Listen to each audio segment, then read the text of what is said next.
if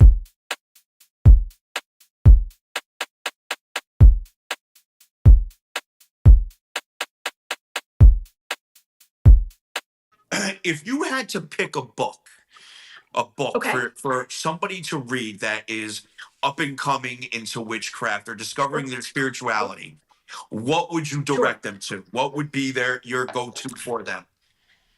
So I have two answers to this. Other than the and I United think States Constitution. Welcome to Splintered Spirits, a podcast hosted by me, Gary, and my nephew, John Santa from Santa Paranormal. Usually on this show, we talk about the past haunting the present, spirits, energy, and splintered memories. But today, we're talking about a very literal ghost. We are looking at a law from 1861, written during the Civil War, that crawled out of the history books in 2023 to haunt a business owner in Hanover, Pennsylvania. It sounds like fiction, but it is very real. We are talking about a police chief, a 160-year-old ban on fortune-telling, and the threat of arrest for simply reading tarot cards. Our guests today didn't back down. Instead of closing up shop, they took the fight to the courts. Beck Ravenswood is the owner and operator of the Serpent's Key Shop and Sanctuary, a space dedicated to exploring earth-based spirituality in Hanover, Pennsylvania. Beck has been studying witchcraft since their teens and is here to tell us what happens when the legal system tries to put magic on trial. Let's dive into the conversation. Beck, welcome to Splintered Spirits. Hi, thanks so much for having me and being interested in my story. How could anybody not be interested in your story? I agree. How could anybody Oh not my gosh, be? you guys are too nice. I'm just a little guy, I promise. I'm just some random guy in Pennsylvania. All right, Yeah, well, you know what? No, you're not anymore. Now you're someone whose witchy sauce is gonna be all over the place. You know, that's what we're trying. At least trying to make that community more open for folks. Yes. At least. So Beck, before we get into this story for everybody, I just let's get a little background on you. So tell us about your experience, how you became a witch, Sure. how you sort of fell into it. What's your background like? Now, no one believes me when I say this, but the reason that I got into witchcraft and Wicca was actually because of Scooby-Doo. Scooby-Dooby-Doo. Yeah, 1,000%. So in like 2001 or 2002, there was a movie that went out called Scooby-Doo and the Witch's Ghost, and one of the characters, they were in this like goth girl band called the Hex Witches. Yeah, The Hex Witches. That is so. Let me tell you, I love that. I'm sorry to cut you off. No, I know exactly what you're talking about. Yeah, so there's a scene where Thorn goes, "We're not witches, we're Wiccans," and that like seared itself into my brain at the tender age of like 10. And then Oh my God. I was given, it was the early 2000s, so I had unlimited, unsupervised access to the internet. So I kind of fell down this really like wonderful, weird little rabbit hole. What did your parents think? They were not stoked. They definitely were like, "Hey, so what the fuck is this?" Sorry, I'm not sure if I'm allowed to, No, you can swear. It's fine. You could curse. Yeah. So there has been in my life like a lot of like resistance to that. Like I don't speak to a lot of my family kind of because of that. What's the background there? What's their faith? And so it's kind of all over the place. My father is from Puerto Rico, so Catholicism is like really deep in the culture there. For sure. However, they moved here, and I grew up in Virginia, so you have a lot more of the like Baptist, evangelical kind of faith worship aspect. So they were kind of like this very hardcore Catholic, Christian, like weird amalgamation of like, here's what you should believe in, and all of it is something you should fear. And then my mom is Jewish, so she doesn't really care so much. Like she's kind of like, this is not really something I know about, but live and let live. I'm just, you do you, kind of. She's the Jewish faith is deep in mysticism. Deep. I mean, they have their own book, the Kabbalah. Yeah. And you have to study so much to even be able to understand that. So I think that she like understood where I was coming from and probably thought it was like, something I would grow out of, like as a teenager. And yep, here I am. So not okay. So, all right. So you have that going on. You Sure. discover this out of a Scooby-Doo movie, which is fun. But that's like kid stuff, Totally right? kid And then stuff. you're sort of fascinated by the look and the vibe and the whole thing. Right. When did you make a connection with what it really meant to be Wiccan and that sort of spirituality? When did that hit you? So maybe a couple years later, I actually initiated myself into Wicca at 13 years old on my 13th birthday. I was like, Did you sacrifice something? Dude, no, I'm just kidding. I'm a vegetarian, so nothing fun, at least some carrots or some beets. I think I made like tea and bread. Cakes and ale is like what you're supposed to like offer, but I was not able to buy beer, so That's great. I was like, here's what I can do. And I studied a lot of like the like old school like Wicca, like people like Raymond Buckland. I did read a little bit of like Starhawk, the Spiral Dance, a lot of the stuff that was coming out in the 70s. But I really got like hooked, I guess, or like was really interested, and initiated myself into Wicca through Silver Ravenwolf's book, like Teen Witch or whatever. So very 90s, like very much a framework. It was kind of like, this is Wicca for teenagers. Like it was very poignant and approachable. While I don't necessarily follow the same path, I'm not a Wiccan myself anymore. I just found it was organized religion and I don't quite get along, I like to say. Sure, I agree. Look, you're talking to people, you're preaching to the choir. You're talking to two like Italians who grew up Catholic or atheists these days. So we get the whole thing. I hear you, dude. So all right. So you're in what was that like in? Now, are you in Virginia at this point still, or are you in Pennsylvania? So I was in Virginia at that point still, and I didn't really talk a whole lot about my spirituality. Like, I think I was maybe the only Wiccan like in school. Like, what was high school like in Virginia as a Wiccan? It was not great. Right. And I can't complain. I mean, high school is high school, dude. Like when you're weird, it doesn't matter if you're a Wiccan or not. It's just kind of like, I was a weird drama kid. So I'm not sure that like correlation and causation aren't necessarily there. I really stepped into and became more of a public witch in college when I was able to like start reading tarot cards for other people. And that's kind of like where I started to learn. I would just sit in the back of bars and like have people pay me for beer money, basically. Like, you know. And where was this? Where'd you go to school? I went to Stevenson University right outside Baltimore. So it's like a really small, like liberal arts college. And I got my very useful degree in fashion design. So I don't know. I do really like it. And I think it has helped me with like the store owner like aspect of what I do. But that's kind of where I would say like things started to incubate. And then after I graduated college is really like when I started getting into like the true witchcraft spaces, like following the pandemic and stuff. When I had moved to Pennsylvania because I gotten a job.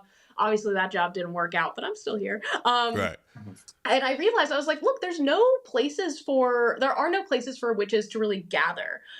So wait, did you have a community before we get, because I'm fascinated by the whole thing. So how did you find a community in Pennsylvania when you first went there for a job of other people that have these interests, or are you still on your own? It kind of felt isolated. Like I knew a few stores and like I live pretty close to Gettysburg, Pennsylvania, which is incredibly haunted, has a lot of like the very witchy paranormal like energy, and has a lot of metaphysical stores. So I started going there, but they didn't have like gatherings kind of like what I wanted. So one day while I was in jury duty and had nothing better to do, I came up with this idea of celebrating and publicly celebrating the Wheel of the Year, which is a series of 8 holidays kind of spaced out throughout the seasons. So in 2021, I started that. We met at a local park, honestly, and like had a picnic, to be super real, and did like a little prayer. And even that we were kind of getting like stares at. So it's definitely always been a testy subject, it seems, no matter where I'm at. Well, sure. It's something that I'm like, well, I don't know how else to be. So you guys are going to have to deal with that one. All right. So did you use it to get out of jury duty by chance? Did you say, hey, by the way? I wish. No, I didn't. They didn't want me anyways. So I sat there for like 8 hours and then they were like, here's $12. Good luck. Oh my God. All right. So you start to develop a community there. Sure. You're in Pennsylvania. You're working somewhere, but it didn't work out. Or when did you decide to become? This is your store, Correct. right? Yes. So I started the Serpent's Key in 2023.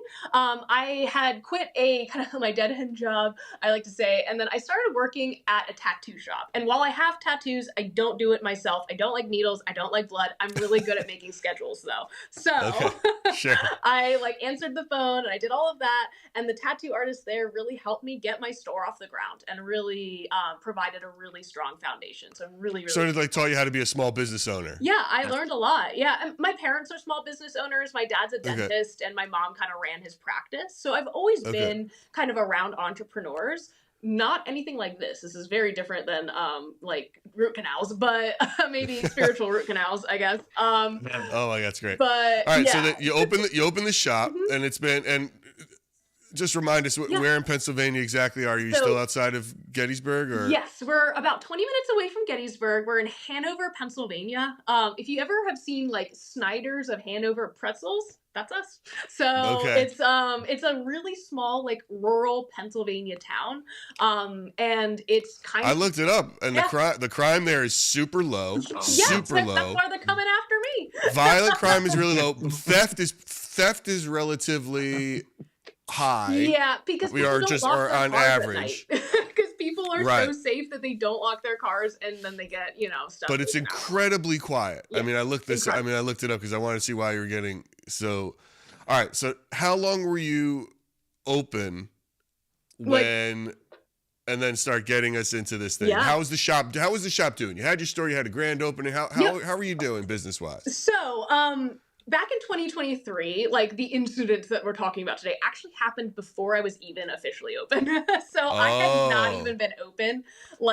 My grand opening was supposed to be on Halloween of that year. And this happened on the 3rd of October. So it's kind of I was just doing preliminary, hey, guess what? I'm painting the walls and I'm looking for vendors and I'm doing these things. And then that kind of, I guess, got around on social media and all that good stuff. So, but since then, so we opened in 2023. And then, we're about to celebrate 3 years of being open in 2026. So, I'm pleasantly surprised with the trajectory, indeed.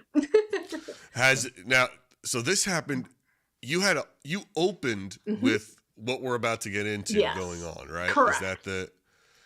That is crazy. All right, let's get into it. Let's get into it, Beck. You're sitting in your shop, you're getting things ready. Let's go. Indeed. All right. So we want to walk down memory lane. In October of 2023, I was getting my shop set up, doing all the painting, getting all the permits, doing all the stuff.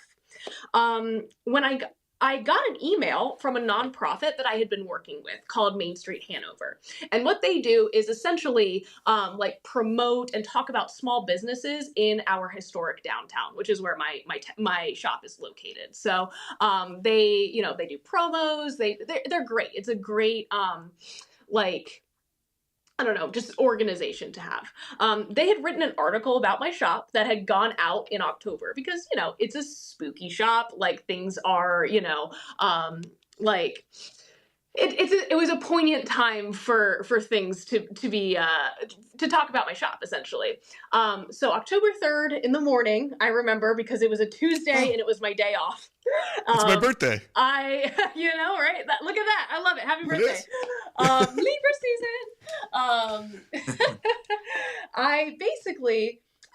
I had gone into therapy and I came out, I checked my email and I got a letter or an email from the organizer of the nonprofit that said hey, so I don't want to alarm you, but the police chief of Hanover just gave me a call and said that he read our article, and because of it, he's going to be stopping by either himself or one of his officers or both, just to let you know that tarot reading is illegal and that you can go to jail for this in Pennsylvania. And I was okay, cool, man. What are you talking about? That's stupid, actually. This is insane. Do I need to turn right back around and go into therapy? Because this is not at all like what I was expecting to read.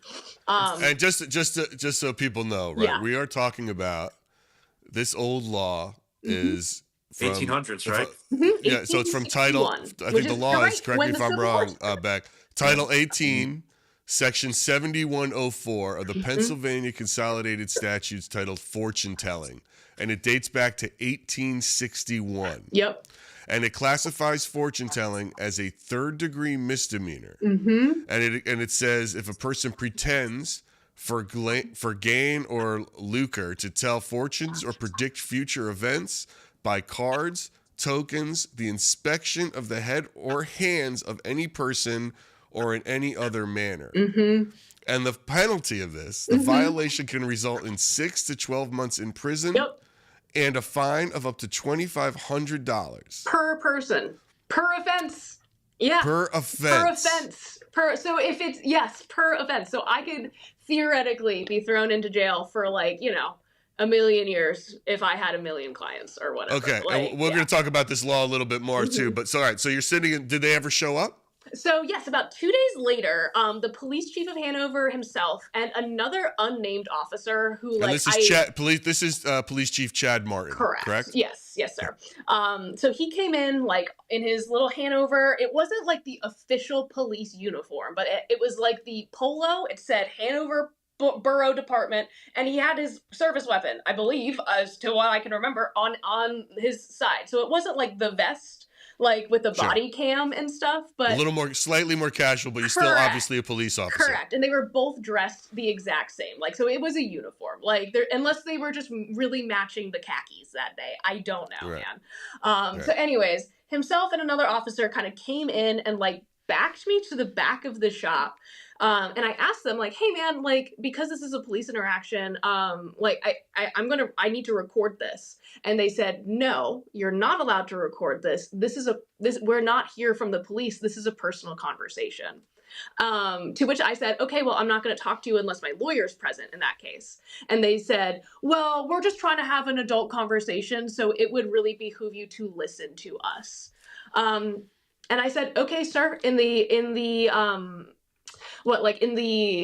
wanting to be an adult about this, I'm willing to hear you out. And then I shut up after that. I didn't really say anything. He basically like stated the law to me, and he said that while he had not gotten any reports at that point, that the second that he did, he would be back and that I would be thrown in jail and that I would face the full consequences of the law. Now, in my shop, because I really do believe in informed consent, because I am not trying to prey on people, because I don't have time for that, honestly. I have these really big disclaimers around the shop that say, like, I am not a doctor. This is not legal advice. Like, I am not a psychologist. Like, I went to fucking art school, dog. And I don't think anyone thinks otherwise, to be really real with you. Right. It's the idea of whether you believe, John and I were just talking about this, whether you believe in this or not, you sort of have to say it's for entertainment purposes only, so people don't sue me. Right, which, like, fine. You know how many other stupid things that I have to do in order to, like, fine. If that is really, like, what it comes down to, I'm willing to put those signs up. All right, I'm sorry, I interrupt you. Go ahead. No, it's okay. So prior to all of this, I had actually gone to a couple local like shops in town that offered tarot reading. Like, I have had my cards read at other stores in Gettysburg and the surrounding areas. And when I asked them, I was like, hey, how do you get around this weird old law?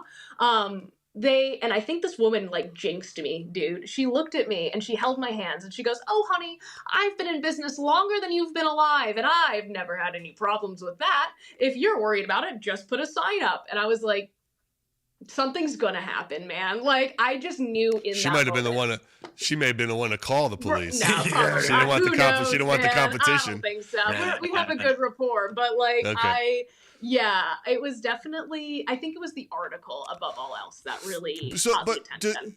What did a lawyer tell you? Did putting that sign up, does that squash the case? So, no, unfortunately it doesn't. So when I told him, I was like, well, I have these pieces of paper. He looked at me, he goes, those little pieces of paper will never hold up in court. And I said, okay.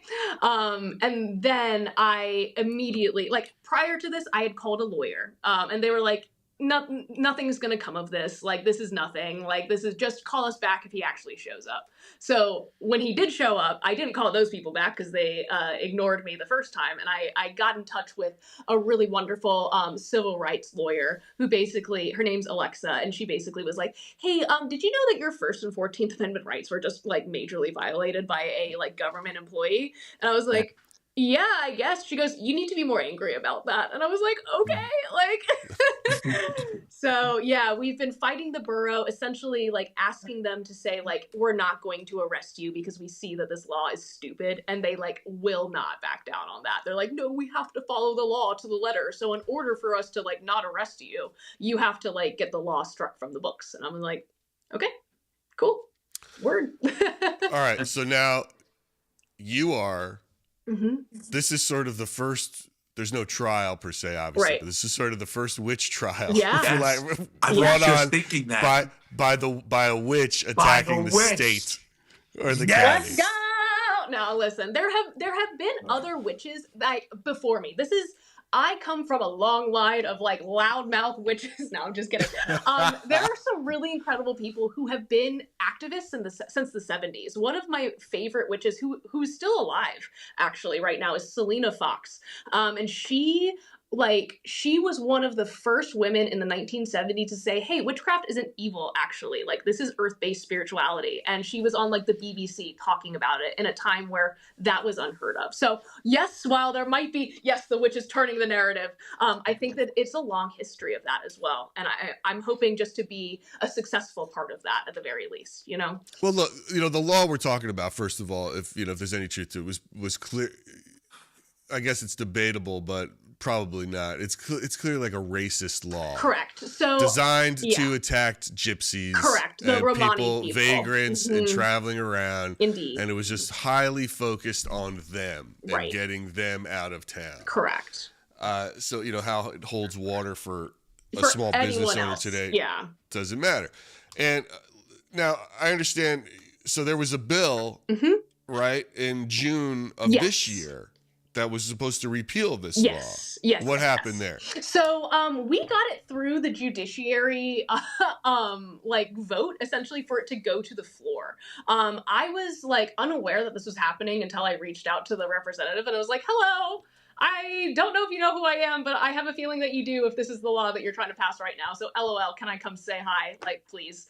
So I got to go to the House of Representatives and kind of stand in front of this huge judiciary committee that decided whether or not the bill was going to go to the House floor.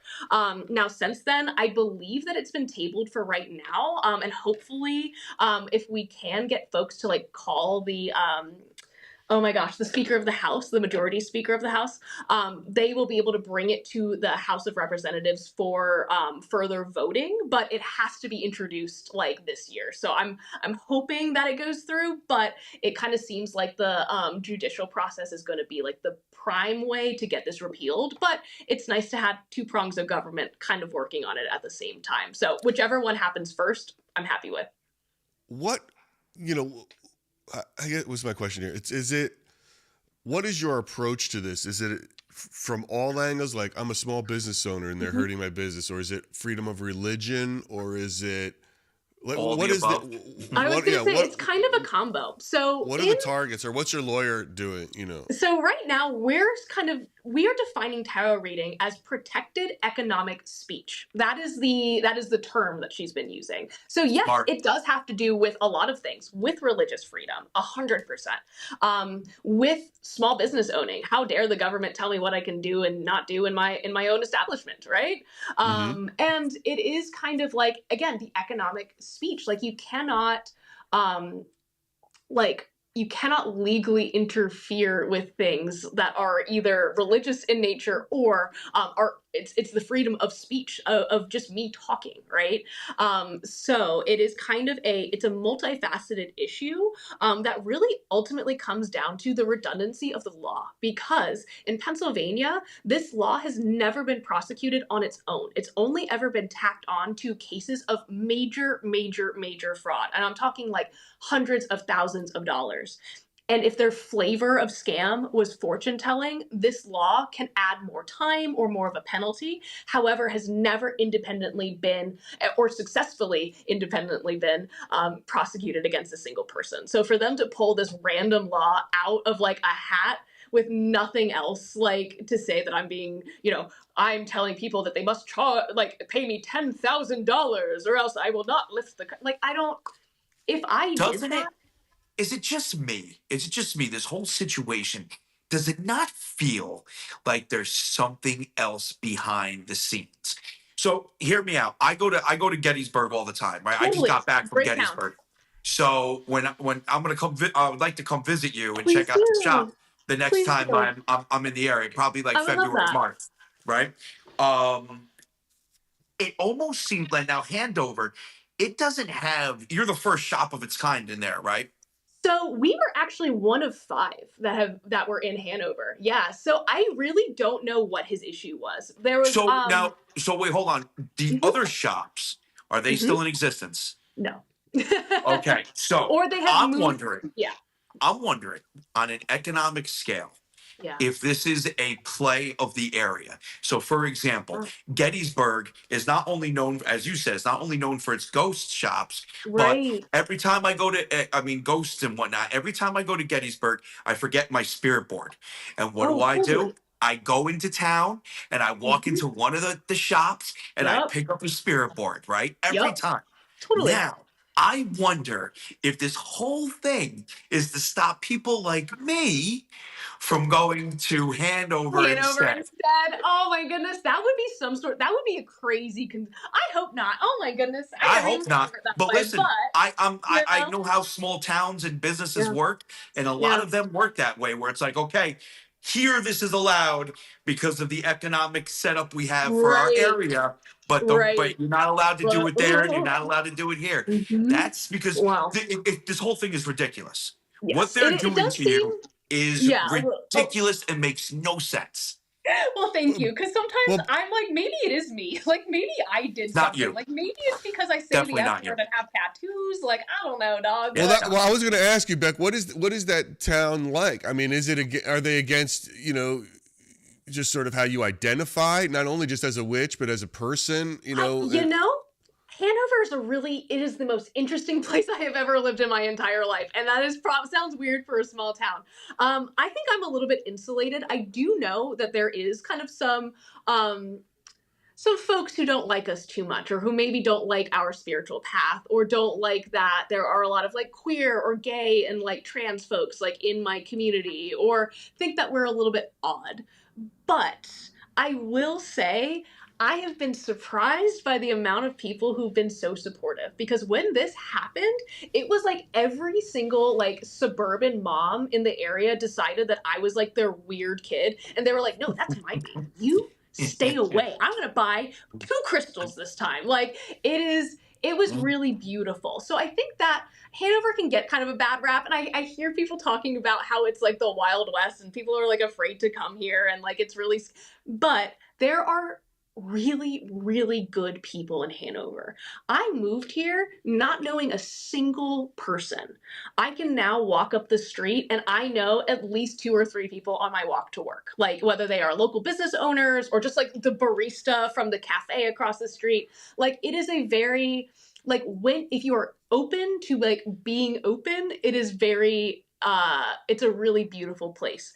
But there are some mentalities that are stuck in the past, and Well, yeah, there man, are that's some things Pennsylvania. that Pennsylvania you is the know south of the north sometimes, sure. man, for And real. yeah, growing up in Virginia, I was like, oh my God, great. It's north of the Mason-Dixon. I'll be great. And then I got here and I was like, why are there more Confederate flags than at home? What's happening? No, you went to the worst place, Yeah. for this, Right. for sort of that liberal mindset. What, Beck, has this fight that you're doing, Yeah.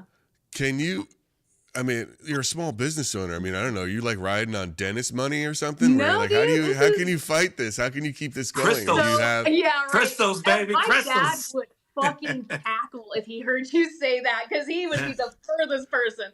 But no, I'm really lucky that my lawyer's actually working pro bono. So I am. Oh, she's nice. just like no, this is fucking stupid, and it's a law that is old and doesn't need to be there. It is a constitutional case. So it's not just I'm not getting any money out of this. Like I'm not getting a settlement. I'm not asking for like loss and like harm and like what, because I don't care. I just want to be Essentially, able you're just asking to be left alone. dog for real. I just want to be left alone Left to do my alone. craft and like be and for other people to be left alone, because I guarantee you fewer people are bigger assholes than I am. And like if this happened to somebody else, like I couldn't live with myself if I had the opportunity to do something and then didn't, and then And someone else actually went to jail or like for dumb reasons. Like I'm not talking about, again, I really disavow the scammers, like the people who like slide into people's DMs. They're like, "Grand rising, beloved. I sensed an aura around you," and I'm like, dude, I don't even talk like that. yeah, Like, I and deal then they're with that all the charging more time. than me, and I'm like, whoa, whoa, whoa! I No, thought $20 was a lot. Shit, yeah, dude. yo, Beck, two things Um, real quick that you're gonna crack up laughing. yeah. Because I have a big, big TikTok and Instagram and Hmm. all that. Dude. People Yeah. copy my name and Yeah. go into other people's DMs saying those exact things, Yeah, right? dude. And I would That's never been talk happening to like me that. for 4 years, dude. Yeah. For So sure. it's For sure. insane. And the second thing, the second thing I've noticed about that whole area Hmm. is, since I now document Gettysburg and I go every Yeah. couple of months, I Yeah. get two reactions from people when I'm calling Hmm. up information, this, Hmm. that, and the other. Hmm. One, they are so interested and so supportive Yep. about what I do. And the Hmm. other, they get extremely There. nasty. Yep. Yup. They want nothing to do with it. It's wild. So like, I get what you're I saying. hear I've you. experienced that. It's We wild over there. we tried to, because I'm really all about working within the community. I love Hanover. Like I really, really do. And one of the things that I wanted to do was start a Hanover ghost tour, because there's so much history here that has to do with the Civil War and beyond, right? And we went to the Historical Society. My friend, who's a professional researcher and used to curate for the Poe Museum in Baltimore, like she went up and went to go talk to them. She asked if they had any like hauntings or ghost stories. They handed her a single like file with a single piece of paper in it, and the head of the Hanover Historical Society looked at this woman and said, "We're good people. We don't have ghosts in Hanover." Yeah. Okay. So yeah, like Yeah. there's Okay. definitely, and then yeah, there were definitely some Mhm. like other librarians though that I was like, "Hey, I know that you know something. Can we Yes. kind of Yes. this?" And they were super helpful. They were like, "Go to chapter 13 in this book on the," you know what I mean? So Yeah. yes, Yeah. I Yeah. definitely feel like you have to know who to ask. And weirdly, Ask. I think a lot of this comes from the tradition of Pennsylvania Dutch powwow, because it was very secretive, it was very underground, and it was very much kind of like, well, you don't ask for these things, you get invited to this, or like you just know, or you are in the know. Not saying that that's like what is happening with everybody, but I feel like, especially from like moving up here from Virginia, I was like, oh my goodness, this is a little bit different. Let me get a little woo woo for a second, Sure. just because Please. we are a paranormal I was gonna podcast here say, in a this is my sense. But job. have you found, one Hmm. has you said you've been hit with a lot of positivity Yeah. from the community, Hmm. right? And obviously you're still in this fight, so Hmm. there is some animosity. But what has the overall? What do you feel in terms of like your success or your shop, or you seem in great spirits? Thank you. Do you feel like energy and and all of that, is it affected you in the positive? Is the shop doing better? Sure. Because of the attention, or Oh, what's the? yeah. I think that is less. Unfortunately, I know you're like trying to get woo woo, but I think that all press is good press. You know what I mean? So I'm very Sure. grateful that this is put out, like the word. But I do think that like before I started my shop, I went to Salem, Massachusetts, and Salem's super cool, but I am a Virgo, so I was like, I can do this better, obviously, which like is not actually it. Like I do really love Salem. Like don't get me wrong, I'm not trying to be shady or anything. I think it's a really Right. wonderful place. But I came back and I was like, I kind of made, I don't want to say like a pact, but like a promise to a goddess, Hecate, the goddess of witches and crossroads. And ironically, my shop is right outside the biggest like four-way intersection in town. But I said basically like, if you help me with this, I will establish your sanctuary in this space. And I just need the people to come. And I don't think that there is any better like bat signal to put out other than, hey, guess what? They're trying to arrest me for witchcraft in the 21st century. You Century. know? Yep. So fantastic. So So wild. yeah, I think that in a lot of ways, like I truly believe that I was not given anything more that I could handle. Like I think that at the time and as we have grown, like I've kind of stepped into it, but it has been a struggle. Like I do come off like, yay, happy, positive all the time. Because that is kind of like what the space brings to me. Like I do feel a lot of joy, like, and even talking and like sharing my story. But on the flip side, dude, it's like really difficult to be in the public eye sometimes. Like I'm not like, and especially in a small town, like there was a period of time where like I was not able to like leave my house. Like I couldn't go to like Target to get toothpaste without someone being like, hey, you're the girl on TV with the crystal shop, aren't you? Which is great. And again, I was really grateful. Yeah, but it's like, there. You don't know where it's going with that. Right. Yeah, That it and was kind of like and you sometimes you just want to go get your toothpaste without being bothered. Sure. But And, look, and there's again, a no lot one of was ever bothering me. I never want to come across that way, but it definitely like as an introvert and someone with like major anxiety, it's been a challenge. I can imagine. Yeah. And let's face it, you know, this world is not known for its, you know, people who are not crazy. You know, like, you know, we got a lot of crazies. Right. So you know, always a want lot to be more careful. crazies than not crazies. Indeed. You know, in this and space. especially in this area, I just like to be careful. And I unfortunately like kind of have a notable look about me. So, you know, I would wear my normie clothes. I used to say like steal my boyfriend's hoodie. I'm like, it's not black. They won't know.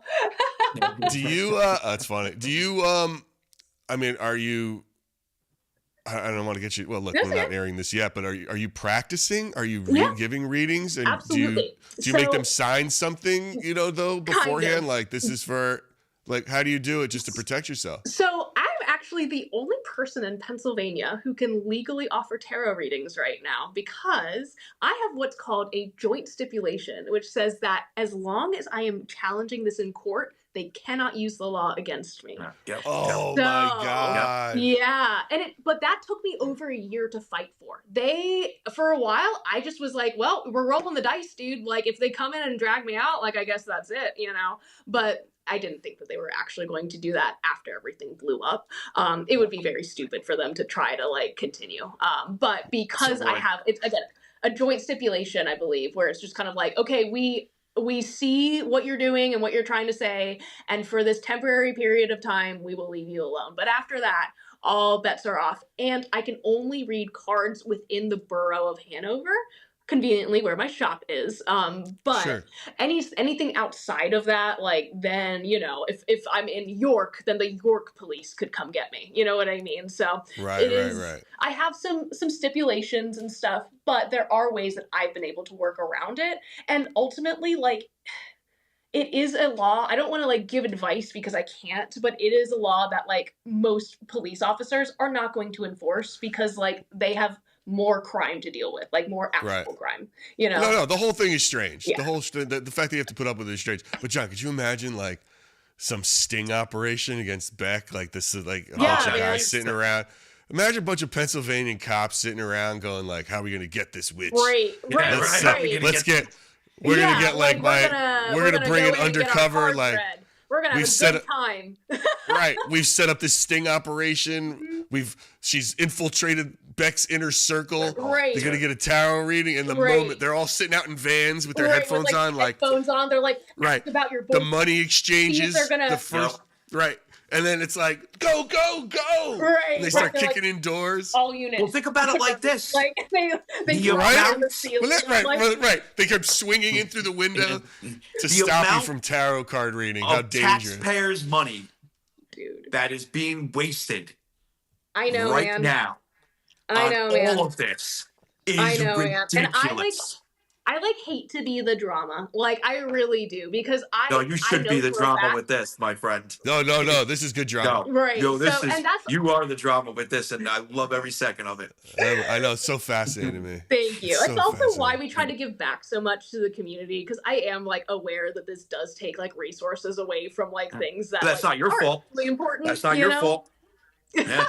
It's not your fault. At least we can do our best to balance the scales. That's kind of what our philosophy is, indeed. That's awesome that you're doing that too, but that's not your fault at all. This is nothing. You did nothing wrong.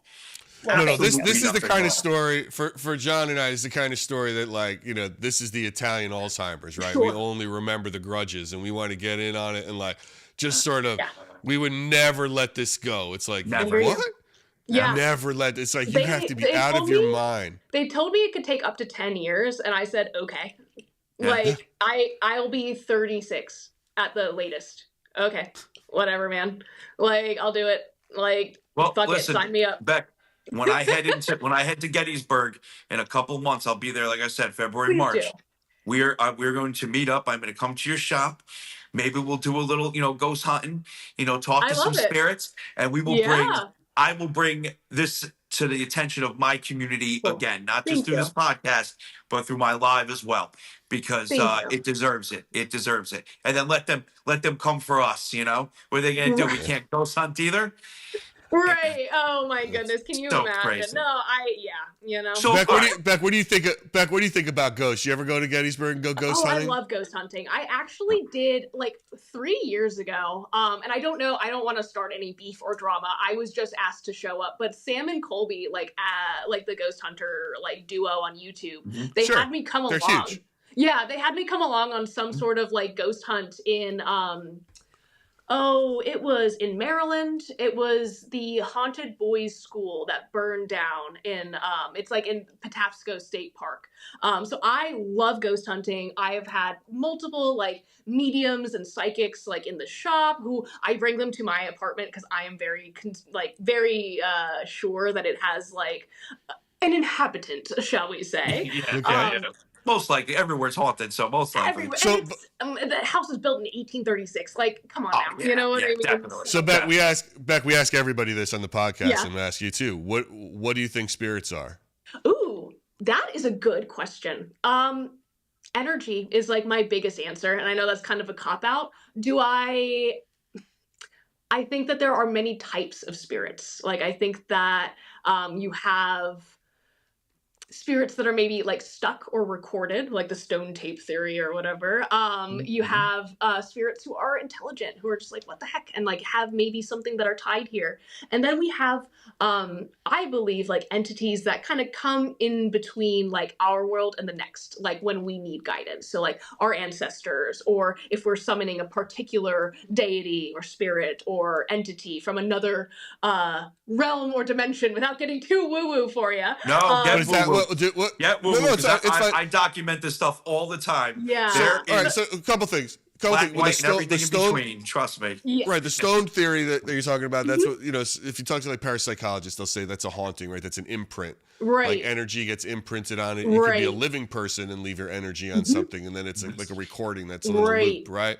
And then, so when you start talking about other entities, I've talked to some people. They'll start talking about other dimensions or quantum dimensions. Sure. And then there's past life regressionists who think of it as, everything everywhere all at once, where these different timelines. Where would you say, what do you think, where do you fall? Are you in that sort of realm? Because past life regression is, as I've come to learn, is a misnomer. They don't really mean like I was this back then. It means I am this in another timeline. So what do you think about all when that? I think too hard about it, it kind of hurts my brain. So apologies. Like quantum physics. Someone tried like explaining quantum physics to me, and I cried. I was like, I don't like it. Put it away. I was getting psychic damage, just like. Right. But I think, like, I very much think that it is very much the everywhere, everything, all the time, whatever, like where time is fake and made by men, but or at least our perception of it is. So I think that who am I to say what spirit actually is? I am just here to communicate what they have to say. Like that's mostly my job. I am the medium, shall we say, not like a psychic medium, but I like to think that there are people who can kind of tap into those patterns or tap into that energy in the same way that people are really, really good at like algebra or really, really good at learning a new language. So I think it's more of like like an energy that people can be sensitive to, and whatever form that takes, I think is dependent on the situation and the things that have happened there. Indeed. What's your That makes favorite sense. type of divination tool? If you had I'm a to tarot pick reader. one, tarot Yeah, reader. I'm a Okay. tarot reader. That is my go-to. That's my classic. But other than that, I really like fire scrying, which is using like a What is that? flame Yes. to scry information. So Yep. it's kind Yep. of Wait, like looking uh yeah, Yeah, tell me you have what to that explain. is. You have to I've never explain. Yeah, even. you have to break it that's okay. down for I have Gary. no idea what that is. That's okay. Yeah. So scrying is a practice, often done with like a crystal ball. So when you see someone gazing into a crystal ball, they're looking for images to appear to them and for them to interpret that. That is one method of scrying. Fire scrying, I like a little bit more because it involves like focusing your attention on a flame and seeing what shapes like appear to you. I use a lot of movie references. So if you guys have seen like the Chronicles of Narnia, like where they're like looking in the fireplace and then the lion comes out of like the embers, it's Sure. not like that exactly, but that is as close as I can get in terms of like visually, this is kind of what it's supposed to be. So it's a practice that actually like dates back to like ancient Greece and previous to that, most likely in like Neolithic and Paleolithic culture, which is Oh, cool. 100%. 100%. You know, like thinking So about it's like you like sit there, you would sit there Mhm, with a client or with mhm. someone, and you would like light something on fire in front of you, or is it just a So candle, or what is usually it? a candle. I don't really perform scrying for clients. It's not something. It's like a personal practice for myself, and I think it's Oh, it's important for practitioners to have kind of a divide. So I use tarot in general, like in my life and with other people, but kind of fire scrying and that intense meditation and focus is something that I think is a little bit more personal and not something that I would necessarily like. While I could offer it as a service, I would not get the I don't know. It just wouldn't be. It wouldn't be as fun for me, I think. but tarot, how long have you been studying that? Man, I conned my grandmother into buying me my first tarot deck at 13. So No. yeah, I saw it at a gift shop and she was like, "You could pick out anything you want." And I was like, "Bet." Yeah, I was like, "I want that." And she was like, "You sure you don't want a sketchbook?" Like, yeah, you know. Nope. That. Yeah, I was like, "No, give me the dark magic." No, Yeah. so I learned on a very old school tarot deck. It was actually a reproduction of one that was used in like Renaissance Italy. So it was not like the best for learning on because it didn't make a whole lot of sense. But I have since found other decks that have worked a little bit better.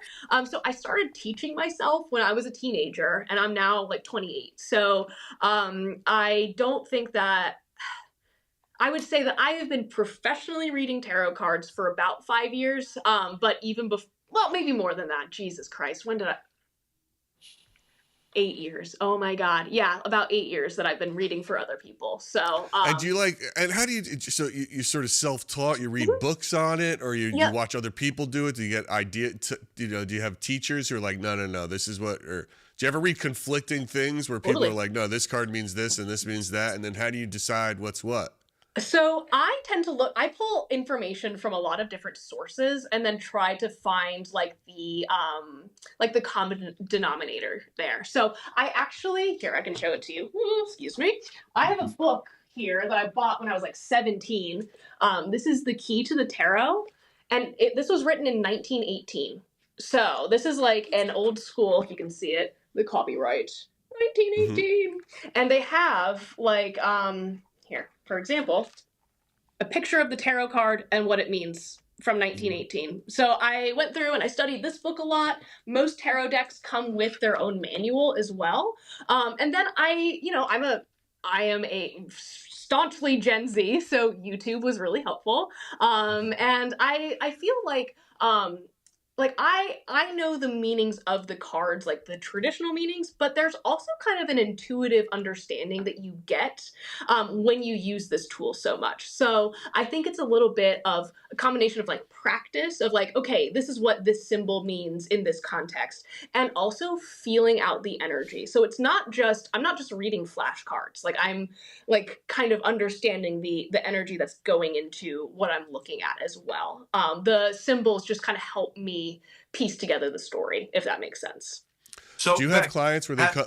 Oh, sorry, John. One thing, real quick. Do you have clients that come in and you do a tarot reading for them, and it's like always the same? Like you can't shake it. Like they can't shake what they're hoping for, and it's like, look, man, I'm sorry. You're just like you're stuck in this. Yeah, so I kind of have a rule with clients. Like if they start like if they come in too regularly, I will just say no. Like if they are like every week trying to, because the cards are not going to change until you do, right? So I think that yes, there are certain, and myself included, like patterns that we can get stuck in. But when that happens, like it is then kind of up to me to determine, okay, when does this not become a helpful tool for this person? Like what is my like line there? And it's usually when they're like, but I just need to know about this, but I just need to know about this. Like, if you just tell me this one piece of information, I'm like, oh, I can't possibly know that. Like like, unfortunately, I am not like a, like Google, I guess. Like I can't just plug things in and be like, what is this? Sure. So when that happens, I try to maybe like not counsel, that's not the right word. Cause I'm not like giving them official advice by any means, but we work with other spiritual solutions. Like, hey man, like I see that you're stuck in this anxiety spiral. Like, yeah, we can read tarot cards, and we can also do like, I can offer you some crystals, but like, here's a number for a therapist because I think this is actually what's going to help you. Like, this is like the most important card that you're getting today. So Right. I think it'd be funny if you pulled it out of the deck. Like, so what's this, doctor? I made a TikTok last week, and this actually happened to me. I like started therapy, and they gave me like my information packet with all the resources and stuff in it, right? And I had thrown all of this into my bag because I was rushing. I threw my tarot deck in there, and I went to go grab it. And literally the like crisis center, like, do you need help? You're not alone. Like, call us now was like sticking out of my deck. And I made a TikTok about it. So like that has happened to me purely out of my own laziness, I think, but it was really funny. or it speaks to it. Indeed. John, sorry, I cut you off before. No, it's all good, Gary. So Beck, listen, have you polished up, a bronze scrying mirror yet? Took a deep look into it and said, yo, I am a witch and I am going after the government. Hey, have you done that yet? Because what you're doing, this entire thing, is so epic. It's Thank not you. even funny. And listen, I know you're being humble. And you're saying all these other witches that have come before you. But let me tell you something. This is the opposite. This is you taking the fight to them. And I think that is epic. Thank you so much. I just had to say it again. I think it's incredible, But have you had that conversation with yourself yet? Like literally took a deep look in and went, this is what I'm doing and I'm not going to stop.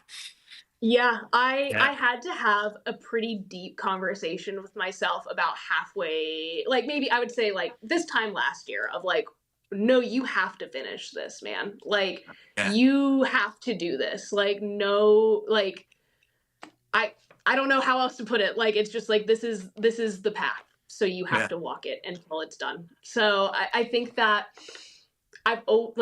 not to be like, I've always known that something like this was going to happen, but I've always had like weird shit like this happen to me. Like my grandparents, when I was 13, because I was getting into witchcraft and like evanescence, I guess, like they literally believed I was possessed by the devil and like tried to perform an exorcism on me. In the front of the family, dude. Yeah, That's dude. So yeah, my brother's 10th birthday party. Yeah. Oh, yeah, I'm sorry that happened to you. Don't apologize, because you know what? That's what made me be able to look the police chief in the face and say, try now. Like, do you know what I mean? Yes, I know exactly what you mean. All of these things that have happened to me or that I've had to go through, I think were kind of like leading up to, okay, this is like what you're supposed to do in this iteration of yourself. So I don't know if this is like my true purpose. Like, I don't profess to be like this could have happened to anybody, but it happened to me. But it happened to you. Right. Yeah. So that's why it has to be done. Yeah. Beck, so what's the tarot card? What's the tarot card you'd pull right now that would represent this current state of your legal battle? Ooh, current state of my legal battle. Dude, oh my god. Fucking Eight of Wands reversed. It is so I am in stagnant hell, dude. They so the basically Pennsylvania doesn't want this case to go to trial. Like they keep No, of course trying to not. dismiss it. Like they keep trying to the judge randomly retired and then the case got kicked back to the beginning. Like it they like I'm like in the doldrums, right? Like I'm just waiting for the next step. And I've been in this like waiting stage since like August of last year of 2024. So So it's the Eight of yeah, the Eight of Wands Wands reversed, which is kind of like reversed. things like slowing down, which is just means it's upside down. Okay. Cards have different meanings, however you're looking at them. But yes, I would say definitely just like kind of I'm in the swamps of it all. Think of think of a tray who's stuck but not sinking. Right, exactly. What you say, Treyu? Yeah, Treyu from Never Ending Story. The got scene with it, the yes. horse. And I got it. Why? Don't give up on I mean, me. some of our younger viewers might not understand that reference. They but might if not look get up it. No, I got the you. movie. It's great. Yes. Right. So, what's your favorite crystal? If you had to pick a crystal, one that Favorite crystal? let's say you were able to get a massive, 500-gram crystal to put as soon as you walk into your house. What would you want on display? I would probably pick labradorite. Okay. I love labradorite.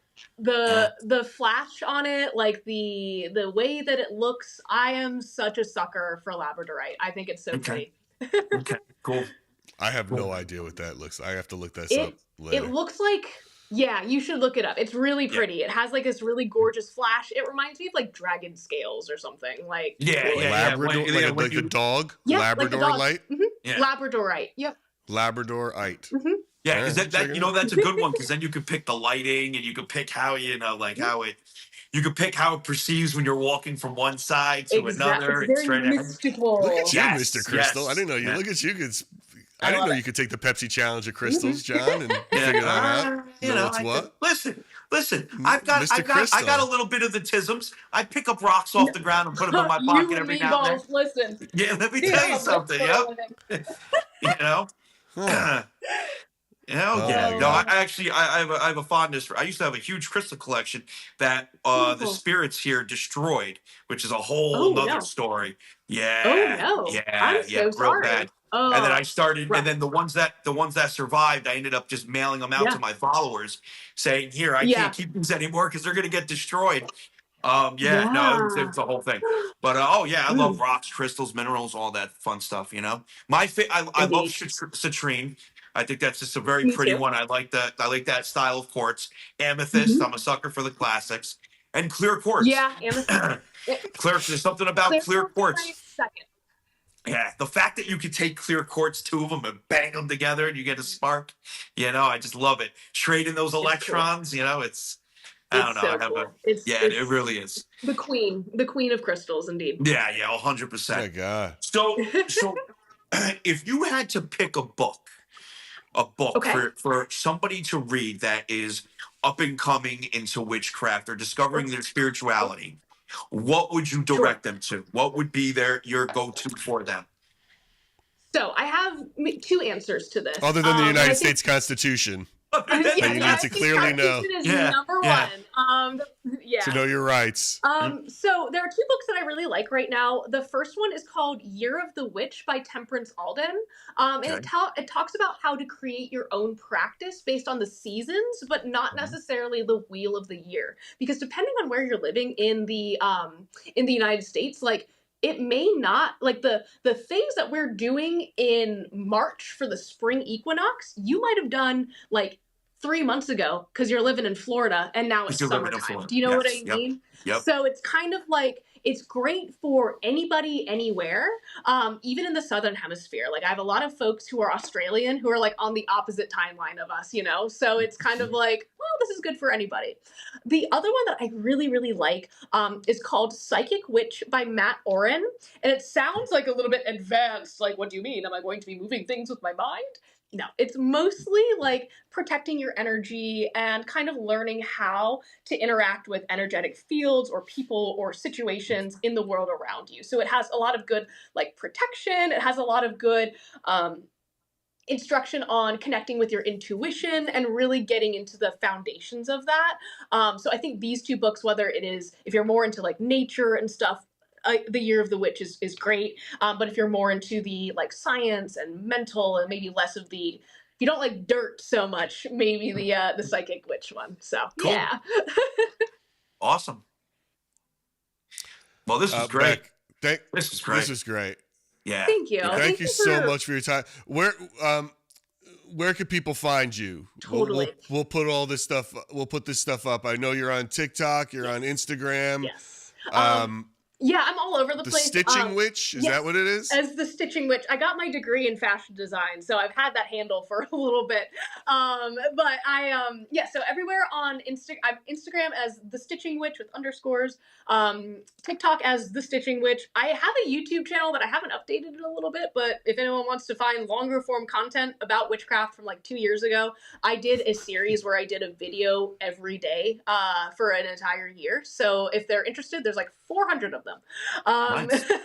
Then That's a long year. It is a long year, dude. Then what else? I have the shop is under the Serpent's Key on Instagram and Facebook, just for like the local folks as well. So yeah. All right. Well, cool. I'm going to put all those up for us. They'll be in our bios and everything else. I'll shoot you next time I'm in the area. I'll shoot you a message back on TikTok, and we'll get together. And wherever. Yeah, awesome. Sounds good. Thank you so much. Good luck with this case. We'll certainly be following it. Keep us posted. Thank you. It is an amazing thing you're doing. It's not. You don't just have to be a witch to appreciate it. I mean, it's just anybody's right to just do their thing, and it's like to be bothered. I'll tell you what. I've had where's common sense? Where's the common sense? I've had a lot of folks who, come in with their red MAGA hats and stuff, and will come in and say, "Hey, I don't really understand what you're doing here, or like what you have going on, but I will fight for your right to do it." And that's literally like all they say, and they walk out. And I'm like, "Cool, man. Like, I guess that's cool." So it's good to like see that it's a non-partisan issue. Like, it could have happened to anybody. It is kind of something that I think we all can agree, like, hey, that's probably not an okay thing to have happen. So I think it's as negative as it could have been. I'm very grateful for the positivity that this has yielded, because I think it has given people an opportunity not only to understand a little bit more what we do here and like what witchcraft actually is, but has given us the opportunity to be the face and say, like, no, we're not actually scary, evil people. Like, you're allowed to come here, and I'm not going to bite your head off if you ask me a silly question, quote unquote, because I don't believe in them. So. Right. No, I'm with you. I wish you the best of luck with this. Thank you so much for your time. Of course, of course. It was truly a pleasure. Thank you, guys. I appreciate it. I will see you soon. Yeah, definitely. Well, that's it for another episode of Splintered Spirits. Be sure to like, share, and subscribe to our YouTube channel, Spotify, or wherever you get your podcasts. Until next time, stay curious. Brian, welcome to Splintered Spirits. I appreciate you being. Thank you for having me aboard. Brian, you have a fascinating background from a PhD holder, Guinness World Record holder and breaker, martial arts instructor, Reiki master, BBC broadcaster. How did all these pieces come together to get you to where you are today as the founder of Paranormal Rescue and into this space? Very simply put, divorce and the cost of divorce.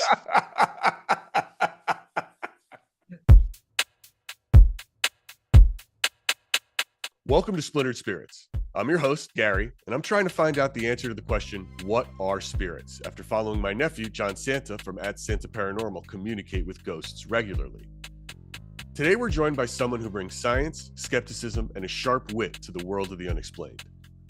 Brian Sterling Vett, PhD, is the founder of Paranormal Rescue, a Guinness World Record holder, martial arts instructor, Reiki master, and former BBC broadcaster. He's written a best-selling guide on paranormal investigating called The Black Book of Scientific Ghost Hunting, shared the chilling true story of the haunting of Lilford Hall, and his upcoming book, Quantum Paranormal, promises to connect physics to the paranormal in groundbreaking ways. Get ready to expand your mind without drugs when you hear that part. With his mix of humor, logic, and firsthand experience in some of the most haunted places on Earth, Brian wants to expand our understanding of what spirits might be. Let's dive into the conversation. Great. There's the one word answer. Your ex-wife. I started out as an exercise. Well, not quite. She was an Olympic champion, actually, an Olympic spending champion. I didn't know there was that category, but apparently there is. Oh my God. Keep going. She was a gold medalist anyway. And I'm sure it's a very hotly contested category, that. But anyway, I started out life as an exercise scientist. I always had this penchant for sport, exercise, ended up coaching the four-time world's strongest man because I turned my back on academia. And unfortunately, the divorce sent my chain of gyms, it was only a small chain of gyms and fitness centers, into a spiral that I couldn't get out of. So I went into the media and became a stuntman because it was the only opportunity that presented itself. I was already very fit and strong and done martial art for many, many years. And decided, why the heck not? Someone wanted to pay me a lot of money to jump off a building and set myself on fire. Why not? So that was my road forward. And the Guinness World Records, I think there's only one that still stands, and that's the plate spinning record. We did that for, in fact, everyone we did for charity in one way or another to raise money for good causes. But the current one, I believe, still stands. It wasn't for your ex-wife you were raising money for. It was for no. That was long gone, long gone. So that was a lot of fun. Martial arts has been with me all my life since the age of 12. Still teach occasionally, and you know when you've been in it a long time, because you get these things called lifetime achievement awards, which is just another way of saying you're an old bugger, and you've been around a bit too long. So it's great. It's a great sport. My son is very much into it for a while. Now he just recently he combined his love of fighting and swimming, and he started playing water polo. So that has become his new obsession. Fascinating stuff. So, but yeah, I was in and out of the BBC from time to time during the halcyon days, as I put it. It's all changed now, and I don't want to be on the sharp end of current affairs and news anymore. So that was my pathway forward, and occasionally people still remember me, like the National Health Service during COVID. I am back as a consultant to the National Health Service for my exercise system and stuff like this. So it's amazing how things turn full circle and people go, I remember him. Let's go get him. Oh, sure. That's right. Yeah, that's how it works. And now, and you can tell on this recording with my eyebrows, I look like Ming the Merciless from. Sure. But that's because my eyebrows were burned. In fact, the side of my eyes were burned here and here. And they never grew back. Yeah. It went through my mask. It's a good look, though, man. So, I gotta tell you, it's very like. Oh, the Ming the Merciless look. Yeah. Well, just like. I just want the cloak. Just have like it's got a gravitas look to it. Like I'm to be taken seriously. You know, I have to do this with my eyebrows. It's not independent suspension. Right. Exactly. Here's what I'm here to talk about, and you will listen. Now, what you had one of your first encounter, was the encounter with the UFO one of your first encounters, or did you have something earlier? Oh, the first encounter with what we believe was a UFO was in the late 70s, and then I've just aged myself properly then. In the late 70s, but fortunately, the encounter was witnessed by several police officers, probably about a dozen actually in total. Because this thing, whatever it was, followed my car. I had a colleague in the car with me at the time, and it followed my car right the way down to where the police station was. I don't know why I thought, let's get to the police station. if someone's going to beam you up and take you away and do all sorts of experiments with you, what are they going to do to stop it? It's like, but it seemed like a good idea at the time, Sure. and it did verify that what we had encountered was something. Don't want to put a handle on it because I can't say what it was, but I remember standing on the steps of the police station in a place called High Grove near Disley in Manchester, and we stood there with the old desk sergeant and a couple of other coppers, and we could see the police cars going up the driveway to the golf club where this light had settled, hovering above the golf club. And as the police cars got close, it just went straight up into the sky. Was that your very And first they experience? were able to contact. That's our first experience, yeah, my first experience. And And is that what then turned about a you on? decade and a half later, Was that is that what turned you on no, to not the really. paranormal space, or how did you get really interested? No, What got you really interested in first? Or did this just confirm it? Like, I have to start looking into this. it, I'd always had an interest in the in mysteries that were supposedly unsolvable. And I thought, well, there's got to be, it's got to be methods of researching these because I don't believe in magic. I don't believe in anything like that. But I believe there's always a mechanism underpinning these things. And if UFOs are real, then there is something underpinning them. It could be the military. It could be something that exists on Earth here that we do not know of, or it could be from somewhere else other than the Earth. We just don't know. It could even be interdimensional. The fact of the matter is, we know these things exist, these multi-dimensions exist. Why can they not be interdimensional? That's another interesting thought.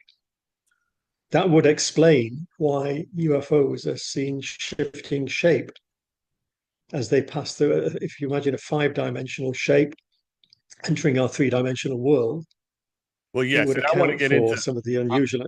I want to talk about that with you. I want to get to that.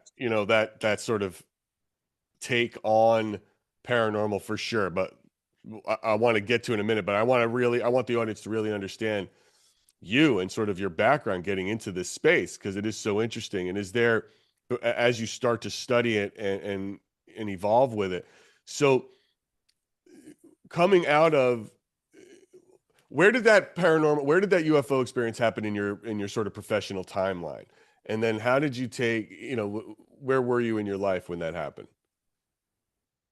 That happened when I was at university, the first time in my late teens, early 20s. So it's quite early on. Then about a decade and a half later, I had another encounter with a UFO. But there again, it was with the police.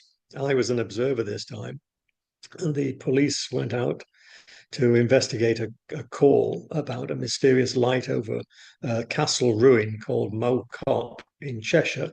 My house lived at the foot of this hill where the castle was positioned. And I remember seeing the light over the castle at the time, and the police sent a patrol car to investigate, and they lost contact with it. It made the newspapers this because another patrol car turned up about half an hour later saying, "Where have you been?" And the original patrol car saying, "What do you mean, where have I been? I've only just arrived here." So they had a time loss. And that was reported quite widely in the tabloid and news media on television, tabloid press and news media. That's wild. That's very strange. So you're saying this officer experienced a complete blip or something in. Yeah, Okay. it's like they lost half an hour of time. Just before that encounter, I'd been in Iceland for several years, in and out, for several months at a time, to coach who chap who became the four-time world's strongest man, John Paul Sigmarsson. He's one of my most successful, if not the most successful um, clients, if you like. Mhm. But the apartment in Reykjavik, even he was too scared and disturbed to stay in it for very long. He always said, "I'll see you in the car later on. I'll wait upstairs for you." Because we had a poltergeist in the apartment, or what appeared to be a poltergeist, moving furniture, knocking candlesticks off the fireplace, and my shirt was his prime target, whatever it was.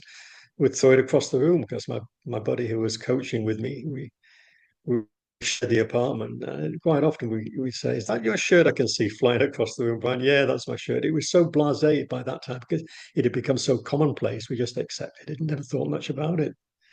And Now, when did you make the but leap people then to who were start investigating, to like really take a deep dive in investigating what this stuff was? the pivotal moment for me in terms of becoming a paranormal researcher full time was in 2012 and 13 when I was involved in a documentary produced or producing a documentary about Robert Brown, who is the arguably the founding father of the United States, This is the because he's Lilford the man Hall. that got the Pilgrims. Yeah, at Lilford Hall. He got the Pilgrims onto the Mayflower. In fact, 80% of the people on the Mayflower were Brownists, not Pilgrims. The word Pilgrim apparently didn't enter the local vernacular until around 1830-ish. So they were Brownists that So came he, over, by kicking these followers of people out Robert of the Brown. country, he Basically, yeah, yeah. Off offhandedly, you go. We don't want you. yeah, Goodbye. founded, right, helped found America. Sure, I'll buy it. Makes sense. But Robert Brown was an interesting guy. This Lilford Hall estate where he lived most of his adult life, it was the home and birthplace of President George Washington's mother. It was the place where President Quincy Adams' family came from. And a direct descendant of Robert Brown was the first person to fire the official shot in the War of Independence. So this one person has all these fascinating links to the United States. And arguably, the United States wouldn't be the country it is today without Robert Brown. In fact, his words are in the Constitution. All right. And so you're in a documentary. You're in this house to do what did they Lilford bring you in Hall, for? well, they brought me in to direct because it was, I should say, my area of expertise. I've always been interested in history, and I love researching that. They had a full-time historian on the shoot, and I accepted the documentary. Um, and let me start that again. They brought me in to direct the documentary about Robert Brown and the Lilford Hall estate because I've always been interested in history. Mhm. And it was sort of my pet subject for many, many years. But what surprised me and all the other people the most was the apparent paranormal activity that started from day one of us arriving there. It was November 2012.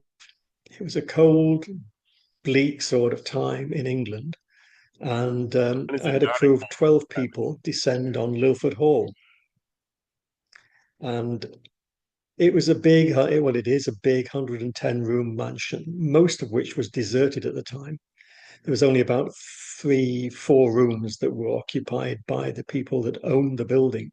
The rest of it was just derelict, and it was enormous. It was spread out all over the place, and even had secret passageways and everything. Anyway, the first night we were there, we unloaded the equipment, got our stuff squared away, and decided to go out and get some food in the local village, and then bed down early for the night and start the next day in earnest.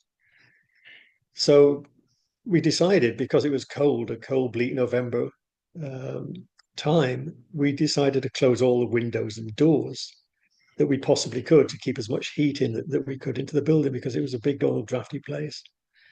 So which we did, and then we drove off, got some food, came back, and as we're driving up the driveway, lights fall onto the facade of Lilford Hall, and many of the windows that we had previously closed were wide open again. We get to our doorway, unlock the doorway, and inside, all the doors that we'd locked and bolted were wide open. So the first thing we thought is that there's someone else in the building. We knew the place was empty, so we didn't say how that was possible unless it was sneaked in for ulterior motives. So we went round as a group. We stayed together, and it takes about 20 to 30 minutes to go round the whole building to come back to where you started, which was in the lower kitchen area of the West Wing. And guess what? by the time we got back to the start position again, the doors were wide open again. So no matter how many times we closed the doors and windows, they were open. That's when we got to realize that there's something more going on, because it wasn't normal. There was definitely nobody in the place. And from then on, we experienced debris being thrown at us, words being written on condensation on the glass, a doorway being ripped from its frame. And the historian uncovered something really unusual, that what is now the front of the Lilford Hall building was originally the back. And on the lawn and the paddock area at the front of the building, there was a village, and there was a church, and there was a cemetery. But the village was moved, the church was moved, and the cemetery was moved, but the bodies were not apparently moved. There's no record of them being removed. So theoretically, there's up to the historian estimates up to 2,000 people still buried on deconsecrated ground under the lawn of Lilford Hall Estate. Well, that's terrifying. It's like just straight out of Poltergeist, isn't it? Yes, yeah, for sure. So whether that had any bearing on what we experienced, I don't know. But for sure, the place it was, I hate to say batshit haunted, but I'm afraid those are the only words I can that makes really the most find to sense. describe it properly. All right, so then you come out of that experience, and it's okay. You want to apply a way to investigate. You want to start your investigative journey as opposed to now being a producer director, and you want to get into it. Did all of your how did you utilize this fascinating background and apply it into your investigations? What kind of methodology did you create for yourself? I basically followed scientific methodology in everything that we did, being an open-minded skeptic as at every possible occasion, and that was the way forward, I thought, to try and get some respectable evidence, or hopefully get respectable evidence, which we've still not achieved yet. But that was the way forward, I thought. Apply the scientific methodology, because if we do find something, then it's going to be better perceived by the community, by the scientific community. It would be had we just taken a sort of laissez-faire, is there anybody there approach, and use balloons and cat balls and stuff like that. Is that what inspired you to write the Black Book of Scientific Ghost Hunting? Like going through this, Yes, creating a sort of a blueprint for others, or was it trial and error? What was the process of that? a little bit of both of it is. There's always trial and error when it comes to the paranormal, because let's face it, we're all shooting in the dark. We're all feeling around in the dark, because no one has the blueprint yet.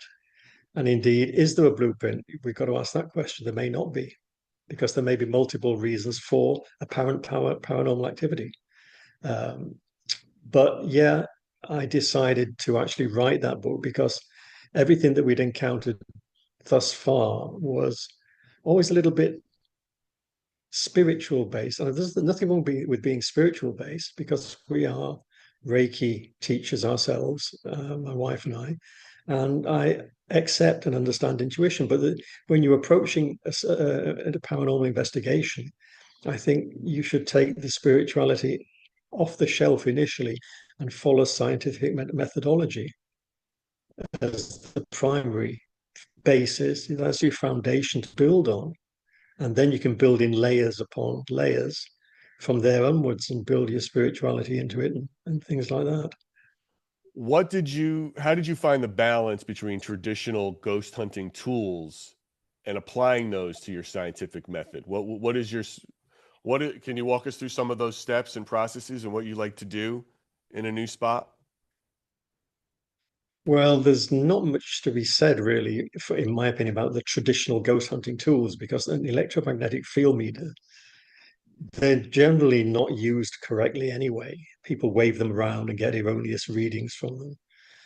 And I think the important question to ask is, how do we know that paranormal entities are electromagnetic in nature? We only suspect, we do not know.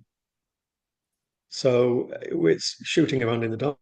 And again. And all the tools that you use, temperature gauge readers, barometers, they're all layers. None of them are individually the panacea that people think they are. So you get to things like an ovilus can be a useful tool, but it's really speaking just another layer. You're It's talking not a about it's not a hard. yeah, that's that spirit box that you can see the words on it, that like $600 spirit box thing, right? Yeah, yeah, that's an ovilus, a very expensive spirit box. Sure. We do occasionally use what a device called an SB11 spirit box. Sure. And we use that using something called the Estes method, whereby the Sure. receiver of the information is on headphones.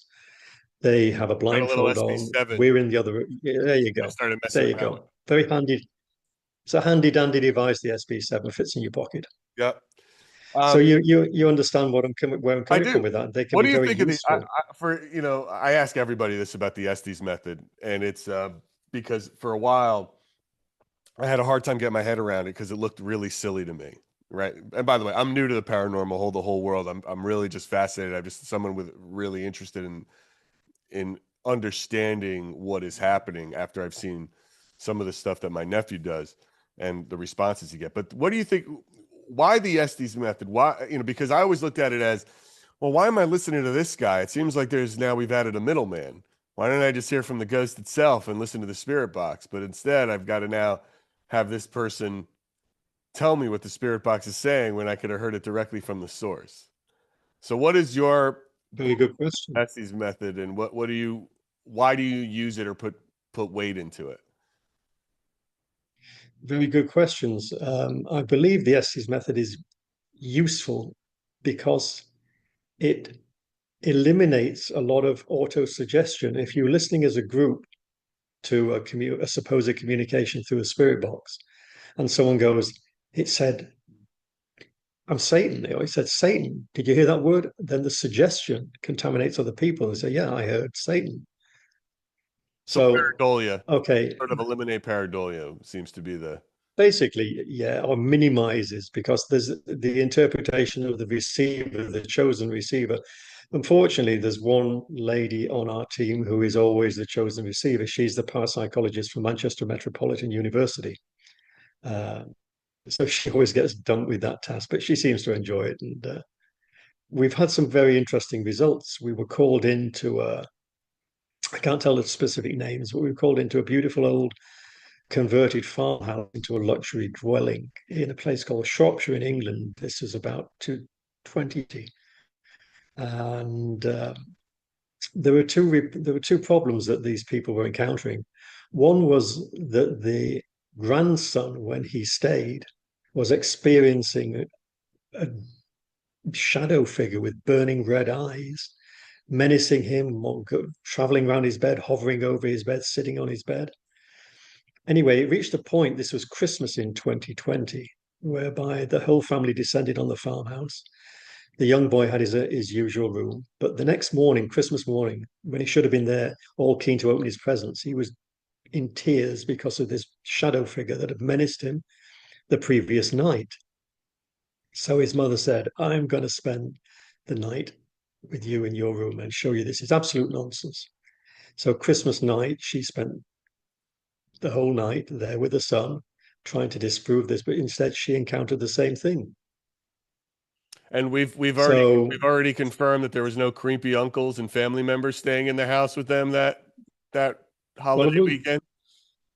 I won't go that far, but who knows? With a little bit of Christmas booze and a creepy uncle, you could be in business there, couldn't you? Yes.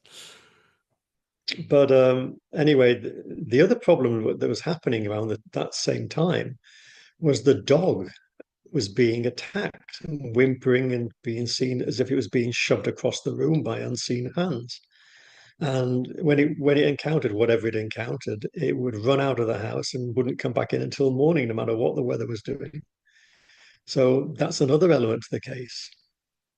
So it reached a point where on Christmas Day, sorry, the day after Christmas, that they said, "We are going to not come back for New Year unless you get this problem fixed. Call someone in to help." So this was one of our early cases as paranormal rescue. They called us in. Can you help? We said, well, we don't know, but we'll try our very best to do so. And we deployed as a team. And interest, we used the Estes method in one part of the house, which was the trouble part of the house, where the dark, the shadow figure was being encountered.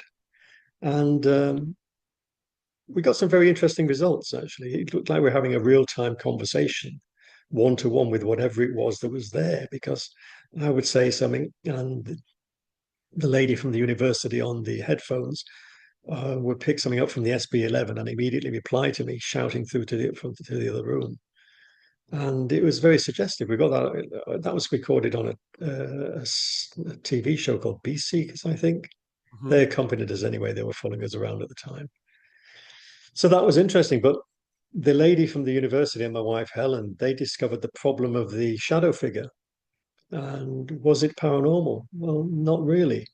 It seemed to be the off the charts electromagnetic radiation from the 1980s alarm clock by the bed that could have been affecting the temporal lobes of the brain, as per Michael Persinger, the Canadian neuroscientist who invented the God helmet, if you recall.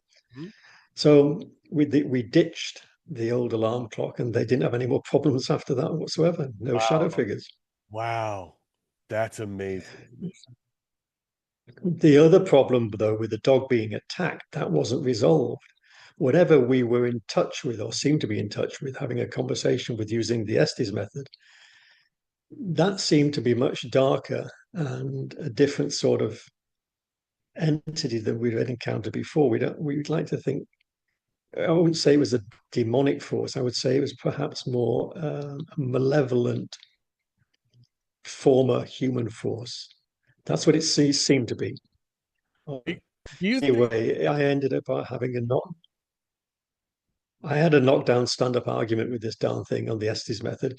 I'm saying on one end of the device, you've got to stop doing this. Why do you hurt the dog? And the reply would come from the other room, because it's fun. I could put up with a lot? I would So rather yeah, love people than dogs, for sure. That's a problem for me.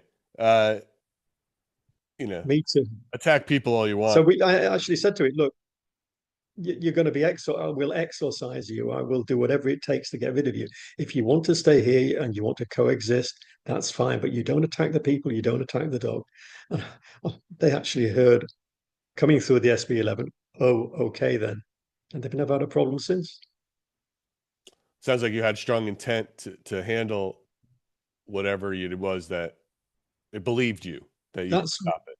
that's one thing I'm blessed with, is strong intent, and a lot depends on the client's preferred approach, because if you have an atheistic client, for example, and you take a religious approach to a clearing, it's not really going to work, and vice versa. So we try and tailor the approach we take to best suit the needs of the client. Let me ask you this: We had one. Do you have like a mental health professional on your team? Like, so when you get a call, I imagine Paranormal Rescue gets emails that you do have to vet, right? In sort of some instances before you really, what are the steps before you even walk through the door to say, all right, this could be something as Well, opposed to if we get Looney Tunes. you're right, we get some emails, very colorful ones sometimes. Some are off the charts. I just don't know where they're coming from. Some people are talking about Pisces demons and all sorts of stuff, that things I've never heard of. Pisces demon. Yeah, it's just crazy stuff. But what we decided was that we needed a filtering mechanism. So I asked Kelly Curtis, the lady from Manchester Metropolitan University. I said, Kelly, will you come up with a scale of whereby we can vet these people? Call it the Curtis scale, I said. So it started the Curtis scale. She worked on it there with the university and developed this way of analyzing people's intent. And it's never going to be foolproof, but it takes a lot of the guesswork out of, are these people crazy or not? Are they a potential genuine customer? Right. So Right. Okay. Just making that's sure what we that we. use. We deploy the Curtis here. So, and then as an investigator, as you look at, the process you have versus what you've seen others do you think there are investigators out there that lean too far into belief, religion, and not enough into critical analysis? For me, I speak for me personally because everybody's got their own way in life, and it's not for me to tell anybody what they should be doing in that respect. But I would prefer to see a more rigorous scientific methodology pursued rather than just straightforward. It's a demon and just put a handle on it that we really haven't got a clue. Because let's face it, if a demon came to your studio now and sat next to you, would you really know? Because we've no clue what the species characteristics are. All we do know is that what is supposedly reported about them. Right. No, that makes sense. And well, and this is a good segue into sort of your next book and what you started to talk about earlier, which I definitely wanted to touch on. So you have another book coming out, right? Quantum Paranormal, which this Yes, idea I'm starting to hear a lot more from investigators, academics, to even mediums. This idea of quantum dynamics, quantum physics, alternate realities, even past life regressionists, in a way, believe in different timelines. It's not, past life is a misnomer. They really believe everything, everywhere, all at once, is happening, and we're experiencing everything in the same time. And this is just a different timeline, a different dimension. Talk to me about why you took a turn into this avenue of study when it comes to paranormal investigations and what you've discovered. like yourself, Gary, I was intrigued by the increasing number of reports of people reporting potential quantum connections or supposed quantum connections with their research, but no one had seemed to join all the dots and carry on into a sort of more thorough research approach with it all. I was very lucky because my immediate neighbor where I live is a retired professor of physics, quantum specialist from Manchester University. So I had old Angus there that I could call on for specialist information whenever I needed it during my research phase. Uh, but I actually thought when I started out the research for quantum paranormal that it would cement and drive a deeper wedge and cement a deeper wedge between spirituality, religion, and science. But instead, would you believe that it did have the opposite effect? It actually opened the door for potential and highly theoretical scientific mechanisms to explain things from what could be perceived as a religious perspective. How so? Now, I'll explain that further, if I may. Please. For example,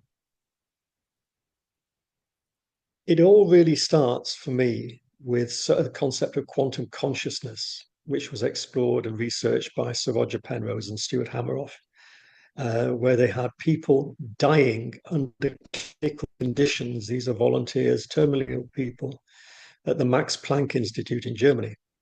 And Penrose and Hameroff posited that the soul could be quantum in nature and reside in something called microtubules that are released, and this material is released on death, passes through the microtubules into the universe.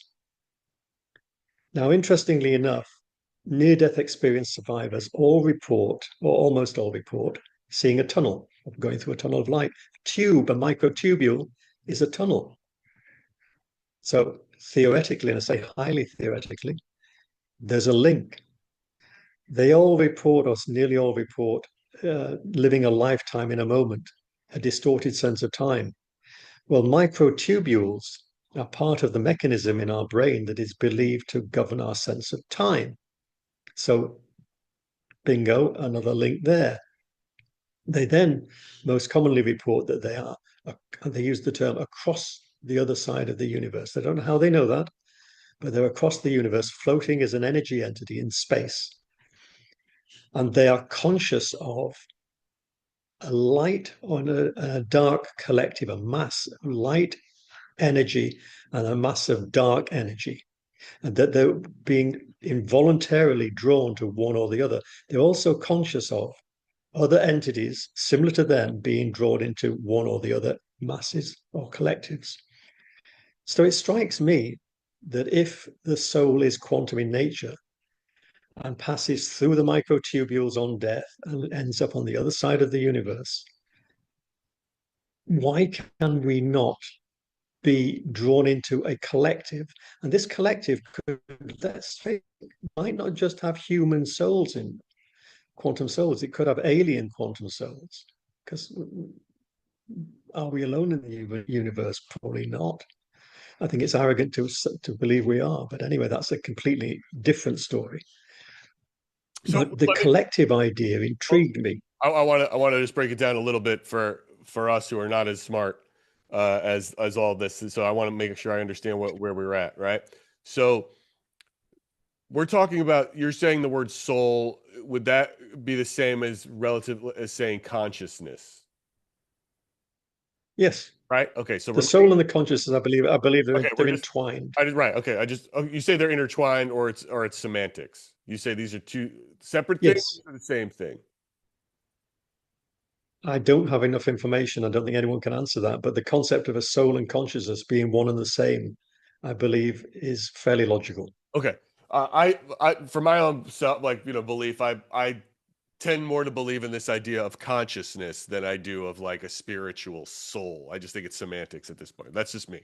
So, but It really is semantics. Okay. So, a microtubule is that a physical thing like a synapse, or is it a metaphysical? It's a physical cellular component. Okay. At the micro level. Got it. It's a component of cells. And is this in the brain? Yes, it's part of the cell, but in the brain, the microtubules are believed to be part of the mechanism governing our sense of time. Got it. We don't know how yet, as far as I'm aware. I'm just trying to break it down just for the physical. I'm painting this picture in my head to understand what we're saying. So, yeah. So if we're looking at the collective now, they're on the cellular level. A microtubule is on the cellular level. Consciousness, thus, is traveling through them as a waveform in neurons. A waveform in neurons, which is basically energy. Yes. That I'm with you 100%. One belief that I have tended to grasp on is, my nephew's sort of philosophy of what spirits are, is this idea that ghosts, quote unquote ghosts, are the fractured memories of the living that have been, when we pass, our energy has to go somewhere. It can't be created or destroyed. And then and our consciousness is attached to that energy. In this sense, energy it's a microtubules, but it has to go somewhere. And is that what he is picking up? That's sort of his belief of what he's might be talking to. Okay. I believe that ghosts are a different form of entity that are encountered, but they're wrapped up again with quantum consciousness in a different way. And I'll touch on that afterwards, if I may. No, I want to get back to it. The important thing I had to break down what you said before everybody gets lost, because I know I would soon get lost. It's a very deep concept, right? So, okay. It's a deep concept. So we're talking about. So we've got consciousness travels through the microtubules to possibly the other side of the universe with other consciousness, and now this is what you're referring to as the collective. It's being drawn into one of the two collectives, the light or the dark, the positive or negative, whichever you want to term it as, the collective. It does suggest that could these collectives be the classical notion of heaven and hell, positive and negative? It's not theoretically impossible. So anyway, if these collectives are made up of an infinite number or potential infinite number of quantum packets of soul energy, is it not possible that the entity itself, the collective itself, could be the embodiment of what we see as a higher power, a deity, God, or the devil? Or could the most reincarnated, the most powerful packet of soul quantum energy that is within that collective, could that not be the soul considered either the God or the devil? It does allow a mechanism to explain a theoretical deity, which is where I'm coming from. And also, then if you build into the fact that there is something called quantum retrocausality. And if Quantum you imagine this, let me repeat it for myself. Quantum retrocausality. Is that what you said? that's correct. Okay. That is correct. And what that means is if this collective, the quantum soul energy packets are outside of space time, so outside our universe, they could theoretically view our entire universe from start to finish. It's like a film strip on a timeline. And quantum causality is a strange concept, which means events in the future can affect events in the past. So this theoretically allows for us to be our own spirit guides with after multiple incarnations in the future to come back and guide us in the past. So it allows for a mechanism that's scientific, theoretically scientific, to underpin it rather than just, oh, it's magic, and explain it away like that. Brian, how would we possibly test these theories? Oh, we need massive amounts of money, funding, research, and a great lab. So if you had that massive amounts of funding, money, research, and a great lab, what would be the first test you would do? I'd assemble a great team because I recognize that I'm an exercise scientist. I'm not a quantum physicist, but I ask awkward questions and theorize what some of these physicists do not dare to theorize. So we would be great antagonists. I want a great team of experts within their chosen field to help me research this. That's what I would do, and hopefully guide and manage them through the process. And what do you think But I believe, what would be the first practical test you think you could do if you had all the money in the world to test it? oh gosh, trying to determine quantum material leaving the microtubules. I think that would be the first. That's where it all starts. Let's face it, quantum consciousness is the bedrock of this concept. Is that like saying, is this a little Frankensteinian in the sense of let's track the energy where it goes in the moment of death? Yes, basically. Right? Because I believe that there's no such thing as magic. There's got to be a mechanism where if we survive after death in a different form, that begs the question, how do we survive? What is the mechanism for that? And where do we go and what do we do?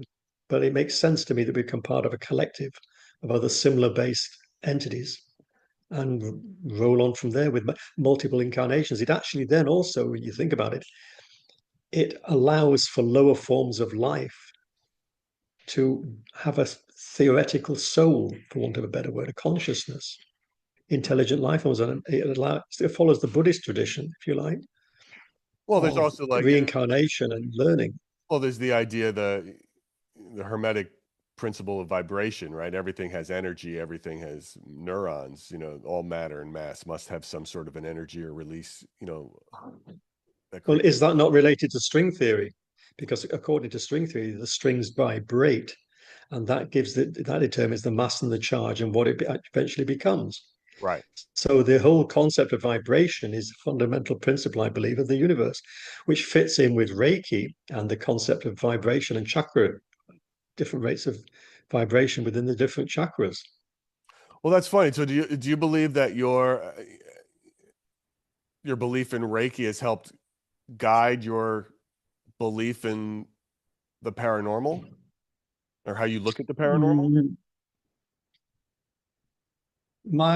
Our belief in Reiki and our trust in Reiki is from our own experience and a certain amount of research that's taken place in California and some in other parts of the world.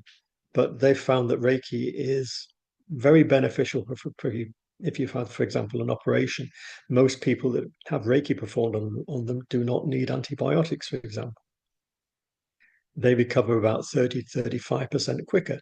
And there are machines produced in Minnesota called the myopulse and acuscope that basically manipulate the energy of the body to create a healing mechanism similar to Reiki. So people recognize that energy healing and energy medicine is a very valid form of treatment.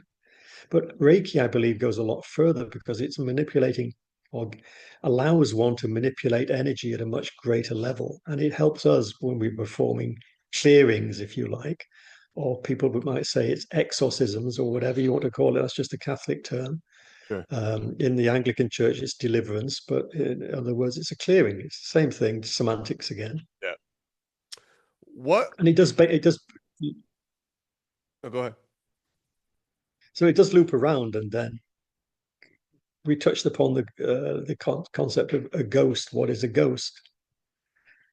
Well, a ghost could well be an imprint of what we once were, with a guidance from a quantum consciousness soul energy packet. So the ghost itself isn't the entity that leaves us on death, it's the imprint, if you like. And if you think about the cellular level of the human being, the electrical potential of the human being is staggering. We've got roughly about 50 trillion cells in our bodies, and each cell has a 0.7 of a volt electrical potential. And I don't know how your mathematics is these days, but mine's terrible. But I do believe that the answer to that is 3.5 trillion volts of electrical potential energy in every human being. Now, that can be manipulated through Reiki, or if even a slight imprint of that is left after death, that could explain an awful lot. Some people But it would doesn't argue, detach it from. some people would argue that some hauntings are experienced and imprints are left by the living. You know, that there's Oh, yes. not necessarily in death, right? So that kind of energy can be released depending on what we're talking about, or you know. Absolutely right. If I noticed something very interesting a couple of years ago. I noticed that supposedly famous ghosts were not being seen so often, and some were not being seen at all. In England, where we have a lot of these older buildings that are reported to be haunted, some of them would say they would trade off the fact that they were haunted, but the ghosts just sort of disappeared. That led me to actually collate some research notes with myself and some people that I work with in the United States. We took a sample of 100 encounters with supposedly, apparently sentient entities. We found that over 51% of these were between 0 and 100 years of age. Fast forward to 250 years of age, there's very few that we discovered. And now then, unless the energy can be replaced and replenished from whatever a ghost is, at the end of the day, it's going to conform to the second law of thermodynamics. And I had a brief sort of encounter in the newspapers in England, I think it was last Halloween, um, with Professor Brian Cox, the astrophysicist, who's made a bold statement saying ghosts cannot exist because they must conform to the second law of thermodynamics, which I broadly agree with. But that's also saying like a hot cup Tell of the coffee audience can't what exist. tell the audience what the second law of thermodynamics is, because they're like, for those who don't know, because I certainly know what it is, but for the people who don't know, why don't you tell everybody Okay, what the second law of okay. thermodynamics is? The second law of thermodynamics basically says it's why your hot cup of coffee goes cold. Any body will lose energy, and it will go to a baseline energy level of the environment. So it's just about losing energy, and energy that will be naturally go back into the universe and go back into the environment. So it sounds complicated. It sounds like I'm very knowledgeable and know what I'm talking about, but I'm not really. Just learn a few words like this, and you're fine. Sure. But yeah, it's like saying a second law of thermodynamics to say that the ghost cannot exist is like saying a hot cup of coffee cannot exist. It exists, it's hot for a time, but eventually it cools down and loses energy, comes online energy with the environment. So that's what I posit about the ghosts, that eventually they will lose energy and fade away. It then begs the question. So those ghosts that seem to persist further on than say 250 years as the benchmark, and it could be higher. I don't know. What is their energy source. How do they replenish? And also, if they don't replenish and fade away, what is the afterlife for a ghost? Is there an afterlife? Is time the same construct for a ghost that it is for humans? So is 100 years of time for them the same as 100 years for us? Because time is a construct, it isn't constant. So again, many more questions than there are answers, I'm afraid. No, for sure. I think that, from an energy standpoint, I think people give off different energy and people receive different energy as well, just as human beings, right? I find, I don't know what to make of it, really. I've met a couple of mediums now, and some of them have said things to me that I am absolutely wowed by. And there's just no way, I can't for the life of me figure out how they said it. But then I just have to look at it as if, their connection or their intuition, whatever semantic word you want to put on. I'll use intuition. I kind of like that because we all sort of have it. We all have a fight or flight in us that somehow says, someone walks in a bar, they look like trouble, and you feel like, I don't like the vibe the person's giving me, and you want to leave, right? We all have some of that in us. I think certain people might be tuned up, and that's, that gives them a certain natural ability that others don't have, much like, as with exercise and athletics, certain people, you can train everybody, but you're never going to train anybody to be like this. Some people just have that gift already going in that they're going to be an Olympian, and you can hone it, but you can't turn everybody into Olympian, or else everybody would be. So it's, there's just something genetically in them is different. And I think maybe that can feed certain people and they get a different reaction in a space versus some others. I don't know. This is just from all the people I've interviewed and gathered information from. It seems to be the case, because I certainly walk in a place and I don't feel anything sometimes, and it's just, I'm not getting the same reaction from devices or from whatever, whatever the vibe is that they're feeling. But I do believe that they're getting what they're seeing and what they're hearing and what they're capturing. It's just a fascinating world to get into, but where you're going with it now, with this idea of quantum paranormal and what you're writing about, I can't wait to read it. I think it's really interesting. I think people who are studying this and are playing in this space will absolutely be fascinated by it. Do you track what's happening in this paranormal space on social media or on YouTube or in the world or in the study? Because there's a lot of guys out there with REM pods and phone apps, really studying. And sometimes they catch stuff that's wild. And sometimes it's, quick 1-minute bits, but it's an interesting play. And I think they want to be better. They want to be legitimate, quote unquote, legitimate investigators. What advice, if any, would you have? Because here's the thing. They learned how to do it by watching Ghost Hunters or Ghost Adventures, right? They learned by watching TV shows, most of them. They didn't learn by, studying crafts or reading your books or reading Steve Parsons' books or reading, Lloyd Auerbach's books or any of these things. They did it by watching a TV show. So what advice would you give to some of these guys and girls who are out there studying, paranormal investigation to really make it, to take it to another level, to take their study to another level? Really good question, Gary. The advice I would give people who want to improve their methodology for paranormal investigation would be to dial it back, strip it back to the basics, unlearn what you think you have learned, and approach it all from an analytical perspective, and learn to be analytical in all things and objective rather than accepting that, as we touched on earlier. Do we know if a REM pod works or not? Is a ghost got static electricity? Does it possess that quality? We do not know. Do we know that any of this equipment works? No. Does it possibly? Yeah. I think they've got to dial it back and go back to basics and follow a scientific methodology.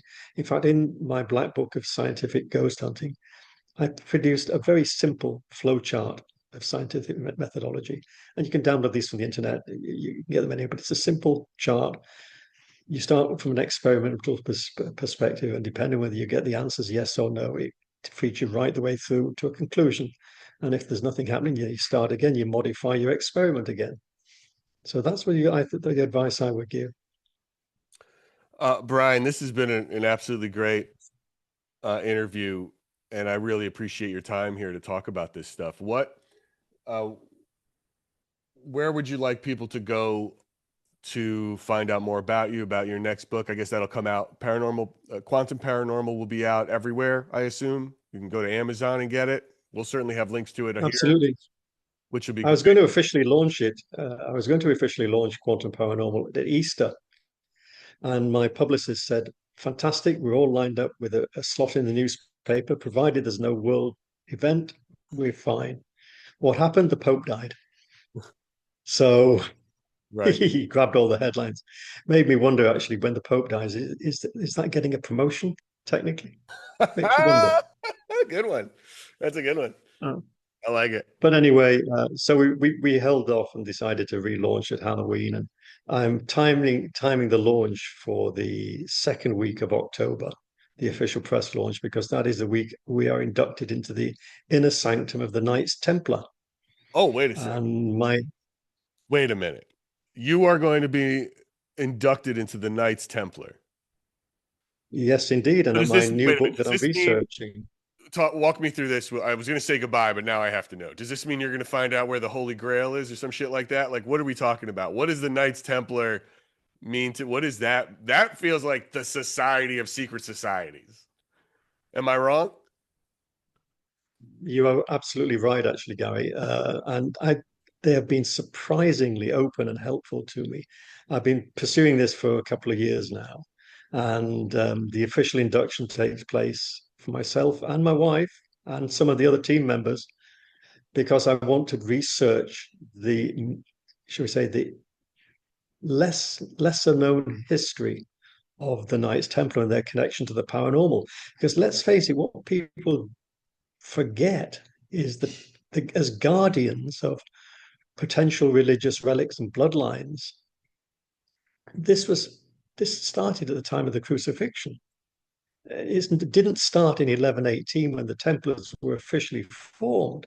They've been going on for centuries before that. So the people that were doing this before the formation in 1118, they're the ones that hold the innermost secrets, the guardians of the Grail, perhaps the guardians of the Ark of the Covenant. But this is what I'm researching for the next book about the paranormal connections to the Knights Templar, and I'm rehearsing it from the inside rather than from the outside, which is a real bonus. Oh, and I feel like I'm going on my own Indiana Jones quest. Yeah, man, be careful. I feel like you give away too many secrets. We might just, whatever happened to Brian? We don't know. We haven't seen him in a bit. He might disappear somehow. I don't know. That sounds like something you might want to really be careful about how much of these secrets you tell once you're inside. But if you can tell them, I can't wait to have you back on once you've really investigated it and share with us these stories. It's fascinating. I imagine that the book will take a while to put together, but given the notes that I've already got for the last couple of years of involvement with them, once I'm on the inside and gone through the entire process, I'm hoping to release this new book for next Halloween. So maybe we could team up again next year. I would love it. I would love it. This is really interesting, Brian. You're a wealth of knowledge. I really like the angle you're taking. For us here, for Splintered Spirits, it is about getting a lot of different perspectives and trying to have a little fun with answering the question of what are spirits and understanding what's going on and what people are seeing and what they're getting, and getting an education on your experiences, hearing your stories, what you've lived through, how you look at it, how you approach it, and how you still keep an open mind about it. It's fun. May I just Fun and inspiring. May I just interject on something? Please. You mentioned earlier on about intuition and someone having precognition that you were involved with. Yes. What if that were quantum in nature? If you imagine that retrocausality, if that is real, and that is a real feature of quantum physics, events in the future can affect events in the past. What is to say some people are more in tune with observing events in the collective that Absolutely. are in our future, technically, that basically, and they account for what we would call precognition and clairvoyance. That is absolutely true. I don't see why they have they're connected to something. They're getting information from somewhere somehow that I don't know how they're pulling it, and whatever it is, whatever they're jacked into, I couldn't say, what it is, but it is fascinating to me. And I get the real point of the story for me is I do believe some people are more in tune, to getting that information than others. Can people be trained to become that? To an extent, maybe. That's just sort of, it's the idea. I think that's the same idea as recognizing your skill set and getting your 10,000 hours in to get as good at something as you can when you know you have it. But can you go from there to there? I don't know. I think that is either you have to start here. You have to have something so great. I use the comparison here, like, for a baseball pitcher. You could teach someone how to pitch really well, but you can't teach somebody how to pitch at 98 miles an hour. You can't teach somebody to throw a baseball at 98 miles an hour. They can either do it, you can teach them how to get better at it, more accurate, but that's a gift. That's just something physiologically that they have that they can do. They maybe started at 90 and you got them to 98, but they didn't start at like where I'm throwing, and get me to, it's just not going to happen. It's just not possible. So again, Brian Sterling, vet, PhD, founder of Paranormal Rescue, Guinness World Record holder, BBC broadcaster, author, paranormal investigator. Thank you. I really appreciate your time. This was absolutely wonderful. Thank you, Gary. I appreciate your time.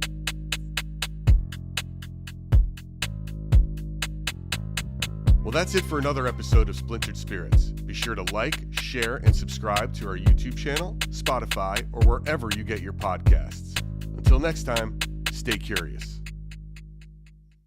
Guys, I had to go to I had to run my dog to the vet this morning, and my dog has Addison's, which is like JFK has it. You know what I mean? And it has to get a shot once a month. But so I grab a giant coffee, right? That's kind of what I do. But then my wife comes home and she brought me another coffee. So it's like now, guys, I'm on turbo.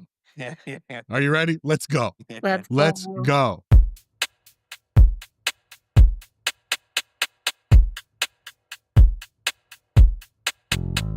Welcome to Splintered Spirits, a podcast hosted by me, Gary, and my nephew, John Santa from Santa Paranormal, where I follow Johnny as he tries to prove his theory that ghosts are the fractured memories of the living. Today we're talking about a different kind of haunting, the way a recipe can keep somebody alive long after they're gone. Our guest is food folklorist and archivist Rosie Grant, the creator behind the viral project Ghostly Archive on TikTok and Instagram. While she was getting her degree in library science and interning at Congressional Cemetery, Rosie discovered something unusual: gravestones engraved with full recipes.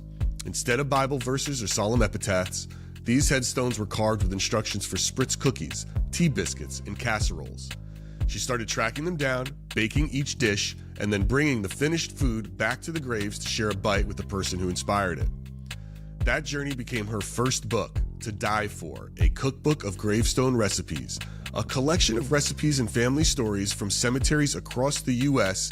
and beyond that explores how food, memory, and mourning all collide. We're going to talk about why families choose to etch recipes into stone, that connection between the living and the dead through food, and how cooking can be its own kind of spirit communication, especially for people who don't think of themselves as paranormal at all. Let's dive into the conversation. So it's just you're diving in early here for this. Rosie, thank you so much for being here. I got to tell you, you are the first person that I've come across that has a love for cemeteries as much as my nephew here, and such a unique way of how you show that love with your book, To Die For, which we're going to get into. Absolutely. That's why you're here. And I learned a new word, which was, well, I think I learned a new word and I just lost it. Taphophile? What is it? Tapophiles, yeah, people who love cemeteries and gravestones. Yeah. So you guys are a couple taffies, I guess. That's what it is. There's You're some both tappies. both taffies. So Rosie, I got to find out how you became one. So it's like, so you grew up around ghost tours and cemeteries, right? And this is because of your parents? Yeah, I mean, maybe John, I'm curious for you as well what your kind of origin in cemeteries were, but I grew up near a graveyard, that I would walk through from, it was like my shortcut through high school to get back home on my walk home. Where And was this? this was in Alexandria, Virginia, which has some really cool old cemeteries. And yes, my parents are now both ghost tour guides. So we would go on cemetery tours and ghost tours all throughout my childhood. And so cemeteries are just so rad, and it's so fun to see how each one is so different, and they're all, such a marker of each place and location. But I don't think I really knew a lot of the like behind the scenes work, how much work it is to do the upkeep for a cemetery until I interned in one, and that was 2021. So that was my sort of like more, lift into this area, and I have such a strong appreciation for people who do gravestone cleaning and preservation work because it's truly such a labor of love. That's a long time between being like, what was it what the world look like through your eyes of, younger you walking through cemeteries to walk home and being around ghosts or your parents, is there a belief in it? How did that play up to your what was Halloween like? Oh, man, Halloween's awesome. It's always been the Grants' favorite holiday, and, I'm Irish Catholic, which has so many good ghost stories and spooky stories that the family would just tell.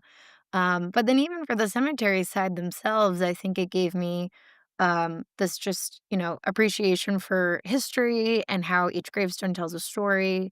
And yeah, I think younger me wasn't super surprised that older me just wrote a book about cemeteries, particularly a cookbook because I love food as well. So honestly, I feel like the gravestone recipe cookbook is such a combination of my family gathering around the table and telling stories, whether on Halloween or otherwise. Amazing. Uh, so from you were trained as an archivist, right? And then you wanted to be a librarian. I have never met anybody who wanted to be a librarian. What is that? Is that I've just I've because of the only met love? one other person, so this is actually pretty wild. So yeah, So what how was your I'm so curious, like what that's a real like are you data driven or what is that drive to go down that road? do you like the Oh, man. smell of old books? Yes, Yeah. absolutely. Yeah, Yeah, no, a lot of people, yeah, right? Or do yeah, you all yeah, have are yeah, you big library folks, especially if you're yeah. in Los Angeles with some of the best libraries? My daughter is a giant bookworm, so she loves old bookstores. I wouldn't say she Mm, frequents libraries too much, but she loves a good mom and pop sort of classic bookstore. ugh, She loves going in those. It's oh her my it's her gosh. favorite thing. But for you, like how did that what was it? Like that's a lot like to is it reclusive nature? Like what is it about being an archivist and a librarian? And I have a point to all these questions by the way, but I'm Oh, just sort of no, I curious love like, it's a great question. Well, so I was working at a museum pre going into library science, and I should say I was an English major. I always loved libraries. My uncle, who was a spooky Halloween loving guy, he's my godfather as well. This is my dad's younger brother, also a librarian. And so I think when I was a kid, I was also very inspired. My favorite movie is The Mummy. And when Rachel Weisz's character is like, "I'm a librarian." And actually, technically, she's more of an archivist because she's very into like the objects and the preservation of history. Rosie, that might be the nerdiest thing you're gonna say today. Right? Like right to point out, excuse me, you are not a librarian, you are an archivist. Might be, Yeah, you know, absolutely. I wrote, yeah, I own it. mean, we all have these things exactly. And I mean, even I saw that movie and I was like, golly, I want to be a librarian too Well, someday. what's so wild to think about that whole thing is the fact that there are items right now that have been archived that we still don't know where they come from. We don't have the exact origins, and we're still finding new things about these items. Like you see like articles all the time. Like, like, hey, this was in an archive for 50, 60 years and we just figured out what this was. So that's pretty cool. It's Yeah, man, we so all wanna be rad. Indiana Jones in some Yeah. sense, Yeah, right. but It she didn't do it really the is but yeah, right, that. he was the professor as opposed to the adventurer, so you went down the librarian road. No, But yeah, it's two sides of the same coin, and it's because of the archivist. I think even working in the museum, the archivist's job is to they're less on the curator side or the professor or the historian. They're really around to make sure the objects are in the best condition to have for the people in the future. So, yeah, that could be like, we don't know what this is. They're going to try to take care of the object as best as we can until we learn more. New histories are always coming out, new contexts are always being added to objects. And I was very inspired by community archives, which a lot of cemeteries fall under this of like, we have like institutional archives of like land records and management and ownership of property and things like that. And community archives is more like, well, every community has a story. A lot of, again, the cemetery preservation work, which can go into land ownership, people buy a plot, but also it goes into the stories of like, who are these people that history might have forgotten? So it gets to be the archivist's job to uncover that, to protect that story, and to help people in the future learn it. So I was very inspired by all of that. And also, I mean, yeah, it was early days of the pandemic. I was so inspired by like all of my classmates in library science school were just librarians. They were already librarians and they just wanted to be more helpful. They were like putting themselves through school, paying for a master's degree because they're like, how do I be a better librarian than I already am? And in my mind, I'm like, you're already helping everybody. Like, you're I have so already many so I great. have so many questions about library science but this is not the place. But we'll have to talk another time. Like just because I do find it's just something I know nothing about. And so you're studying for this. You get an internship at the Congressional Cemetery. Is this all about the same time? Like you're a Exactly student the same and time. I'm a student okay. at the time, yeah. No, what did you expect that job to be like, and what surprised you the most? What is interning at the Congressional Cemetery even mean? It's such a good question. I felt so, I mean, it was such a fortuitous time because, yeah, a lot of libraries and archives were closed during, early quarantine days. So I couldn't have gotten the same experience. But yeah, cemeteries were unfortunately, in some cases, busier than ever. And so I interned, yeah, as it goes. I interned Right. in the archives of Congressional, which is one of Washington, D.C.'s oldest cemeteries. And I basically was documenting the gravestones, and we were putting this sort of like online exhibition around their residents who are more famous. Of like, they have some very famous activists and, of course, politicians that have gone through DC. They have some really unusual cenotaphs. And, other parts of the cemetery too. They have an apiary, they have history tours, they have a book club, they have a death doula. And it's very much a place that's trying to connect to the community and tell these stories. And so I was a part of that work.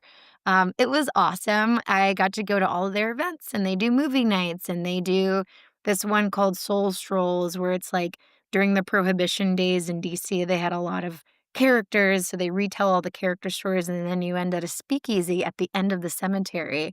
And it's just a delightful place in general. It's like Hollywood Forever out here that Yeah. has all the events like that, right? That you did too. Exactly so. I think Hollywood Forever honestly has been very inspirational to a lot of other cemeteries. And obviously, some people, that's not for them. They don't want to be buried in a place that's like so for the living. Right. It's nice that we have options, but personally, I loved how welcoming they were to the community. And Congressional was a derelict cemetery even in the 90s. And then the local community came together, and it actually was these random dog walkers in the neighborhood who started this sort of association. And now you pay an annual fee, and that goes to the preservation, and you can walk your dog in the cemetery. And it's a 2-year waiting list to try to be in this membership group, which basically just goes to the upkeep of the cemetery. So, not for everyone, but a really interesting model. It That's really wild. is. It really, John, really is. I could see John like loving this every Oh, second of this. well, because listen, other than Hollywood Forever, not many cemeteries do what she's speaking about. Even still, a lot of cemeteries are very recluse. I mean, even take the famous Sleepy Hollow Cemetery. Sure, they do Yeah. tours, this, that, and the other, but they are super strict on who's walking around and who's doing what. So, yeah, no, I love hearing about all this because I love the old Victorian ways of cemeteries where people went and picnicked and, brought their kids, and it was more like a park, setting. So I'm all for that. Yeah, yeah, I'm enjoying this. So when you say 100%. Yeah. what when you say, Rosie, you were documenting uh the graves there, what does that mean exactly? Is this you know what is Literally that? just Like taking where it is? photos. Yeah, where it Oh, okay. is, the Congressional actually has an app, but we also I mean, I think every cemetery does it a little bit differently, but when you take a photo that helps with the geo-coordinates of something, if you have locations turned on, and so you can later get the geo-coordinates for where a person is, and if you take that photo over the gravestone, there are obviously way fancier devices doing that, but, like, taking a photo on your phone has a marker of what the location is, and so we would use those geo coordinates for each of the stones. I should say our cemetery wasn't that big. I mean, compared to like, these beautiful rural cemeteries that you were talking about, John, that had the picnicking, a Greenwood cemetery, a Mount Auburn, places like that. But Mhm. even for ours, it's big enough that like if someone wanted to go find, for instance, Leonard Matlovich, who's a very famous gay rights activist, you would be able to actually find the coordinates of his grave and then a little story for him. And, some of these will just be used in like brochures so people can pick up a free brochure. They can walk around the cemetery and find each person.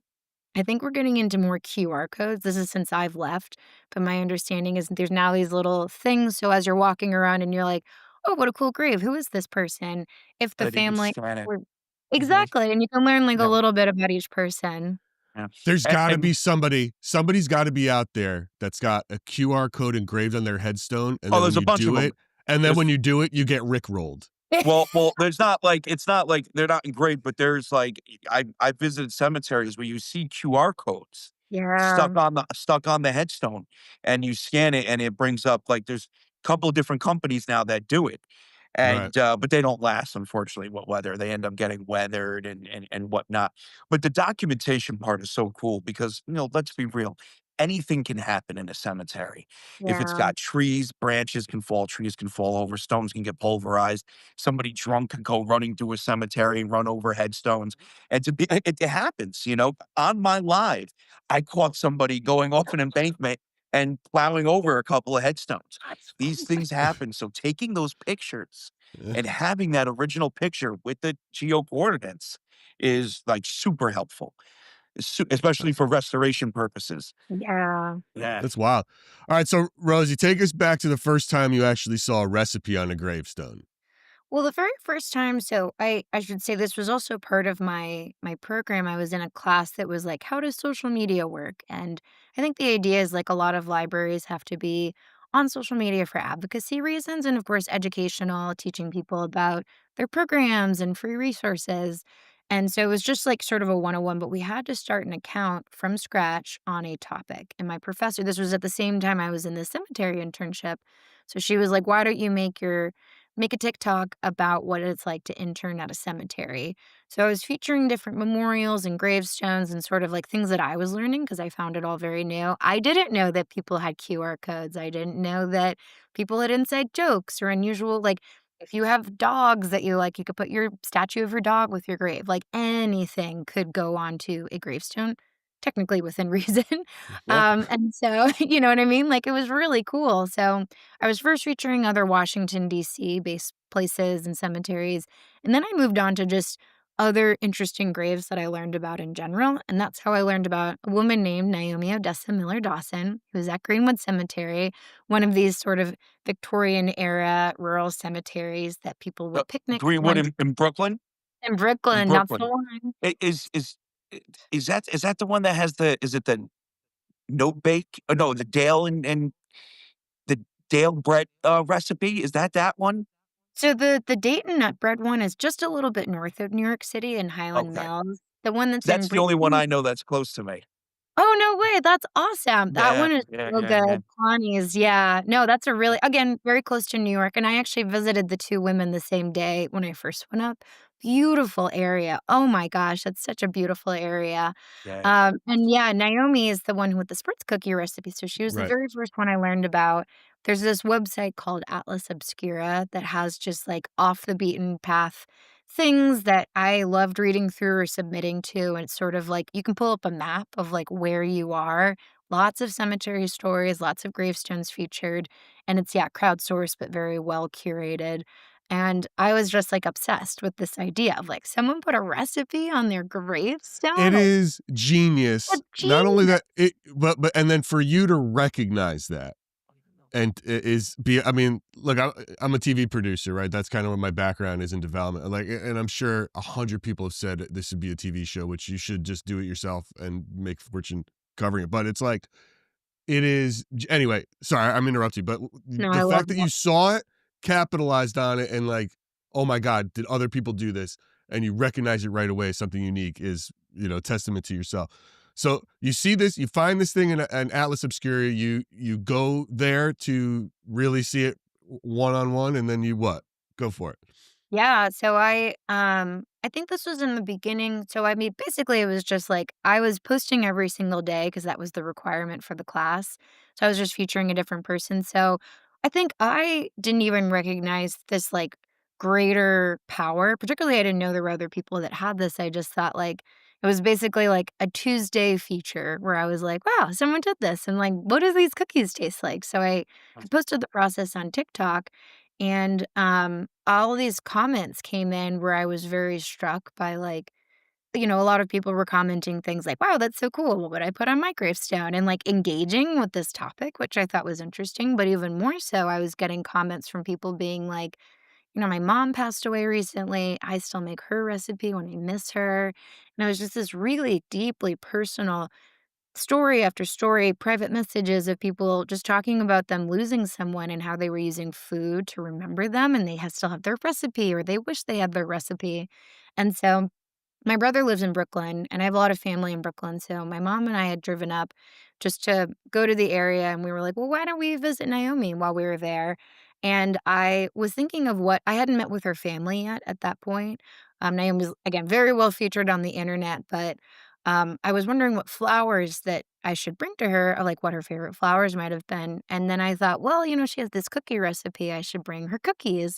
So that's why I brought Naomi's cookies, and that kind of just started it off of, like, my mom and I had a cookie tasting right next to her, and it felt very much in the old Victorian tradition of picnicking with lost loved ones at a cemetery, and it felt So really cool. lovely, right? It's just there's So something cool. about it. So And so then going on to Connie, who you're near, Connie is a little bit north of New York City, and she has a Dayton nut bread, and I was like, "Well, if I'm visiting Naomi, I should visit Connie." And after that, I just started researching more folks and more people, so the first 8 or so recipes and people I found on the internet, they were featured in news and blogs and podcasts, and then after that, families themselves started reaching out, which just kind of changed the entire project for me. Did you get And an A in this class? what's wild is Oh, so I can only really think that there I mean, how many people actually put a recipe on a headstone? It has to be less than, if I had to take a guess, 200, and then how many of them are weathered, where you can't even tell, and it looks like any other random, inscription on a stone. So my question is, how many were you able to find, not just on your own, but with people reaching out to you? Yeah, they've all been crowdsourced. To this date, I know of 52 around the world, mostly in the US. And yeah, it is such a good point of the weather element. I mean, these are public outdoor memorials.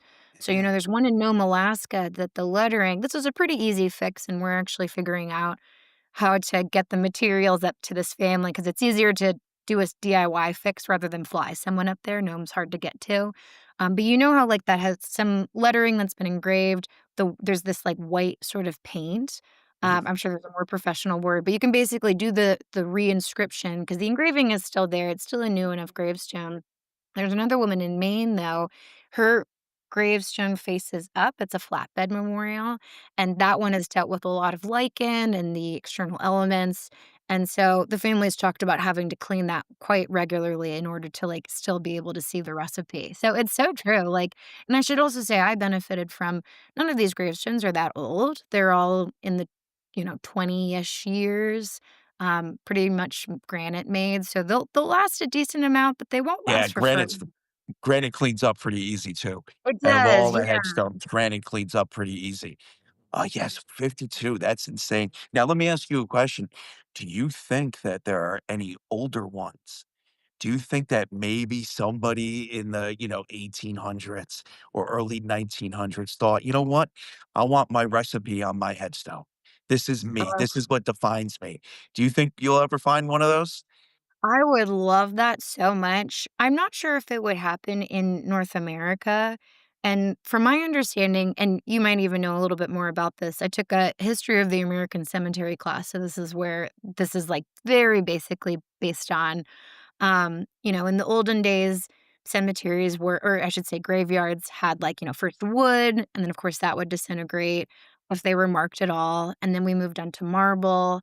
And a lot of the stones were done by this family, I think around Boston. And so they would Yes. mass carve a bunch and then ship them all out. So for the most, that's why so many of these, lots of memento mori and like the very classic, and you would just add nates, birth dates, the basics. Nice. Now, that being said, I could totally like, I was looking of like, what is the history of like leaving behind recipes? And there are like, ancient Egyptian caves and pyramid adjacent type things that a recipe would be left behind as far as like a death practice. So I wonder if I go a little bit more cross culturally, I might get something older because that would be so rad. I would That love is that yeah, that'd be very cool, wouldn't it? Wow. one day. One day, right? One day. Hey, listen, you never know. Yeah, but it Did you get fascinated an me. did you get an A in this class? I hope? I did get an A in She this had to class, have. Yeah. yes. Could you imagine? Could you imagine if you didn't get the A? Yeah, she got a B I would have been plus. I mean, it's like, are you serious? Yeah. I would send that teacher I would have sent that teacher your book, Oh, for and like sure. No, sign, Oh, Katie you know? I blast that teacher once a month on my social media. Yeah. "Hey, Oh my god, remember, could you imagine? day 156 of telling this professor, You you know, only gave me a B." it's crazy. Rosie, Luckily. you got a couple 100,000 followers now. I mean, obviously this thing is blown up. And have you gotten any? I mean, even John gets this quite a bit. How has the reaction been? I mean, have you gotten some negative reaction to it too, where it's like, come on, "You're even not though you're doing Sure. family, you something, shouldn't be there, you did that, yeah. Yeah. Yeah, How do no, you I think manage that? so. I think for How do you the manage I'm it? honestly, and John, you maybe feel the same because the idea I would love if like the Association of Gravestone Studies, which is this like gravestone conference and membership group that they engage with a lot of these topics. It's a lot of cemetery workers, but I think more and more so it's a lot of cemetery preservation workers and educators. And yes, TikTokers and social media folks fall under that. And I definitely think that, like, having, like, a camera and documenting in a cemetery has a lot of pros and cons to it, and, we've seen people do things in cemeteries that are against all the cemetery rules, like, most cemeteries have the rules printed at their gates of, like, "You can Mhm. do this, you can't do this. Don't be here in the middle of the night," Right, "Don't yeah, play around with the gravestones, don't be yeah. disrespectful." No And I artificial flowers, no, no Yeah. things like that, yeah. Exactly, and then don't leave food behind, so that is a Yeah, don't comment I leave do them. get frequently of, like yeah, and people are like, "Oh, you should leave the cookies for them," and I'm like, "Well, I've worked in a cemetery, I know who has to clean that up," and usually it just attracts Yeah, animals. yeah. But, if nothing else, I look at any of the negative comments as people are on some level engaging with this topic, 'cause I do think death is very taboo. Cemetery etiquette isn't necessarily taught to people of, like, you can most cemeteries, if anything, should be welcoming to people as long as you follow the rules, you're respectful. You go through and read the names. And this is very much based out of the archive side of the idea that a lot of archives are really struggling because the community around them doesn't care. And eventually, if the community doesn't care, including if they don't care about the cemetery, it becomes derelict. They're very expensive to maintain, and then eventually, like, I'm from the DC area, we have had so many cemeteries bulldozed, turned into parking lots and shopping malls. And the life of the cemetery depends on the local community connecting to it. So while I can totally understand and people are, engaging with death in their own way, so maybe they'll never be comfortable enough to walk into a cemetery themselves. At least, like, I would like to think, them watching John respectfully cleaning gravestones with the permission of the cemetery, you're following on the rules, you're talking with them, and it's a celebration of these people. I do Mhm. think that gets people one step closer to something that is maybe a little uncomfortable to think about. And also it sets like guidelines of like there are ways to ethically be in a cemetery, engage with the cemetery, be welcomed by the cemetery. So I think it's just you can there's a healthy model out there, basically. Have, Rose, have you're 100% correct. And what I tell people, because I get this all the time, I say something that kind of throws people back. The first thing I say is cemeteries are a waste of space unless you're visiting them. These headstones are here as a testament to the micro history of the people that lived here. And if you're not there visiting them, then the cemetery is a waste of space. Then there's no point for that cemetery. So why shy away from going and visiting a place, honoring that place, soaking in the micro history, the people that live there, connecting with the culture and the community that was there before you were.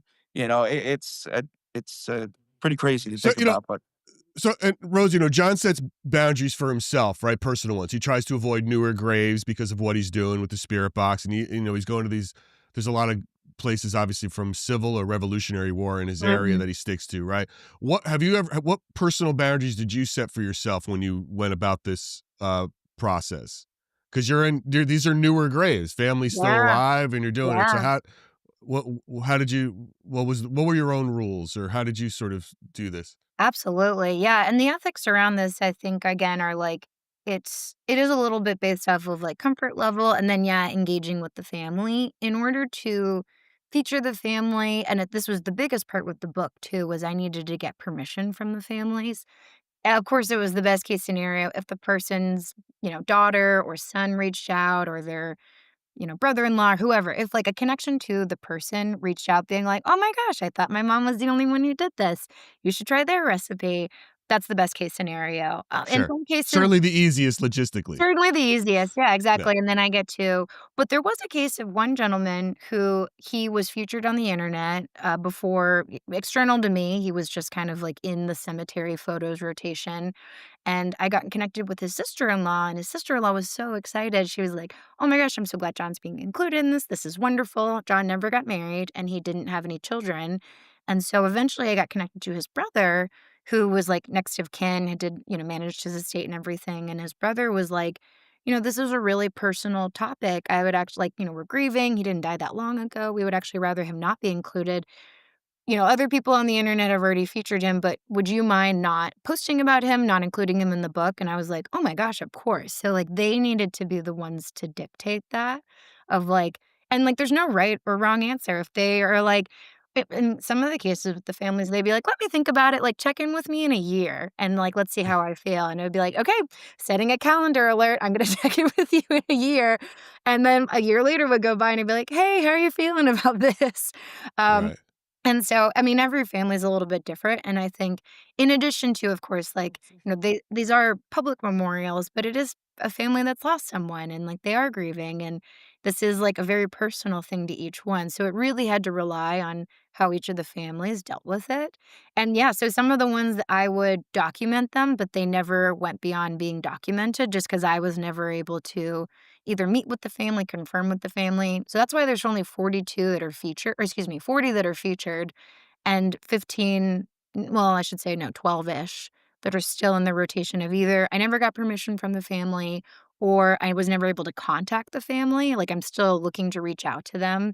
And then as far as just like personal boundaries, I just generally don't really, if a video does well enough, I don't read the comments because I'm like, once it gets beyond a certain threshold, everyone's weighing in on the pros and Oh, cons yeah. stuff, and Forget it. I'm like, "I'm not gonna put myself through that." I will generally read through again, people write some really lovely things. Sometimes people will ask, like, details of how to make the recipe, or if the families themselves will comment being like, "That's my grandma," which is really lovely. But beyond that, I generally don't read my comments because 'cause I'm like, "I don't need to know." Yeah, there's a lot of crazies in this space. They're Yeah, there are. crazy. It's the There's internet, that's crazies. how it is. Yeah, I mean, we're talking about, like graves and dead people. It's just like there's people that are just bananas. I've So dealt so with a lot of yeah, I'm unfortunate mental sure. illness in this field, so it's yeah, yeah. it's Ugh, crazy. I'm All so right, so let's sorry. get into the food just a little bit. I got to imagine what was a common What was a common ingredient? Because here's the thing that it makes me laugh, right? Because everyone will say like, "Oh, my great grandmother's chocolate chip cookies were the best ever," and it's like, yeah, man, that's because like she literally used the fat from the goat she just killed, and that stuff's delicious, right? So you know what I mean? Like, was like lard the biggest ingredient? Like what is that? What is that secret? What did you find is the most common delicious secret ingredient in all of your recipes? Definitely lots of shortening ones, which, a lot of people would probably shy away from. Quite a few margarine ones. These were post-Depression era. So very classic, like grandma's cookies. Makes a million cookies, uses so much shortening. They are Right. really delicious in the end. Some of Right. the families would Lard, right? lard, yeah, lard was being a separate one. So the fats would probably be the biggest, like, range of things. Some people just use butter. Lard, there's only one recipe that required lard, and that was these tea biscuit recipes from a Nova Scotia woman, and I didn't know how to get lard. Like, I was like, "Where do I even Yeah. order that?" Yeah. Um, so some of them there was one that required guava, and I had a lot of trouble finding guava. She lived in Florida, and she would be able to just pick it from her tree, but weirdly in California, I had so much trouble finding guava. So, Right. things like that, but, cookies and cakes were the biggest generally, like, widespan recipes that I found. I think also, like, the recipe can be written pretty simply, so it fits onto an epitaph pretty well, and they were also a recipe associated with, like, birthdays and special occasions and holidays, like, gathering times when people would be, like, looking forward to this recipe. So they all hosted this, like, thing in their house that people would get excited about, and the recipe was, like, the center feature of it. Was there Right. So any non-baking recipes found yet? Yes, just a few. There's, a ranch dip of a gentleman in Spokane, Washington, a ooh. woman with a cheese dip recipe, like a chilled cheese dip, Yep, in I saw that one. Iowa. Ooh. So good. Oh, I There's a know, Is that meat it? sounds so good. Uh-oh. it's so oh my gosh, it's outrageous. You eat it with club crackers, it's like, oh, Yeah. it's so good. The ranch dip is really good too. John, who's the gentleman it belonged to, it's just so good. And so yeah, a meatloaf one where you have bacon on top. There's a casserole in Wisconsin. So there's enough savory ones to get around to, luckily. Interesting. Nice. Um, what do you think that which one was the most surprising to you in terms of not only the recipe or the story behind it? I think some of the ones just that was a nice benefit of traveling to each one. Again, it started very randomly of like, well, I'm in New York. And then I would travel to visit other ones as I was, like, going out like, when I was moving from Virginia to California, because my, husband wanted to work out here, I visited a few people along the way. There was a woman in Utah and, just a few other folks scattered around the middle of the country, and then once I had started interviewing the families to get the stories, and I actually had a book concept starting to come together, I was like, "Okay, I need to actually, like, visit all of them," and I think with that, with each trip, I learned so much about each person. 3 of the women are still alive, and so this idea of pre-planning that you can put up your gravestone before you pass away and take care of all your details, and then you Wait, have wait, your wait. plot. Hold on. Wait a second. 3 of the recipes you found on a headstone, there's these women were still alive. Still They alive. already set it up, Yep, Yeah, they and they exactly. Gary, they already set all the information, and then the Yep, only thing that's left is the date that they the pass away. well, the It's body. well, that and that too, the too. body. But you'd be surprised how many of these headstones I come across where they never put that final date in. Someone Yeah, passes away, they get buried, and then the family I is did not sued. Yeah, realize that was a thing. yeah, that's a yeah, thing. But yeah, that's been going on for I mean, I Oh, come wait a minute. across We did hold from the wait, sorry, this changed 1800s that everything. are like that. So wait, when you call, did you know that when you call and they answer the phone, and do you like freak out, or do you know that they're alive when you call? Well, the first woman who I learned about, she is named Peggy. Her gravestone is up in Arkansas, and her husband had passed away, so basically they were putting up a combined gravestone for the 2 of them. So I knew there's another cemetery writer in the Ozarks area, she writes about cemeteries in the Ozarks, And she was like, FYI, there's this woman. So she was the one who, like, so I basically learned about Peggy, her recipe, and her being still alive all at the same time. And I actually cooked with her. So I like drove down last summer. We met up in her kitchen. All of her family was there. We cooked together. It was so lovely. And then we How brought old some is she? cookies. She is still pretty young and cooking and kicking. Hopefully she still has a lot of years left on her, but you know, at the same time, like her husband had died, and so I think it was just like, well, we're already paying for this, and in a lot of cases too, that people. So the second woman that I learned about, who is in Alabama, it's a beautiful cemetery, and her husband are a little on the older side. And I think they were like, we just want everything to be taken care of. So our kids, we get exactly what we want. We're in our favorite cemetery, which I believe was running out of space. It's a very popular cemetery in Huntsville. And so basically, they're like, we get the space where we want, we get to whatever we want to put on our gravestone. And then our kids don't have to pay for it or worry about it or worry, like, what do mom and dad want? Because they already picked it for them. And Sure. so and then the third woman, I thought I didn't know was still alive, but when I went and visited her grave marker, and it's her and her husband have these 2 twin grave markers in California, and there's no death date on her, and I was like, "Wait, what?" And then eventually someone was like, "Yeah, she still lives in the neighborhood." I guess if like my wife had put one up for me or something, I'd like, wait a minute. It's like, no, I'm just getting ready for I'm just yours. getting Getting ready. ready for it.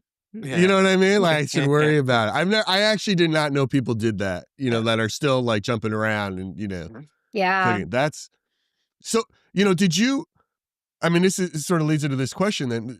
Did any perspective of you in terms of what you knew or thought about grief or family history or food even change while you put this book together? Like, how did those, what was that sort of a connection for you?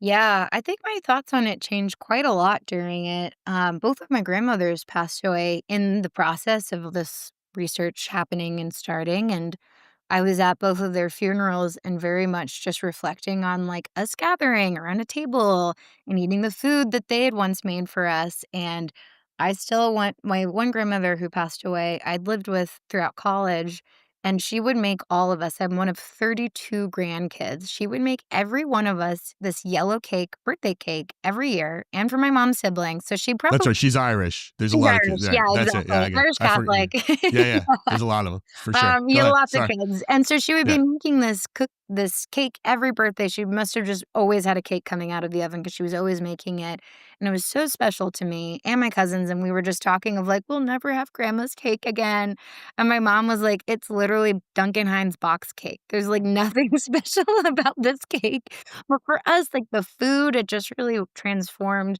that experience, and whenever I eat it still, I still want that every birthday. I feel like I'm a little kid in her kitchen again.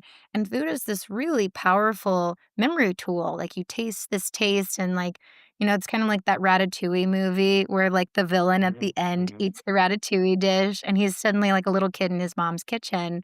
And I think food does that for us. So if you're grieving and you miss your person, if you have their recipe or some ability to have some of the flavors you had with them, it felt like my grandmothers were back with me. And it seems like for a lot of the families, that was an important part too of like not only their legacy, they were very like giving people. So what I loved is like it wasn't just like she liked baking or he was a good grill cook or whatever. It was like the tools to let you continue on their tradition, which I really liked that. Now, yeah, there's definitely a nostalgia, right, to food. And it does spark, something in everyone in terms of a memory. Now, you don't have to say which one. You don't have to be specific. But is there a recipe that you had that was like, this is kind of bullshit?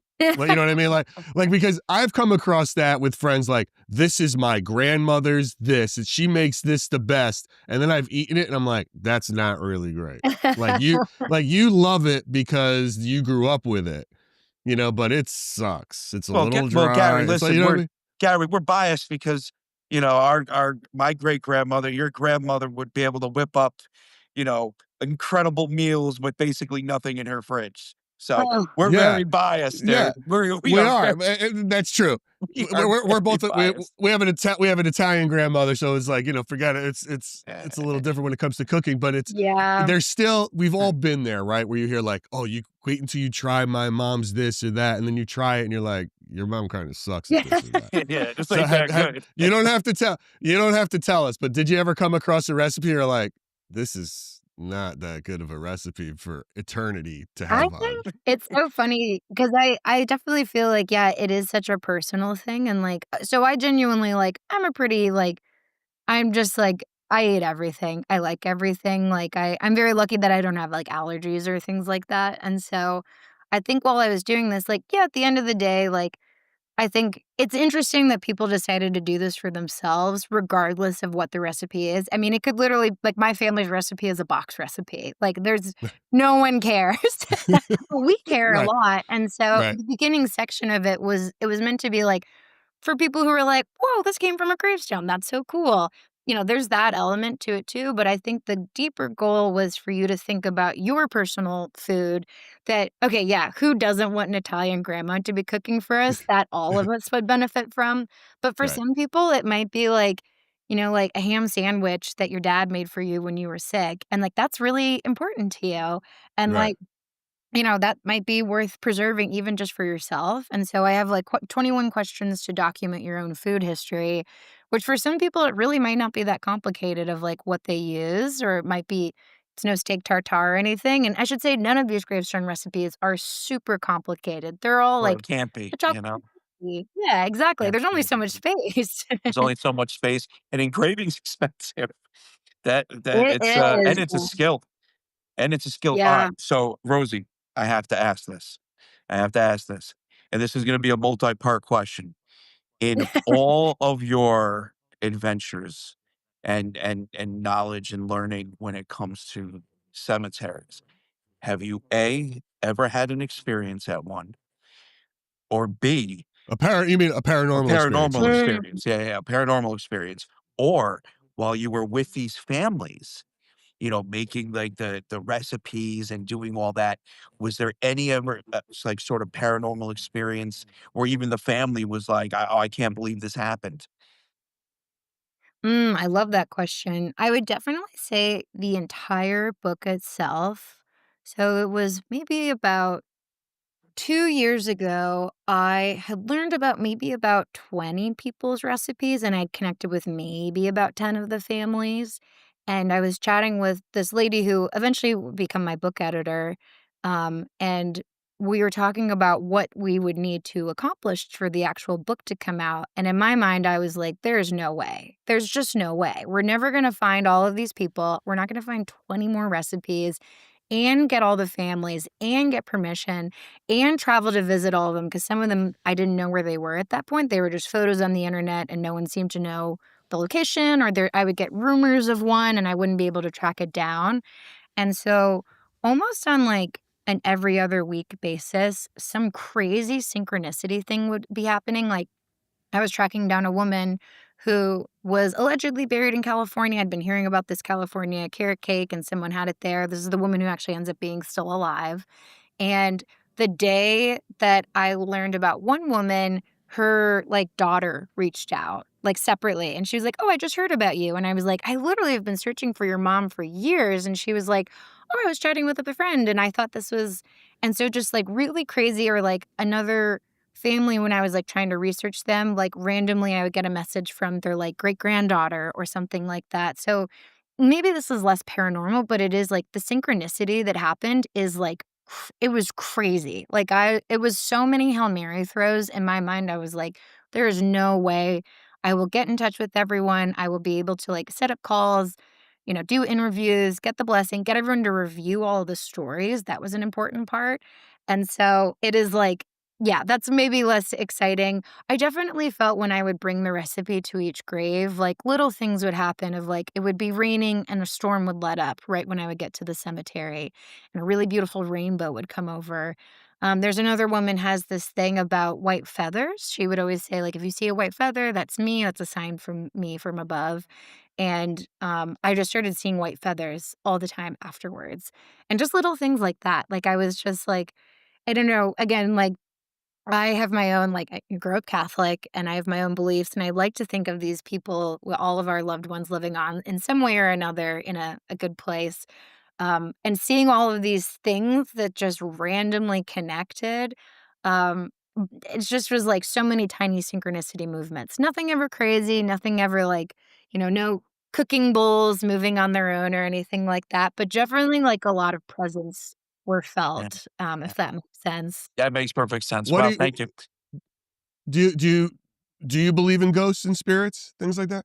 I think I'd like to. I think, like, I lean on healthy skeptic. I freaking love a ghost show. I love on your channel with just, like, talking to people and, like, hearing like, just so much of it I love. I think, like, I I the joke is, like, when you grow up Catholic or you go to Catholic school is it makes you very, like, agnostic questioning afterwards. Of course. You know Yeah, what I Oh, mean? 100%. 100%. Of Yeah, we course, did the yeah. same, both of us. Yeah, that's So what Yeah, it I'm, yeah, like, is. the I both mean, very of much us. Yeah, down. Right? yeah, Exactly. Like, yeah, you kind of have to be. yeah. yeah, And it's nuts. What do you think spirits are? I ask all our guests this. I love that. I think, like, I love the idea of the soul having some sort of, like, actual energy or something like that, and then that just goes on and continues on. I mean, for me, I find like this project has given me so much like meaning of like connecting with others and connecting through food and connecting through the dead that I would love to believe, even maybe less so for myself, but I would love to believe that all of my loved ones and friends and family and everyone I get to meet will go on and just like just go on somewhere, whatever that means. But yeah, again, energy sounds like a really boring No, summary, but that's something along fine. those lines, yeah, that's yeah. fine. Thank you for it. Uh, You'd be surprised. A lot of guests have trouble answering that question. So thank you It's for yeah, being, hard. forthright with yeah. that. Um, They're always afraid. they're always Everyone's afraid. afraid to answer Always. it. Yes. Of They course. don't want to admit. It's like we're like, look, man, no, we're talking about ghosts here. It's like Like we don't know what nobody they gives Yeah. a are. shit. It's what we're trying to We don't figure know what out. they Yeah. are. It's all right. Yeah, There's no yeah, wrong. I This wish isn't a we did test. one. Yeah, Yeah. There's no exactly. Well, wrong answer. right? So My You Rosie, know. dream is do go you ahead. do you have a recipe of your own? And I do. will that recipe in the far future possibly end up on a headstone? Yes, I feel like I have to at this point, and I always, like, love cemeteries, so I'm actually working with Congressional Cemetery where I interned. We joked that will I be put in the intern plot, like the intern section, to be interred there eventually, but my husband and I are buying, a double plot there, and, I mean, I haven't decided of course, I feel like, of course, a gravestone recipe, and if I had to pick one right now, it would be a clam linguine or, like, clam pasta.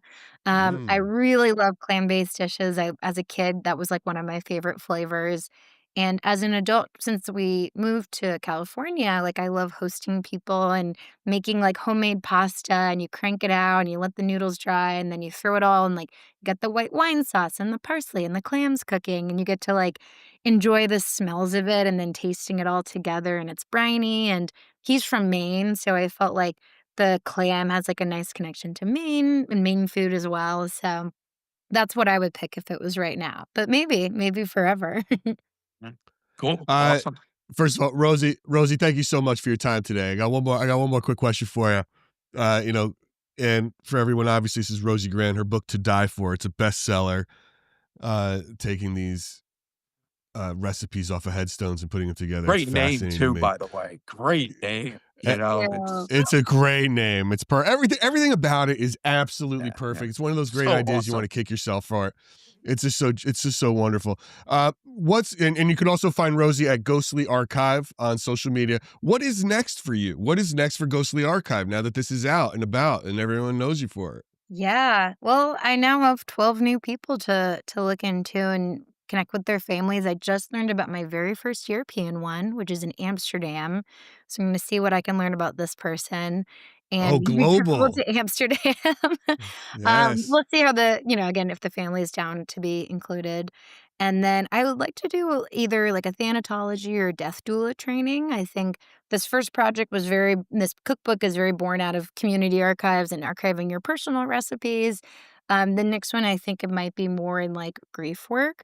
I would actually like to do more cemetery preservation classes because, like, the work of folks who are like trained in doing upkeep for cemeteries, and LA itself has very well preserved cemeteries, but you go a little bit more into the valley and there's a lot that could use volunteers. So I would love to be much more knowledgeable about that, of the correct tools, the proper procedures, things like that, because there's such an art form to it. Well, thank you for that. And thank you so Yes. much for your time today. I really appreciate it. That's been Thank great. you. It was a Thank real Been pleasure. great. so much. Yeah. Before we sign off, do you mind if I ask, do you both Yeah, have ask. are you a cemetery person yourselves? Would you both be buried in a cemetery? Would you prefer something else? Also, you don't have to answer that if you're like, I I'll live. tell you, I have a whole plan, but John, you go first. Yeah. All right. I actually have a really wacky plan.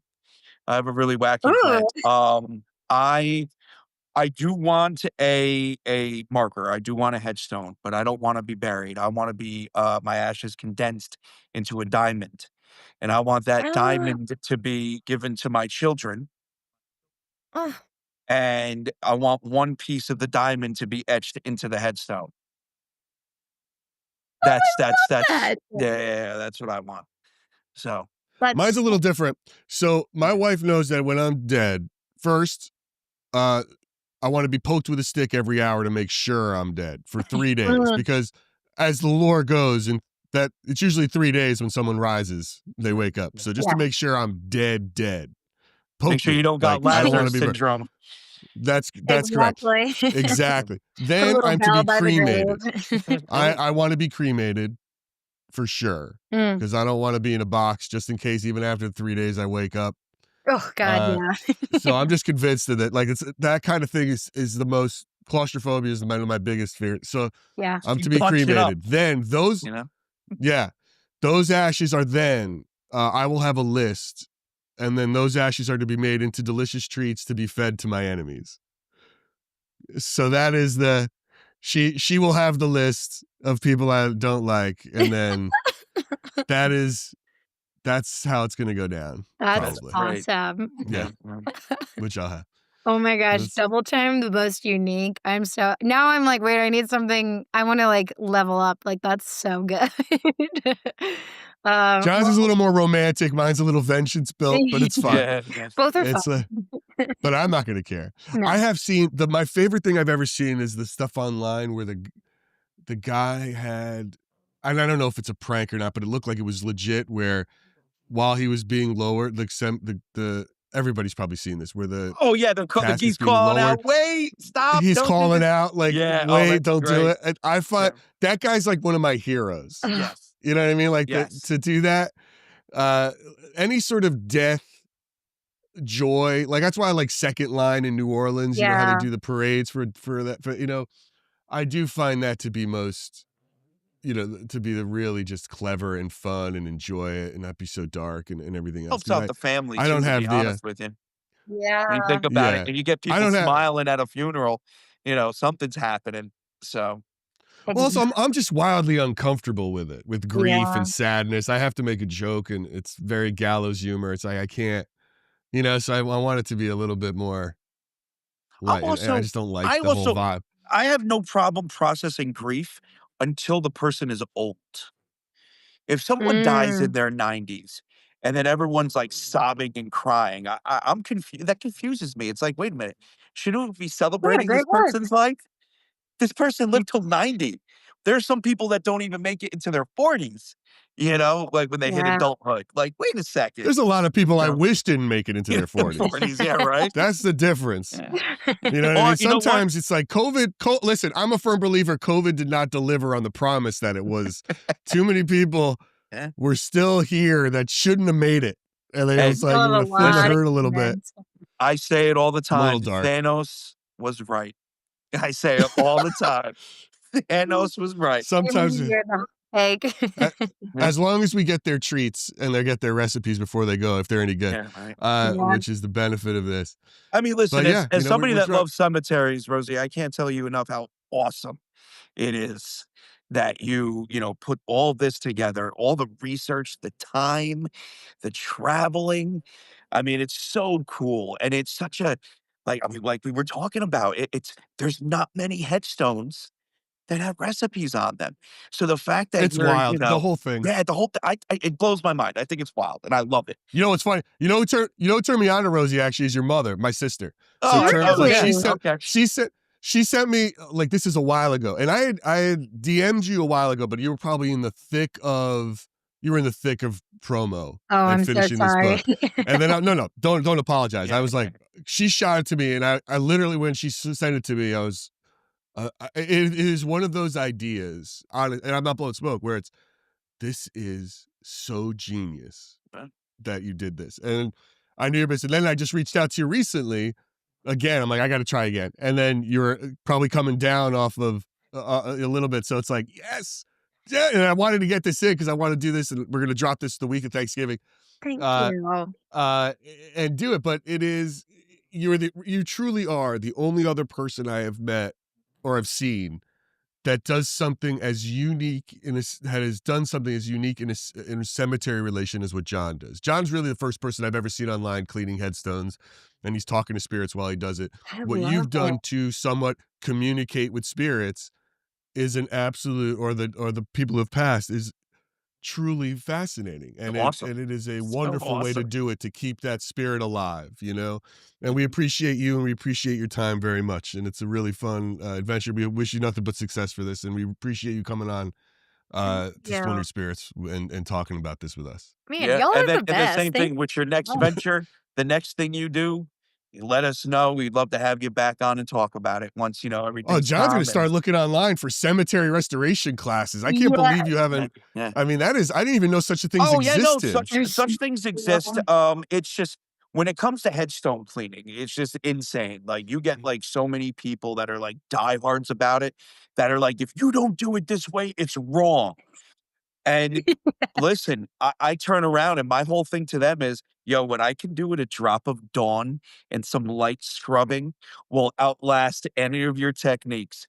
I still visit headstones, still to this day visit headstones that I cleaned years ago that look Mm, brand new. And we're not talking about wow. granite ones, we're talking about limestone. And the only headstones I don't touch, are the red slate, the slate stone ones.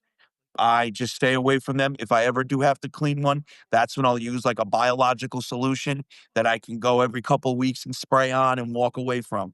I stay away from those. Yeah. Those crumble. Those are, And and John's selling himself short too, because he did a cemetery a couple years ago called the Brown Cemetery in our town. That was like a really forgotten, predominantly African American cemetery Oh. that he went out about and really sort of cleaned up the whole thing. And we're going to tell that story soon on this. I'm But he excited. really tried to restore that thing. And many people have, like every 20 years, somebody goes in and does it. And he was one of those people that really brought in and kept it clean because no one gives a shit about it. And it's kind of and that sad. that is true. But I did do that, but what I'm doing differently that nobody else did. Every 20 years, somebody comes in and does it. Is I'm keeping up with it. Most people come in That's for like a project or something, and then they walk away. Another 20 years goes by, the place just falls into, neglect again. And you've seen what that's like with cemeteries. When they get oh yeah. neglected, they look, I mean, sure, it's spooky, it's cool, but it's sad at the same time. And we're losing history. We're Yeah. losing a micro history. And yeah, so I went in, yeah, I fixed the place up and I keep up with it. I go in there once a month now and just, take care of the grounds and, all that. Oh, You know, that's look at this, a couple of awesome. taffies talking about couple of cleaning up Couple of tablets, cemetery. something like that. taffies. Couple taffies. Taffel files. I love it. Yeah. All right, Rosie, we're going to let you go. We're going to let Thank you you go. both Thank you so much. This was awesome. I'm so grateful to you both. Thank you. Hey, listen, and we're Okay, grateful great. to be on. I mean, that you coming on, this is awesome. I love this entire thing. You are incredible. Thank you so much. And yeah, it's so cool. All right. Well, that's it for another episode of Splintered Spirits. Be sure to like, share, and subscribe to our YouTube channel, Spotify, or wherever you get your podcasts. Until next time, stay curious.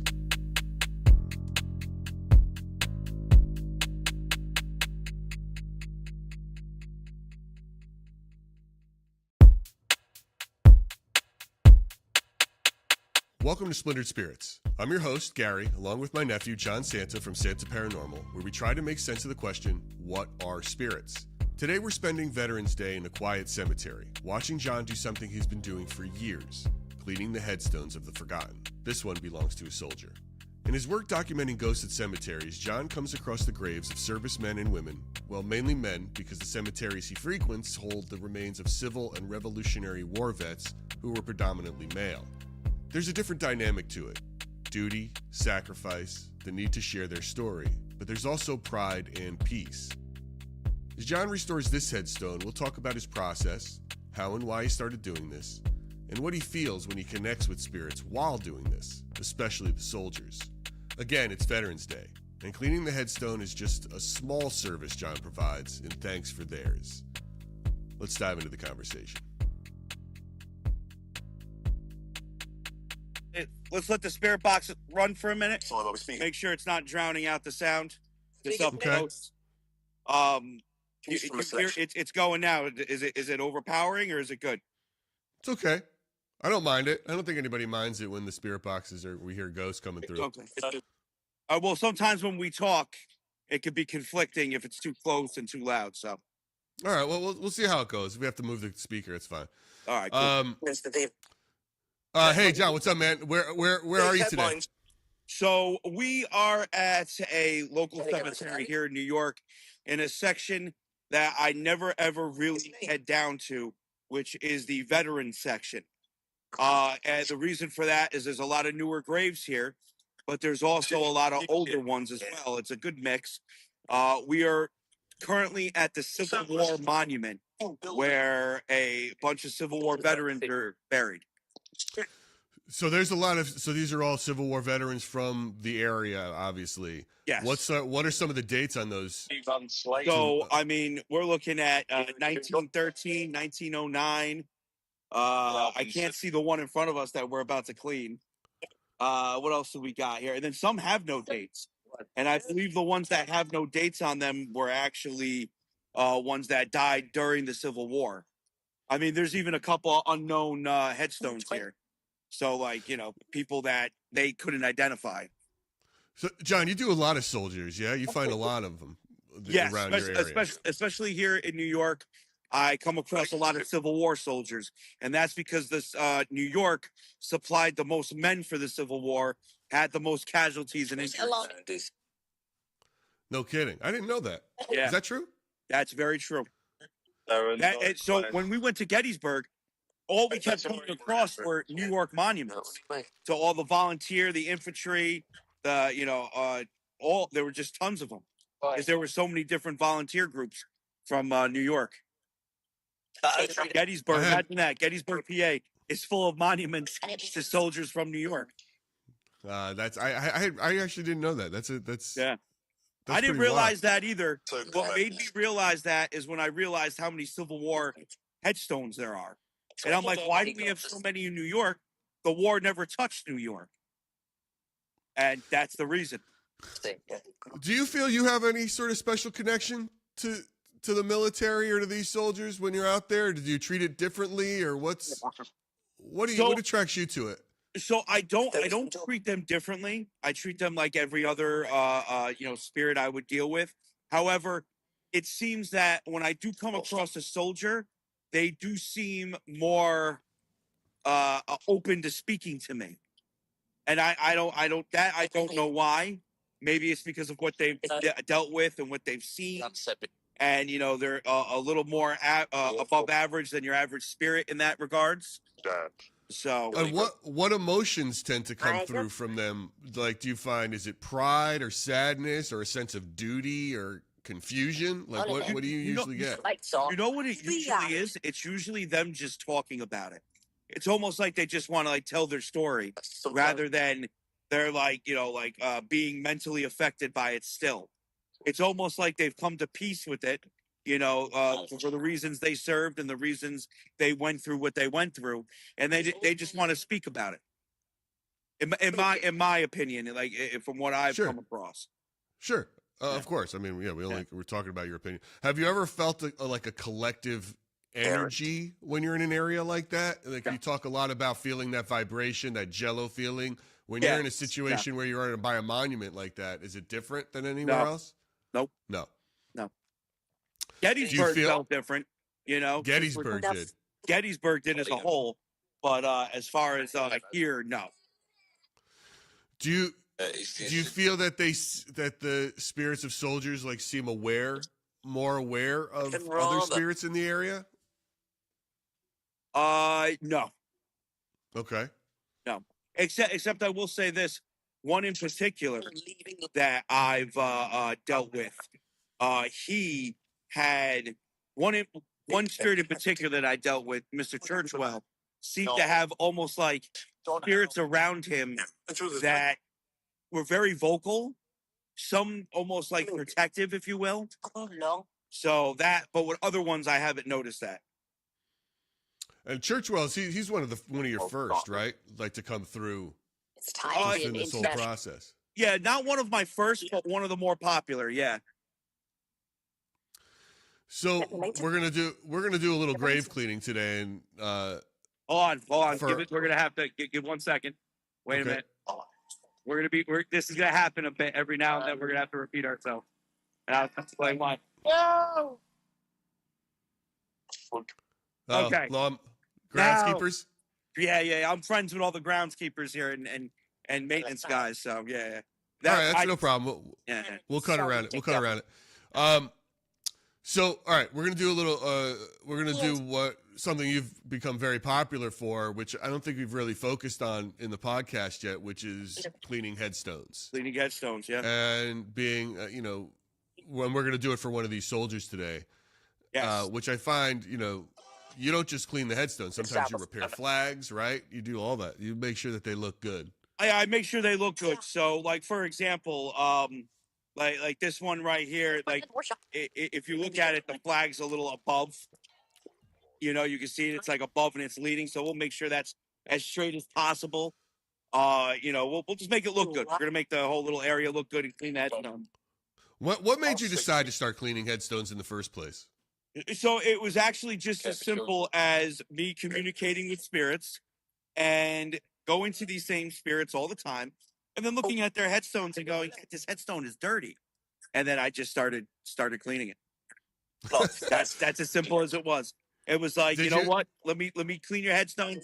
Maybe you care, maybe you don't, and come to find out, a lot of them care. That's amazing, and I want to hear about that in a second. So you found a dirty headstone, you decided to clean it. Did you do any sort of what preparation did you make to clean a headstone? Did you know about how to clean a headstone? Did you have to figure out? I have years and years of contracting experience, especially with outdoor stuff. I've worked for a lot of very wealthy people that have a lot of wealthy stuff outside, statues, artwork and things like that. And, I would always be contracted to handle the outdoor work. So I've cleaned outdoor stuff that is a lot more expensive than a headstone. Let's just put it that way. So this was second nature. No, okay. So that's just, so then what is your prep for cleaning when you look at it? Do you ever look at a stone and be like, oh, you know what, I shouldn't touch this one. It looks too fragile, 100%. Or what's the deal? So first is the material the stone's made out of. If it's a sandstone headstone, those are those classic like brown headstones that have like the skulls on them and all like the awesome old school designs. When you think of like Sleepy Hollow or like a lot of old headstones, you'll see it like Home Depot or whatever, like the mock props are modeled after these. These are sandstone headstones. I don't touch them. They fall apart very easy. Most of the ones you come across are already falling apart. So if it's a sandstone headstone, I stay away from it. There are ways to clean those though, but I stay away from them for the most part. Right. The second thing I look for is the structural damage to the stone. So I give it a little shake. I see, if it's going to topple over while I'm cleaning it. Right. And then if that's good, the next thing I do is I take my hand and I just rub it along the face. And I make sure that my hand going back and forth isn't going to knock off any of the lettering or any of or anything. Make sure nothing flakes off it that's not supposed to flake. And then once it passes those, once that's it, then we it passes the test, and I can clean the stone. And what are your tools to clean a stone? Just 2 basic brushes. I don't use any metal brushes or anything like that. They're always like the poly nylon. Your regular brush you would clean a stove with, or like your kitchen with, or a bathroom with. Okay. So, but it's light scrubbing. That's the thing. You have to scrub light. You can't scrub heavy with these. Okay. So, just And light. it's just, and I've heard you say this 100 times. You just use a little bit of Dawn and water. That's it. Just a little bit of Dawn and water. Because the Dawn just breaks the oil apart or dirt off, and that's it. Everything. It literally is amazing, like what Dawn does. It really is. Like, sponsor me, Dawn. I know, right? I mean, it's true. It's not just for baby ducks anymore, Oh my God, that's funny. And and here's something that's funny too. I've heard people, and I've seen people in the chat when you're doing this, comment on this and critique it. Why do you clean the stone from the bottom up and not the top down? Everybody's instinct is to go top down. Water runs Everybody's down. instinct is to go top down. So again, going back to my old contracting days, and not just contracting days, when I was a volunteer firefighter, when we're cleaning anything, you always want to go from the bottom to the top, because if you start from the top, all the suds are going to rush down and you might miss a spot. Cleaning from the bottom up ensures that you get every spot on whatever you're cleaning, whether it's a fire truck, whether it's a statue, whether it's a headstone. That is so. I mean, what's funny is that is such a clean explanation that you never think about. And it's similar bit. Okay. Yeah. That makes a lot of sense. Yeah. That makes a lot of sense. So when you're out there, John, and you're doing this, and you got the spirit box going, do you feel it more as a ritual in a weird way, or a restoration project? Both. And a personal ritual. I feel very at peace when doing this. Like, I could have the most stressful day going, and then all of a sudden I'll start cleaning a headstone, and it literally all everything disappears. It's just me and the stone. Sometimes I even forget I'm recording or I'm live. Like it's everything just disappears. And you can see this when a spirit says something and I act shocked about it, like, oh, like, what did you say? Because I forget what I'm doing. I just get in the zone, like tunnel vision, if you will. Right. Sure. And what's the most moving headstone you've ever worked on? I would have to say it's the children that come through that speak about how nobody visits them and how they're alone and they can't find their family. That's happened to me a couple of times. Sure. So it's usually the children. Got it. Have you ever had a spirit be ungrateful for a cleaning? Yes. I've cleaned, I don't even know how many headstones I've cleaned to date. Like, I can't even think about the number, but I've had 2 that did not want me cleaning their headstone. Funny enough, they were uncle and nephew. And I had no idea. But they were uncle and nephew, and months apart. We're talking almost a year apart from each other. Neither of them wanted me cleaning their headstone. You mean months apart in their death? No, months apart from the cleaning. Oh, from the cleaning. Yeah, got it. Months apart from the cleaning. And they wanted nothing. What did they say to you? They basically, you could start to hear it. They don't want me there. Leave, go away. Stop doing this. Things like that. And then it's like, okay, like. Did you stop or did you clean it anyway? Well, so no, I stopped each time. Okay. Oh, well, you know what? It depends if you ask the internet, because if you go to those videos that both of them went viral, people were like, you should have stopped immediately. And I'm like, so you want me to leave the soapy suds on the headstone? No, I'm going to rinse this off and then walk away from it. In my eyes, I stopped. In others' eyes, not so much. It depends on, Yeah, you can't win them all. Did it feel different having spirits not want you there? No. It was just like, okay. The only thing that does suck is I wish I didn't waste my time with that one. and I cleaned and I cleaned one that wanted it. You know, like that's the only thing. But other than that, no, it doesn't feel any different. Is the act of cleaning a headstone create more dialogue than when you don't? Do you feel like when you do that, you have a better interaction with spirit? No, because there's been, like, for example, like yesterday, I cleaned a headstone and nothing came through. Just a regular spirit chatter. No thank yous, no hey, he's cleaning, nothing like that. It was just regular. Interesting. That's interesting. Yeah. It's interesting, the kind of energy. And do you feel like children might respond more when you're there because you're giving attention versus a soldier? No, so it's interesting with children. With the children, you get a double chance that either the child's going to come through, depending on the age of the child, and or the parents.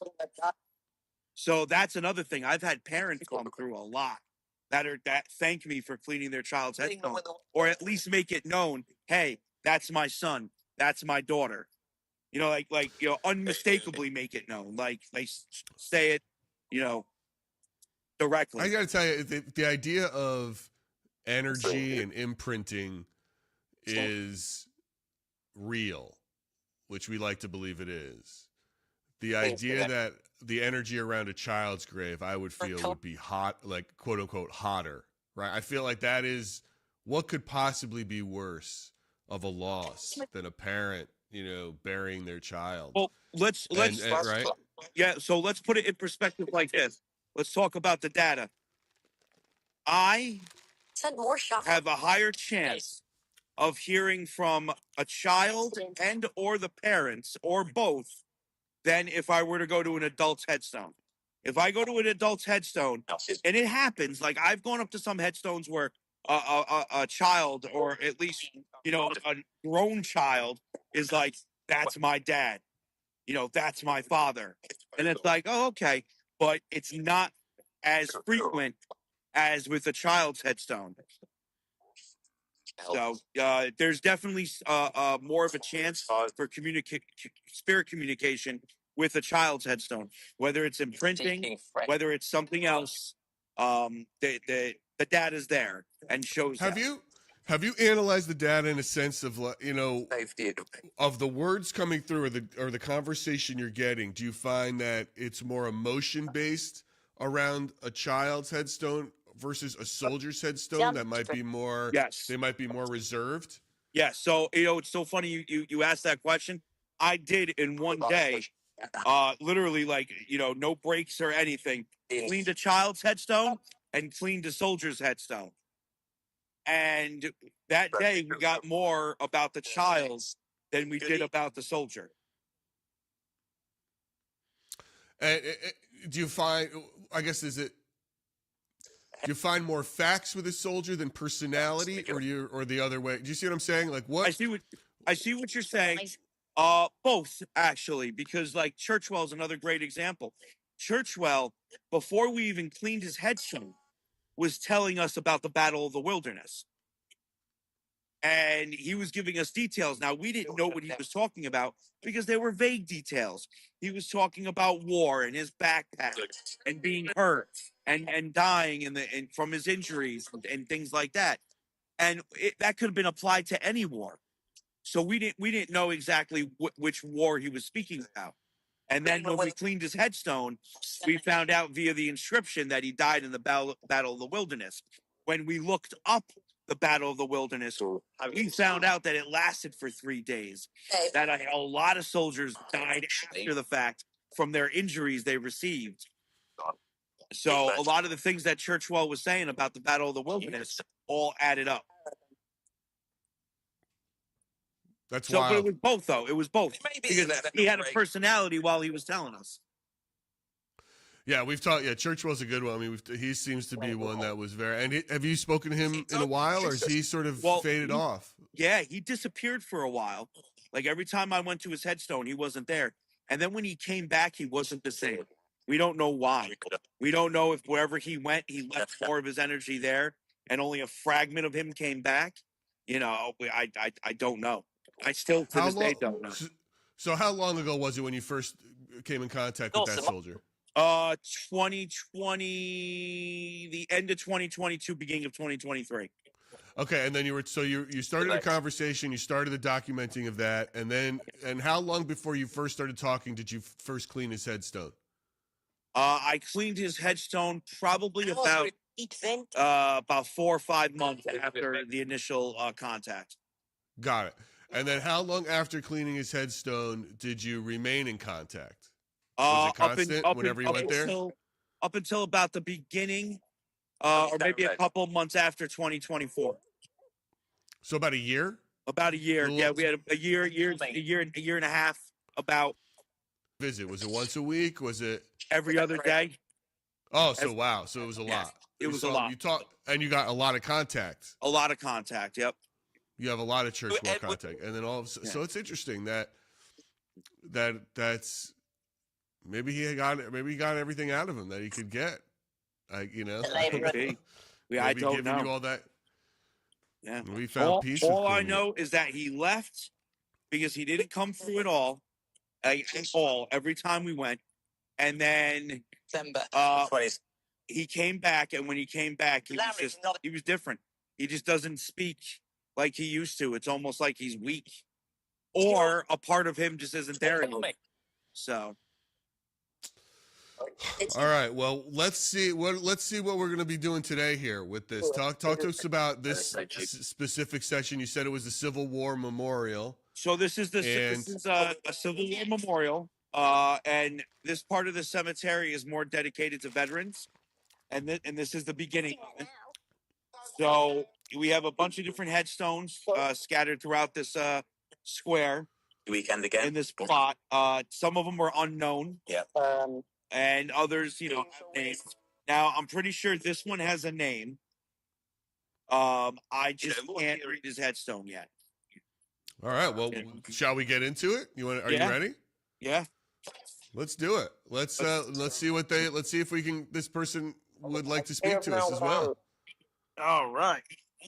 So hold on. Now they recently shut the water down here at the cemetery for the season, but it's still beautiful. It's getting cold. So I brought some water. Right. When do you have to stop doing this because of the weather? When it starts to freeze. Got it. The last thing you want to do is dump water on stone that's upright like this when it's going to freeze, because then the water gets into the cracks and crevices, freezes, and destroys the stone. So the second we start getting freezing weather is when I stop. Got it. Yeah, and that's not going to be for we got at least another month and a half before the temperatures start dropping below freezing. Right. So, and all you need is an hour, not even, or a flash freeze, and that's it, and it's done. So like this, I track the weather. The second it's going to dip below freezing, that's it, done. Yeah. Nothing happens. Yeah, right. Not during the day, nothing. Right. Convinced play. Well, plus it's probably super cold for you to sit out there and scrub with water in the freezing. I mean, it doesn't make any sense. You know what it is, because I'm gonna get cold now because it's 50 degrees today, and with the wind it dropped it down to 48. So I'm gonna get wet and I'm gonna get cold now. But I've been doing that all my life. All my life I've been working muddy and cold. So this is actually a treat. I'll be wet and clean. We're very different. I do not. I hate that stuff. I would not do it. I mean, I would do that in the summer, in the spring. I could see it makes sense, but yeah, I'm not just gonna get wet and clean. Yeah, let's take a look. Let's get into it. Get into it. Let's figure out who this gentleman is, and hopefully find out where he served. All right, perfect. She's hiding. All right, so this is who we're gonna get. It looks like, oh, dude, it looks like his name is John. If I'm reading that, I don't know. We'll see when it's clean, but could be. Right. Yeah.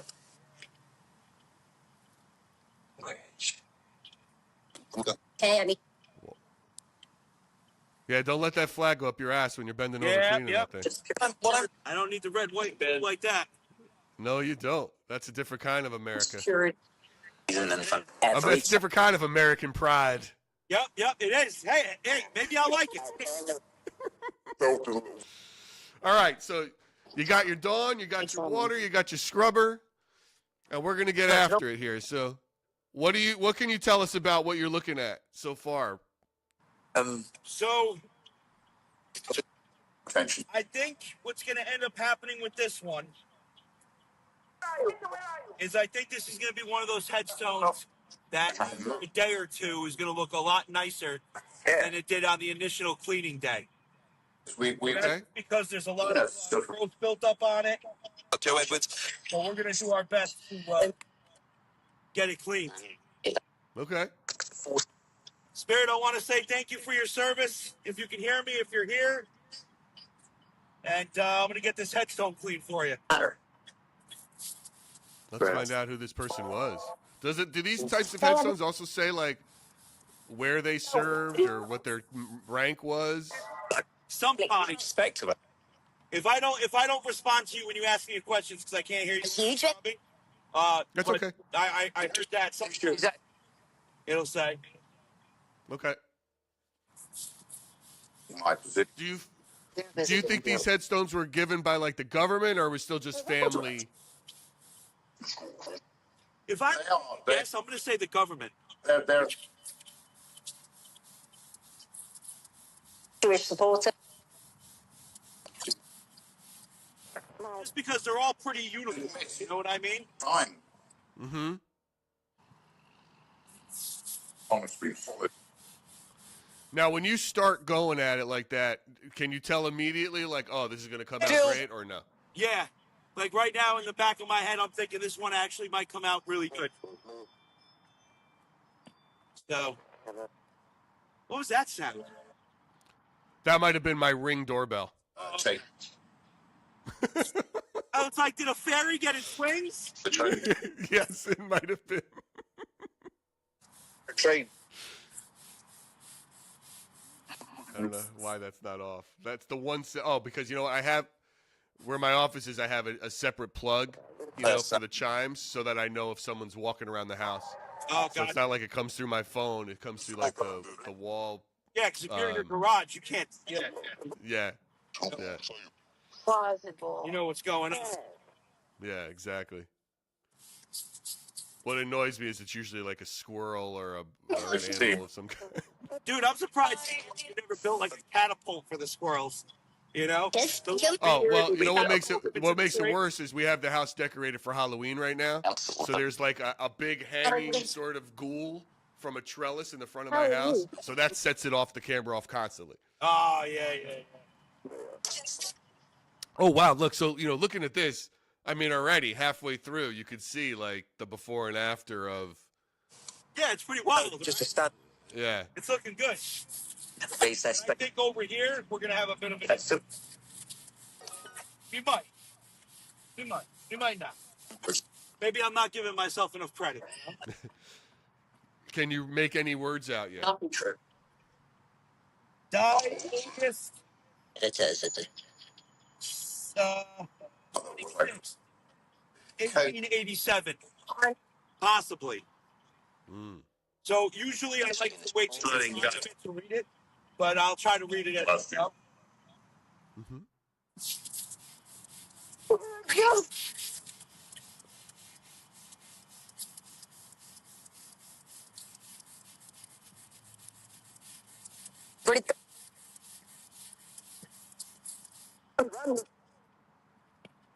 How's the spirit chatter? We getting anything new or worthy? To be honest, I can't hear it. I can't hear it. I usually don't clean headstones this close to the highway. And I don't come down in this area a lot. The highway is right there, so that sound is just drowning everything out on my end. What sound? So if you hear something, point it out. Yeah. Okay.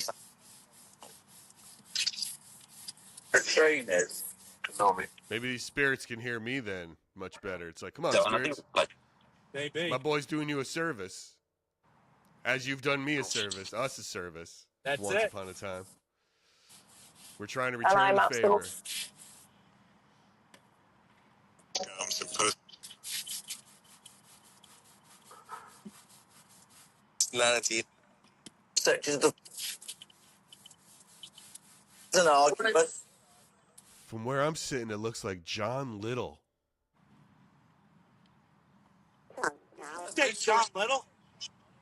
John Little is like the name on the headstone. Dude, I could have swore I heard that through Vox. As that Then again, it could have been audio pareidolia because of the highway. It's funny, I thought I heard that through Vox. Well, I'll check it out later too, you know, in terms of Like right before you said it. father and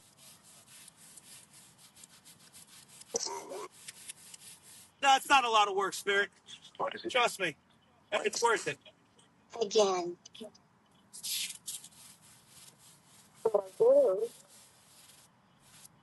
And as I at the start Oh, man, that might come out really good. that's looking really good from where I'm sitting. Back the United States. clean so much easier than the front, it's not even funny. I have no idea why. Well, it's because what? There's no texture on it, right? I mean, in terms of there's no lettering, right? Yeah, it's flat, but it's just even like the flat parts of the front, you know? Small business. Why? You don't need much for the side. Hey. What? Side. Yes. Tops are usually super dirty because they get the most sun and they develop the most growth. That's weird. I would think the bottom. You know? Everything we The top. stay With a free house. Yeah. To catch a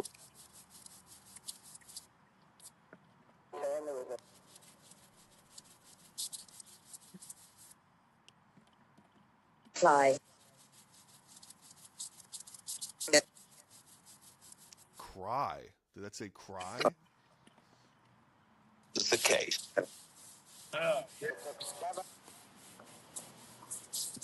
The world grows. That came great. Very, very. I think it's time for the dirty rinse. With respect. That sounds like a stage. You said that as if that's a standard thing. The dirty rinse. The dirty rinse. From toe Plan. Start to get an idea with the dirty rinse position. of what it's going to look like. Right. He can't stay. British people. To join the club. Join the club. All right, so I think my original assessment was correct. Be Nigel. To be honest. Which was? That this is going to be one of those stones that are going to look better in a couple of days. Are you? Well, I think that's But I mean, it already looks great. It isn't. You can. Now let's wait for it to dry. Yeah. now by me. What can you make out so far? So hold on, let me. It's got Okay. Or even. Channeling. Channeling. So, 10 days. from what I can see, is John Little. He was a sergeant That in the Correct. correct Ooh. in the 6th. I'm guessing infantry. For Oh no, NYH. What is that? NYHA. for me. I don't know if he was in NYHA, whatever that is. That's a thing? That's a Let's thing. look it up. Let's see if I can look that up. It's NYA, so it's N.Y.H.A. He was a sergeant. I like that. Died August 26th, 1887, age 66 years old. It's a plan. So he was it's hard. he was a veteran. He survived the Civil War. Converse. He did not die in the Civil War. He survived and lived on. NYHA. So I'm just looking online real quick. It's like I don't see.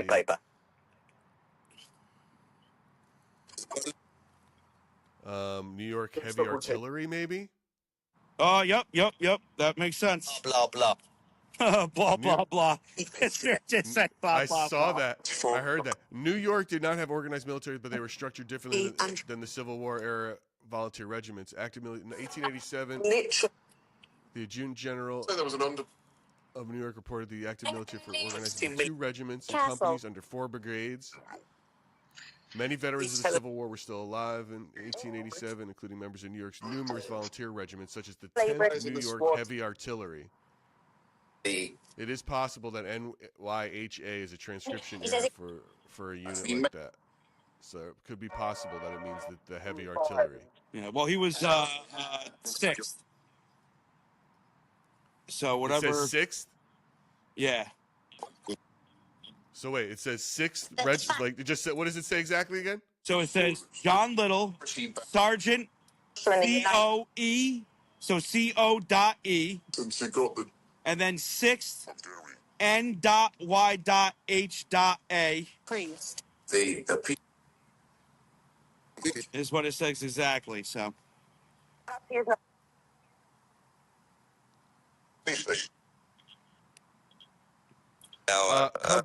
Company E of the 6th New York Heavy Artillery was a Union Army unit that served during the American Civil War.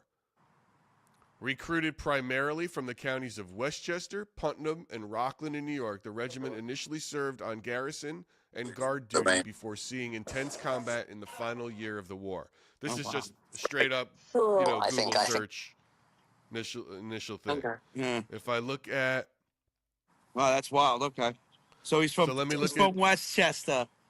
Yeah, man. Let me look. So Makes this sense. is I'm looking up now. DMNA New York.gov 6th Artillery. Oh wow. Wait, this is like a list of names. John Little. Let's see if his name pops up. Dude, this will be wild. Should. If you're on It's your like a computer, list of- can you F search it or F search whatever John Little? So you don't Well, got it's to read like through pulled everything? it pulled up a PDF, and now I'm just going. It's like hundreds of pages. All right, so you could do it through you could search through the PDF with a command key. I think it's F. Yeah. Search Well, here, after. I'm almost in the L's. Yeah. I'm almost at the L's. There's a ton of names, but hold on. This will be wild if I find John Little. Holy Yeah, Christ! you might. It's a lot of M's. Oh, L. Oh. Let's see. LULO. Dude, John Little. All right, is he 40 years old? Well, he died when he was 66, and you figure if we look at the years he served, he probably was in his 40s when he served. Because the Civil War ended what? 18. Dude, listen to this. Well, this is where there's a John Little here. Does he have another initial by his name? No. Well, this is the one thing I found. John Little, age 40 years, enlisted Right now, August 15th, 1862 at Portchester. Mustered in as a corporal, Company E. Originally 135th Infantry, September 2nd, 1862, to serve 3 years. Promoted sergeant, September 29th, 1863. Mustered out with company June 28th, 1865 at Petersburg, Virginia. Labor. It's got to be same guy, no? What are the odds? Yeah, it's got to be the same guy. Yeah, it's definitely the same guy. My name is John and this is Gary. Spirit just asked what our names are. Oh, wow. I'm John. This is Gary. And we just cleaned this headstone of the Sergeant John Little. Dude, on Wikipedia, the 6th Regiment, New York Heavy Artillery, U.S. Volunteers, the Anthony Wayne Guard. How old are you? I'm in my 40s. January. Unfortunately, in my 50s. And yeah, I didn't want to say it. I let you say it. I'm early in my 50s. Though. Yeah, you early 50s. I'm early. Nah, 50s. you look a good hot mid 40s. I appreciate that. Yeah, very 51 well. with the body of a 48-year-old. There you go. The Anthony Wayne Guard was an artillery regiment of the Union Army during the American Civil War. Was originally mustered in as the 135th New York Volunteer Infantry Regiment, and served as both artillery and infantry. Feet. Wow. It's wild. Look at that, getting a history lesson here. Final ones. The 6th New York Heavy Artillery was at the crossroads of many of the Civil War's fiercest battles. Their first action occurred in December 1862 in Maryland. They guarded the Baltimore and Ohio Railroad and occasionally skirmished with Confederate sympathizers. They guarded the B&O Railroad? Yes. Nice. That's one of my favorite pieces of Monopoly. Monopoly. In the summer of 1863, they marched with the Army of the Potomac and served as part of the reserves at the Battle of Gettysburg. Wow. After the battle was over, members of the regiment buried the dead. Wow. When General Ulysses, look, this is Wikipedia, so you got to take it with, I Yeah, just of course. assume, I don't know how true it all is. When General Ulysses S. Grant launched his overland campaign in the spring of 1864, the 6th participated in succession of bloody battles. These included the Battle of the Wilderness, the Battle of Spotsylvania. You hear this? Right. Spotsylvania has to be somewhere where in Pennsylvania, right? 'Cause Oh, only a 100%. It sounds Pennsylvanian like would name. What should we name this spot? What should we name this spot? Yeah. Spotsylvania? The Battle of Cold Harbor. He's like, I Siege come of to Petersburg. drink your dairy products. Right. What should we name this spot? I don't know. Spotsylvania. Yeah, it's a The spot. Battle of Cedar Creek, which was fought on October 19th. What's today? October 16th, Luton could make a seller. No. I think. Right.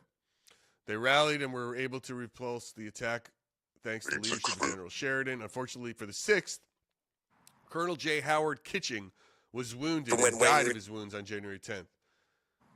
The 6th also distinguished themselves at the Battle of Harris Farm. They held their ground for over 2 hours and repulsed a more experienced enemy. General Gordon Meade commended the regiment for their gallantry and conduct in this affair and classing us with the veterans of the Army of the Potomac.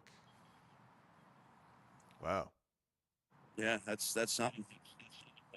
Clean. Clean. And you know what's wild? I was just thinking to myself, as this headstone dries, it is looking better and better. Better and better. I agree, Spirit. Clean. It's getting there. I want to ask the spirits real quick what they think of this headstone we cleaned, since they're talking about it now. Any of the spirits that are around, what do you think of this headstone we just cleaned of Sergeant John? Anya.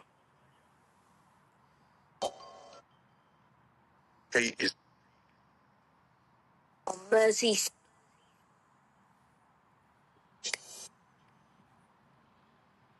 Can you hear it? You might need to repeat what you said, Spirit. We didn't hear it the first time. I know it's hard to communicate. You got to get that right frequency. So give it another try. What do you think of this headstone that we cleaned today?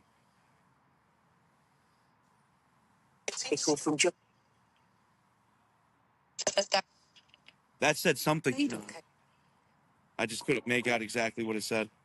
But it said something. Right, guys. Forever. What?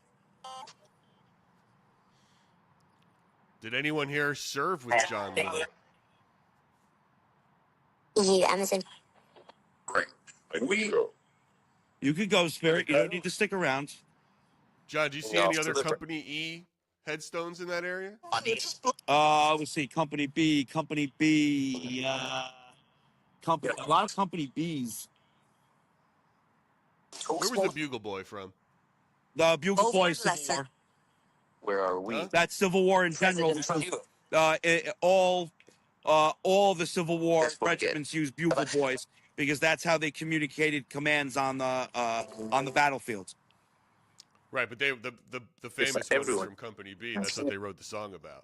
Oh, is it the No, the Boogie Woogie Bugle Boy of Company B. I don't think I've ever heard that song. What? Yeah. Or I did. I just, Can't think It's a of it right now. 50s tune. It's a 50s tune. I know some 50s tunes too. It's interesting.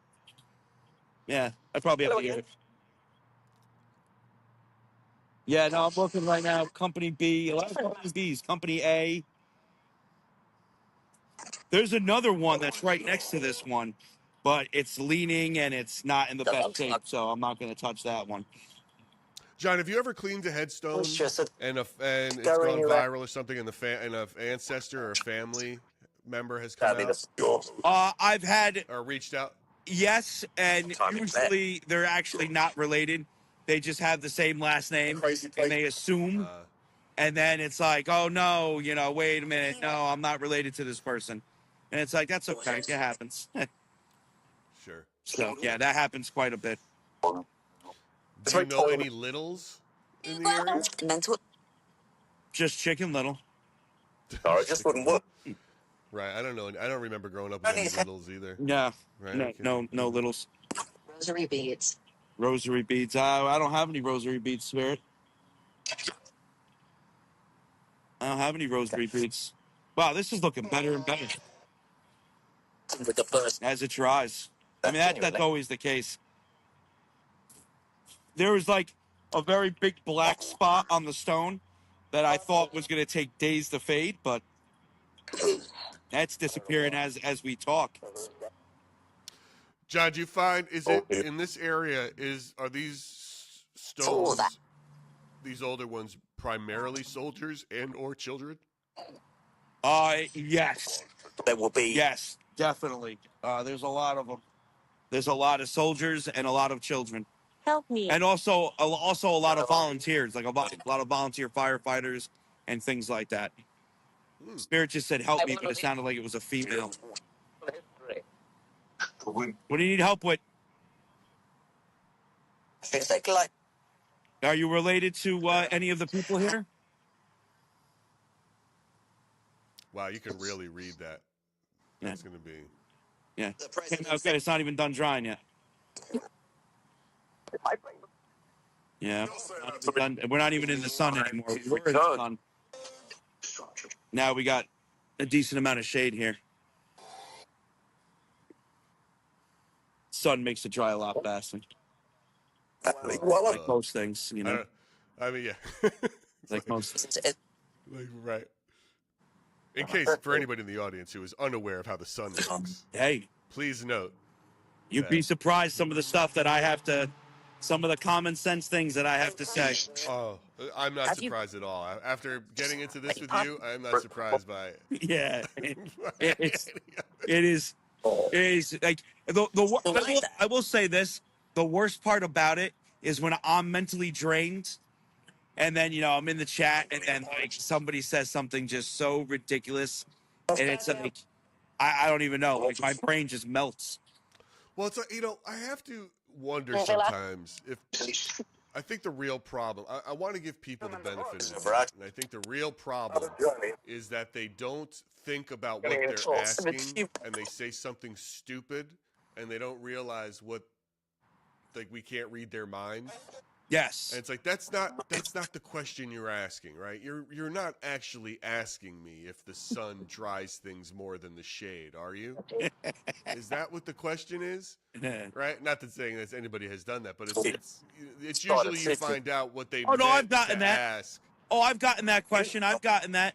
Like, hey, why do you prefer being in the sun while you're cleaning a headstone? Like, I've gotten those types of questions. Like, why would being in the sun make the headstone dry? I've gotten those. That's I've gotten. Then I stand corrected. That person's a clear. And then so I call people like that the sacrificial lambs, right? And that's when I use them for a comedy opportunity to make the rest of the community laugh. Sure, I might lose them as a fan, but you know what? It was worth the laugh.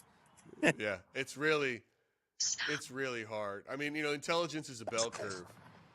And with the majority of people being, somewhat all right, but then there's idiots and then exceptionally smart. No matter what group you have, it will always turn out to be a bell.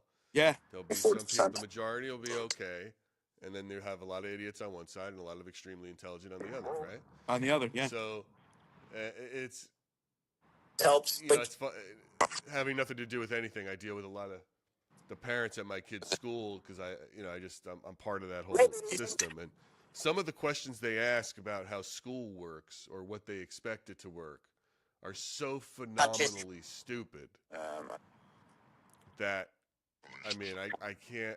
It's almost as if.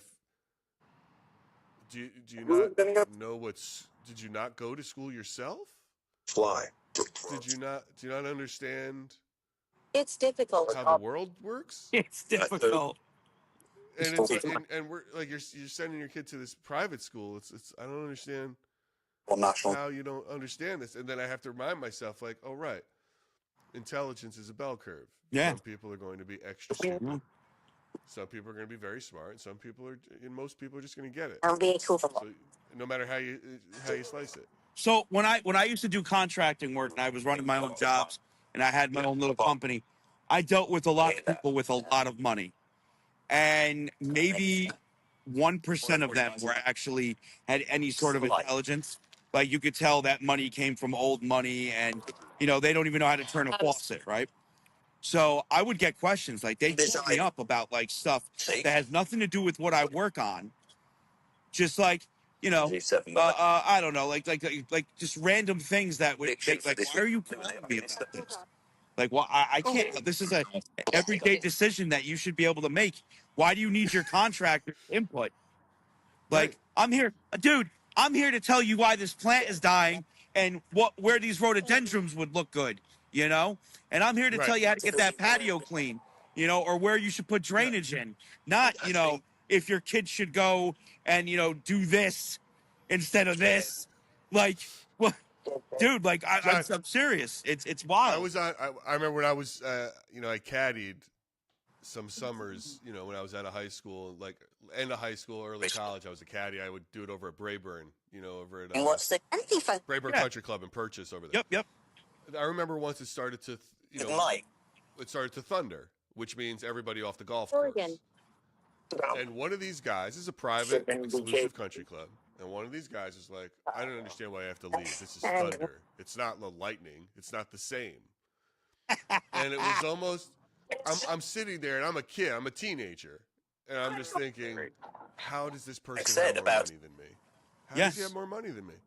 It's I mean, yeah. And if someone's out there and they don't know what thunder and lightning are, then I'll explain to you briefly. You're right. They're not the same. But you don't have thunder without lightning. True. And well, it's just... And you don't stand on a golf course when you hear thunder carrying a bag full of lightning rods.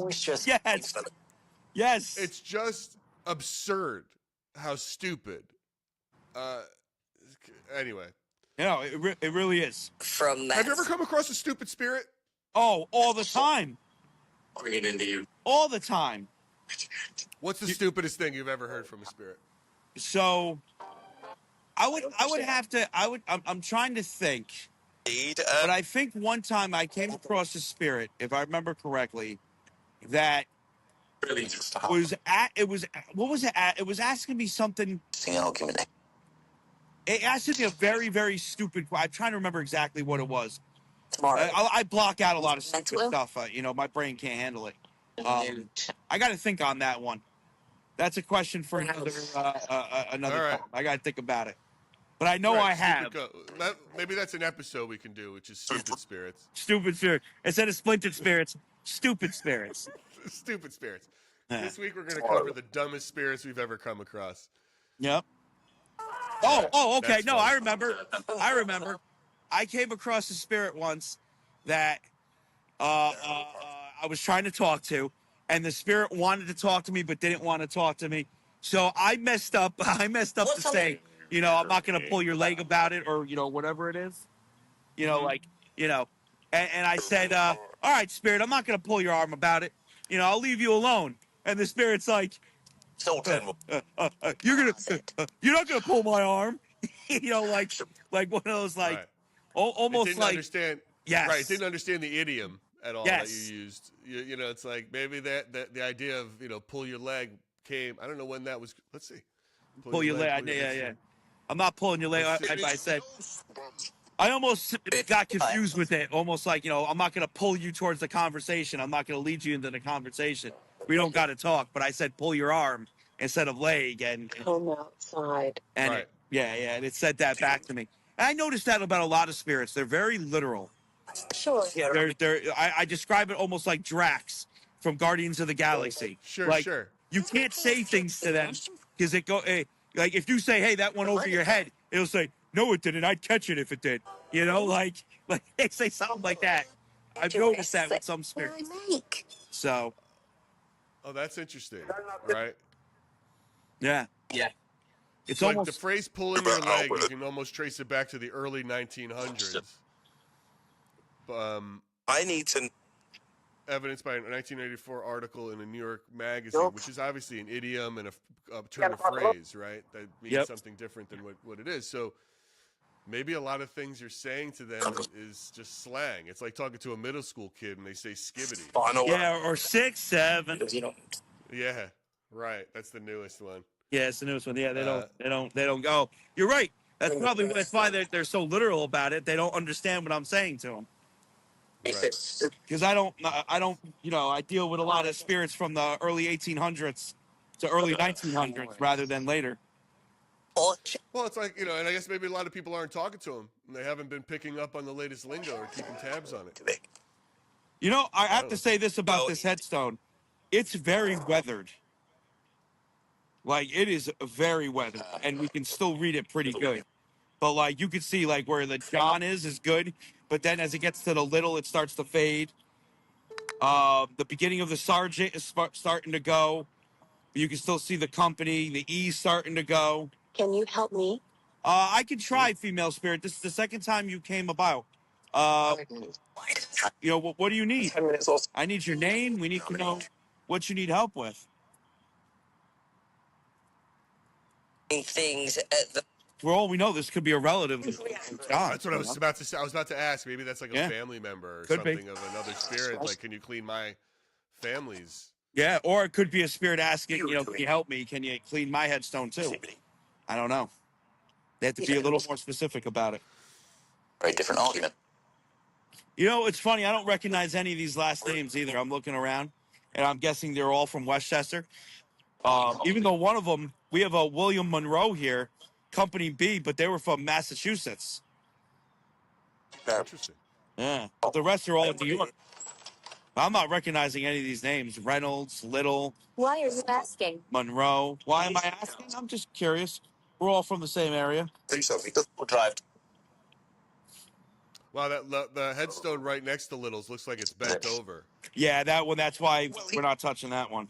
Yeah, it's bent over. It's loose. I can't read it at all. Curious. I'm a little curious, spirit, but not enough to damage the headstone further. Thank you, Jay. Is it? Oh, I just heard it. Yeah, I just heard it. Thank you. You're very welcome, spirit.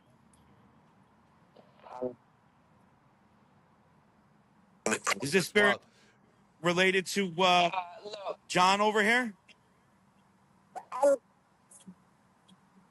Or was that John himself? I said. Look, see what.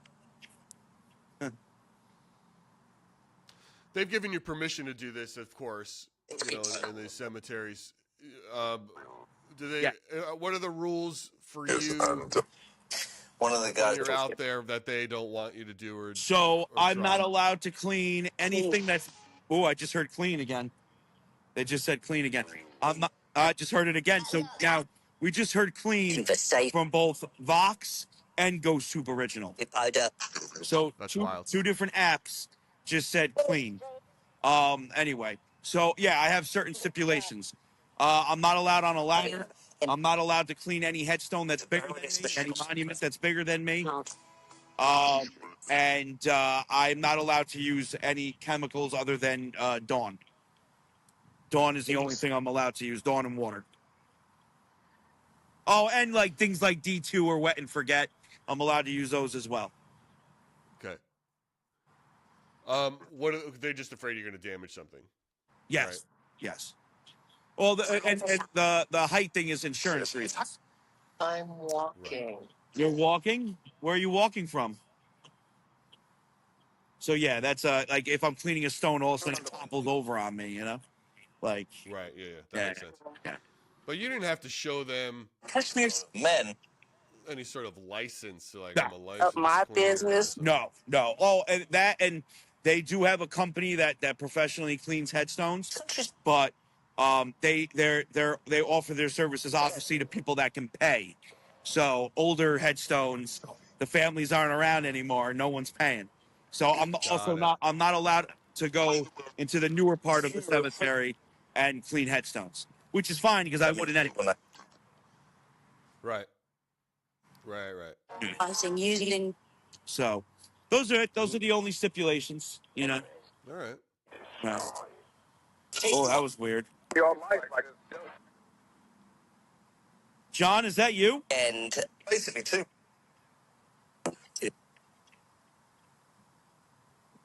That was weird. Could have swore I heard like a deep, raspy voice say, you know, I'm John. But then again, I got wind and I got the highway right next to me. So Right. certain things that are lower, it's harder to hear. Can help. You know, well, I don't need any help, Spirit. We took care of it already. Thank you. Leveled up my bit. Live in a world. Leveled Did I up. just say level up my business? It always does that. That's so. Yeah. What Vox does is it takes snippets of radio and puts them in a sound bank, and that is one of their. Dude, I literally walk around in my live streams going, "Level up my business." You know, it's What like is that from? It's from a. I'm Kiana, and I leveled up my business. It's a. Oh man, strange. I'm not sure exactly what it's from, but it's from an advertisement of some sort. Oh, okay. Yeah. That's funny. Yeah. So yeah, it is funny. I use it all the time, dude. It's great. Graphic. I leveled up my business. So yeah, it's pretty interesting. But yeah, we hear that all the time. All the time. All right, dude. Well, I Yeah. think you know, it's a kind of an amazing thing that you do, and I haven't seen Thank many you. people do it. You know, so it's really interesting, and it allows for a different sort of approach to spirit communication that many haven't been able to capitalize on like you have for sure. Well, what it is that there are so many people that clean headstones this. out there. Like you can almost now, especially scroll on TikTok alone and just find people cleaning headstones. Very few of them will run a spirit box while doing it, and the ones that do don't nearly get the evidence that I do. So you're not gonna. It's rare you find somebody actually using a spirit box while cleaning a headstone. There's tons of people that clean headstones. There's tons of them. I've seen a couple. I'm yeah. surprised they don't really pop up in my feed that much, but it's surprisingly because And you know, what else is surprising is they're very. It's a niche, you know, and it's like an exclusive club, you know, which I'm not in, right? Like I am not in that club because they hate the fact that I use Dawn. You know, they claim Dawn destroys a headstone, which, I mean, I've proven time and time again that it does not. That and I've done headstones years ago that still look immaculate with Dawn. They claim it's the salt content in Dawn, right? And I'm from Westchester. I'm right near the Long Island Sound. There's more salt content in the air. I know, it's so ridiculous. There's more pollution in the air. That's what destroys these headstones in this area is the pollution in the air and in the acidity of the water because of it, and the salt content coming from the Long Island Sound. Yeah, I mean it's ridiculous. They say that Dawn destroys headstones. It's Dawn, you know, and I use a drop of it. Like that was like literally a drop. So it's Dawn. I'm not in that club. You know, they look at, and the fact that I use a spirit box, forget about it. Right. It's like, why not? I walk around cemeteries. I might as well clean a headstone and see what the spirits have to say about it. I know, you're by yourself. You want to have somebody to talk to. Yeah, exactly. Because I'm not. You know, I'm back at that. so it's interesting, but I love it. I think it's amazing. And don't worry, guys. Once everything's all said and done, I'll put the flag back. If you notice, I haven't put the flag back yet. That'll happen. So I want to reposition that flag nicer. It's a little weathered and damaged, so I might replace it. Well, that's it for another episode of Splintered Spirits. Be sure to like, share, and subscribe to our YouTube channel, Spotify, or wherever you get your podcasts. Until next time, stay curious.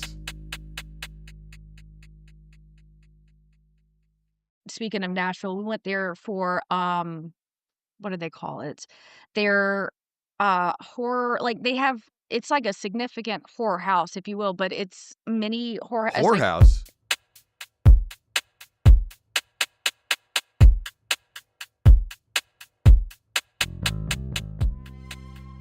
But we are live. Hello on Insta. Welcome, welcome. We're gonna wait a few minutes, get some people some time to come on in.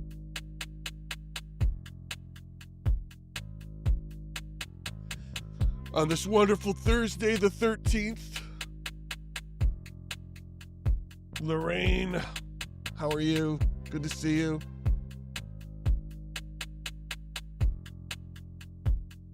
Welcome, welcome everyone.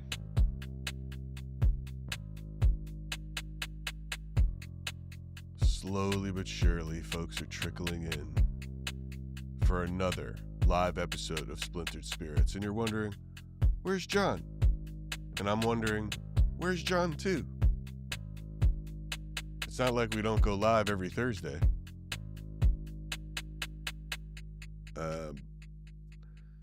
While we wait for John to come in, we do have a fun guest today sitting in the waiting room. We'll talk to her in a second. What's been happening? All right, guys. What's been happening on Splintered Spirits or in the Splintered Spirits universe? So we had a great episode about headstone cleaning this week. I hope everyone checked that one out. It was a brand new one.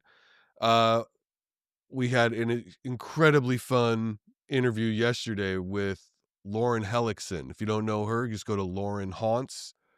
She is an absolute joy. Real scientific approach. It's mainly for you ghost hunters out there.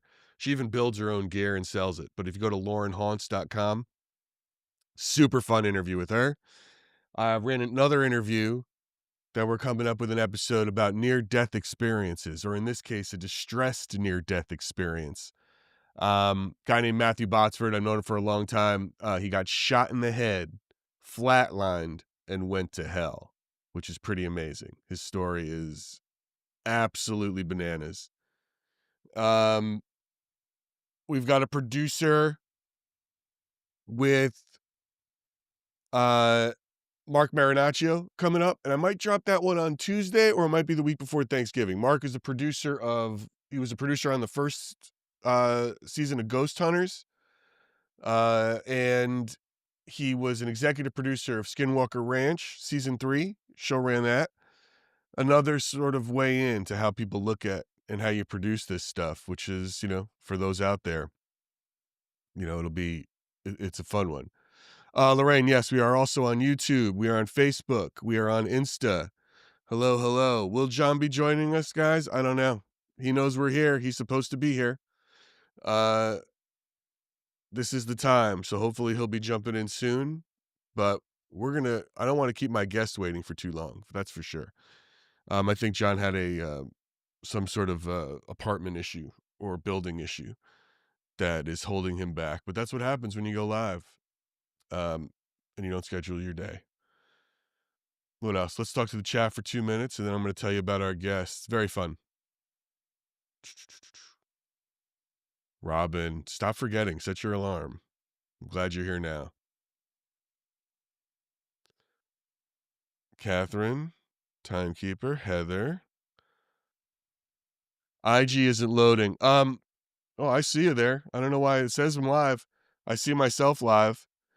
I don't understand Instagram Live, to be honest with you, but it's I know we're up and running, so I can see, I don't know, maybe one person's looking at it, but it's there. What can I tell you guys? All right, let me tell you about my guest today, because it's super fun. Super fun. She's the coolest. She's got like over 300,000 followers. She's a digital horror storyteller, creating content that redefines how horror is experienced online. Her two-sentence stories and stylized short skits blur the line between fear and fascination, inviting viewers into a world where every glance, gesture, and moment of stillness tells a darker story. With her unique mix of silent performance and occasional macabre humor, she has carved out her own corner of modern horror. Her name, she goes by Modern Morticia. I mean, she says it's horror, and it is kind of horror, but I find it funny. And maybe I'm twisted. Maybe I'm just twisted that way. But let's get her in here because I have so many questions for her. One moment, and here we go. Let's get her in here. Hey, Hi, how are ya? good. How are you? I'm good. I was just listening to your intro. You are twisted. I think so. I think so. Because I absolutely love your whole set, your whole style, your setup, and what you do. And I have so many questions for you. I'm sorry, John will jump in here when he can. He just hit me up saying he had some massive emergency and he's on his way. So, but Cool we're deal. live in time, and I'm not keeping you waiting. Fuck him. He can wait. That's for sure. Well, thanks for having me on. I appreciate ya. No, thank you. Thank you for being with us today. It's great. Great fun. Let me just get myself set up here. Find my question. Absolutely. I think I did not come unprepared to. So, do you want to go by? Do you go by Morticia? Is that a good? Morticia's Is that fine. is that how you like it? Yep. All right. I want to know. You have, look, you remind me of my generation. I think I'm probably a lot older than you, of Elvira. And is that, what kind of an influence did that play into what you're going for? So it's funny that you say that because how the Morticia of it all came to be, two of the references that I get that people are like, "You remind me of," are Morticia and Elvira. It's kind of both of those. And what I like about that is, like, I guess the looks of it all kind of leaned into Morticia, I guess the Elvira, but some of the content that I make, I focus more on horror, but there is some head nod to, like, the dark humor. I joked about the twisted of it all, but I can see the humor and stuff like that as well, and Elvira, the mistress of the dark, if you will, she did Yeah. as well, you know? And so Oh, I of course. love whenever I can squeeze in some dark humor, that is very much in real life how if I need to handle things, if I can find a way to laugh at it, even in the bad, in the dark of it all, that's Right. me. But a lot of people, those are the two references I get. And so over the years, I think I started doing horror in 2022, 23. That like Morticia kind of came to be because of so many people. Like I just started in horror without any kind of like, I didn't identify as it, but people were like, "You remind me of this," and I'm like, "That's funny you say that because a lot of their humor or their style, I'm appreciative of, and I've kind of come to adapt that to myself." Well, I So it's love it. funny. Yeah, it's funny you What is say that that. accent I'm hearing? What's that accent I'm So hearing? the Where are you? accent it's funny you mention that too, because I do a lot of, what is I like to say it's silent horror, like the old Sure. films, if you will, right? So I don't Yeah, do yeah, a yeah. lot of talking. I just like to act out horror that already exists. And I'll kind of silently do that. So people are always like, whoa. I joke that I'm like, if I go and make content and I'm using my actual voice, I always like to be like, LOL, jump scare, here's my meat voice. And they're like, whoa, okay, did not think you sounded like that.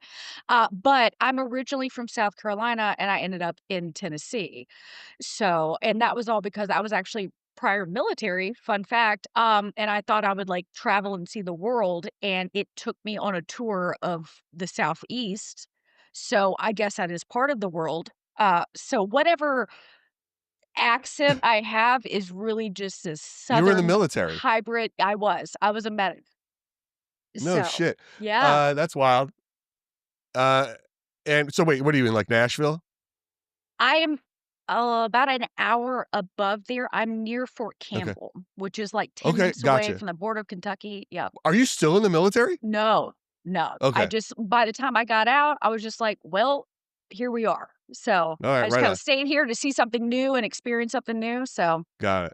I'm a big Nashville fan. I'm a tourist of the highest order in going there, and I was I gonna made say a record. Nashville is a fun, like, because Nashville is like a touristy type, like that's where you For sure. go. If you're gonna go to Tennessee, you're gonna experience Nashville. Yeah. But when you live here long enough, Nashville then becomes like another town, and it's like it I bet. loses the Oh, I appeal bet if you it's loud. live here. I know I have friends who live there, and I visit them too, and it's you know th- they humor me when I come out to go do all the touristy Uh, stuff and hit Broadway and all that Good shit. friends, And good it's friend. I'm gonna say yeah, Broadway of it all. It's like if you yeah. live here long enough, Broadway loses its allure, if you will. Now it's like, well, the main VA is down in Nashville, so I guess I'm going to Nashville. Well, listen, I So it find becomes that. I b- Nashville's like the bachelorette party capital of the world, and it's it's funny, and I got to say this, and I mean, well, when you look around and see some of those bachelorettes, it shows you that love still exists because there is an ass for every saddle, and If they are you finding love, and you're kind of amazed. They're like, wow, okay, There's that if she can do joke. it, anybody could do That it. part, yeah, no, you'll go down there on any weekend, and it's always the, bridal parties that are like, they've got the cowboy boots no, respectfully, right? Hell yeah, like, celebrate your milestone, but they are gonna have the boots, the cowboy hats, the sashes, and they're gonna be like, "Woo!" That's It's great. that's the vibe, and I'm like, "Hell yeah, sis," Not for you. Yeah, you walking in like Elvira or Morticia is going to change the whole scene for sure. Yeah, So, one thing you do, and it is truly genius, especially considering you're, a social media creator, is this idea of the ultra short horror stories, these 2 sentence horror stories. So, how, how did you come to that? What was the spark that led to that? So TikTok itself is kind of where I started, right? And I was trying to like, do the content creation of it all, whatever. What's funny is like I'm not the face of Two Sentence Horror by any means. I'm not the only one that does it. There's a lot of really awesome creators out there who are doing the same storytelling aspect of me, like kind of what I do. But what I loved is I watched creators do it wasn't even the two-sentence horror of it all, it was, like, how they filmed what was a mini movie, like, the aspects, like, the angles, the media, and I was like, "That looks really fun to try to do media-wise." So when I started that, I was like, I really just wanted to challenge myself for the media of it all, because like, social media is not new to me, but that was definitely kind of out of my domain, if you will. And again, this was like 2022, 2023. I was like, let me see if I can nail what I have in my head. I'm like, I'm inspired by other people. Let me see if I can do that. And I did it, and that was one of, the first videos that I had made that really took off, and I was like, "Oh, y'all like this? Because I had fun doing it, so let's see where it goes." And little by little, people were just like, "Oh, this is cool," because it really is like a bite-sized movie. If you don't have the attention span to sit down for, like, an hour and a half, 2 hours now, because now movies, if some horror movies, you gotta invest in the time, the little bite-sized chunk of But that's what's bringing. genius about it. That's what's Yeah. genius about it. Oh, John's here. I'm going to bring John in real quick. Hi, Hey, what's up? how are ya? I'm good. How are you? I'm good. It's good to talk to you in this format instead of Yes, hopping on each other's whatever. Now here we are all gathered in the same room. that's it. That's it. Very cool. What's going on? We were just talking about Morticia's her 2-line horror, which is sort of how not only the books that she's and the books are you've pulled those, right? From other people and you've written some, or it's So sort of a what I did with that, so again, the two sentence horror kind of accidentally came to be because I was like, this is really fun because two sentence horror I've known about two sentence horror since I was like young, right? And I love the aspect of it because you can take two sentences, give me the who, what, where, when, why, the plot, and then twist it in the second sentence and mess me up real quick, and then that's it. Like it's like a 5-second experience of horror, and I didn't have to watch a movie, I didn't have to read a book. Like I'm like, "That's brilliant." Like, it's just almost like short form poetry of some kind where I'm Yeah, like, "You for really sure. made an impact." So what I did, and the whole reason the books became to be, is I think I have a total every time I do a playlist that ends up being, like it's 100 stories that I've reenacted. Now, these stories you can find all over the internet. Again, they've existed for a long time. They're all over the place, and I dig for them. But with my books, and I got them right behind me, and I'll show you a little bit of like what I mean. These are the collection of the stories. So I'm not the author by any means, but I've acted them out. And when I created the books, I wanted to celebrate who was making these stories. I went and I have to do research sometimes to find who's made these stories because it's not always obvious. So I've tried to do the research to celebrate the author, but the book itself is not only I call it a compilation. Like I don't lay claim to any of Sure. that. But it's a compilation that coincides with the specific playlists that so not only because just like people learn differently, like whether you're auditory, visual, whatever, you can experience horror in so many ways. So if you're watching my original content, it is like me acting out these stories that somebody else has created. So I also took them and made them into a compilation that can be physically held and perceived like verbiage wise, if you will. And it follows along with the playlist. But what I did with the books, um, let me trash my Try not setup to real tear quick. the whole place apart. I will Getting those. trash this whole place real quick. But yeah, so the visuals and stuff that I have in the books, I illustrated them kind of the same as if I would act them out.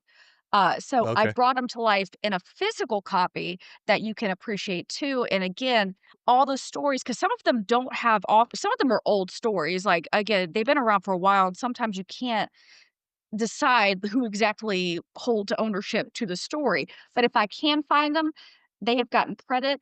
And there's a whole preface that gives a head nod to the creators or any space that I found them on.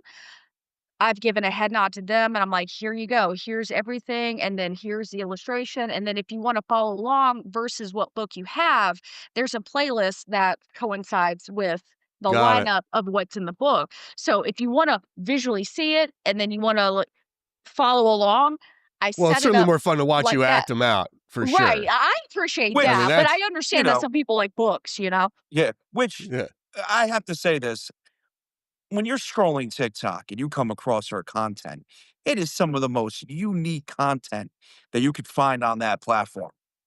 yeah, Hands down. You're not going to yeah. find other content like hers. It is so unique. It is so well done. It's awesome. It's And I really good. It's appreciate you. and the way you do it, the silent form of it.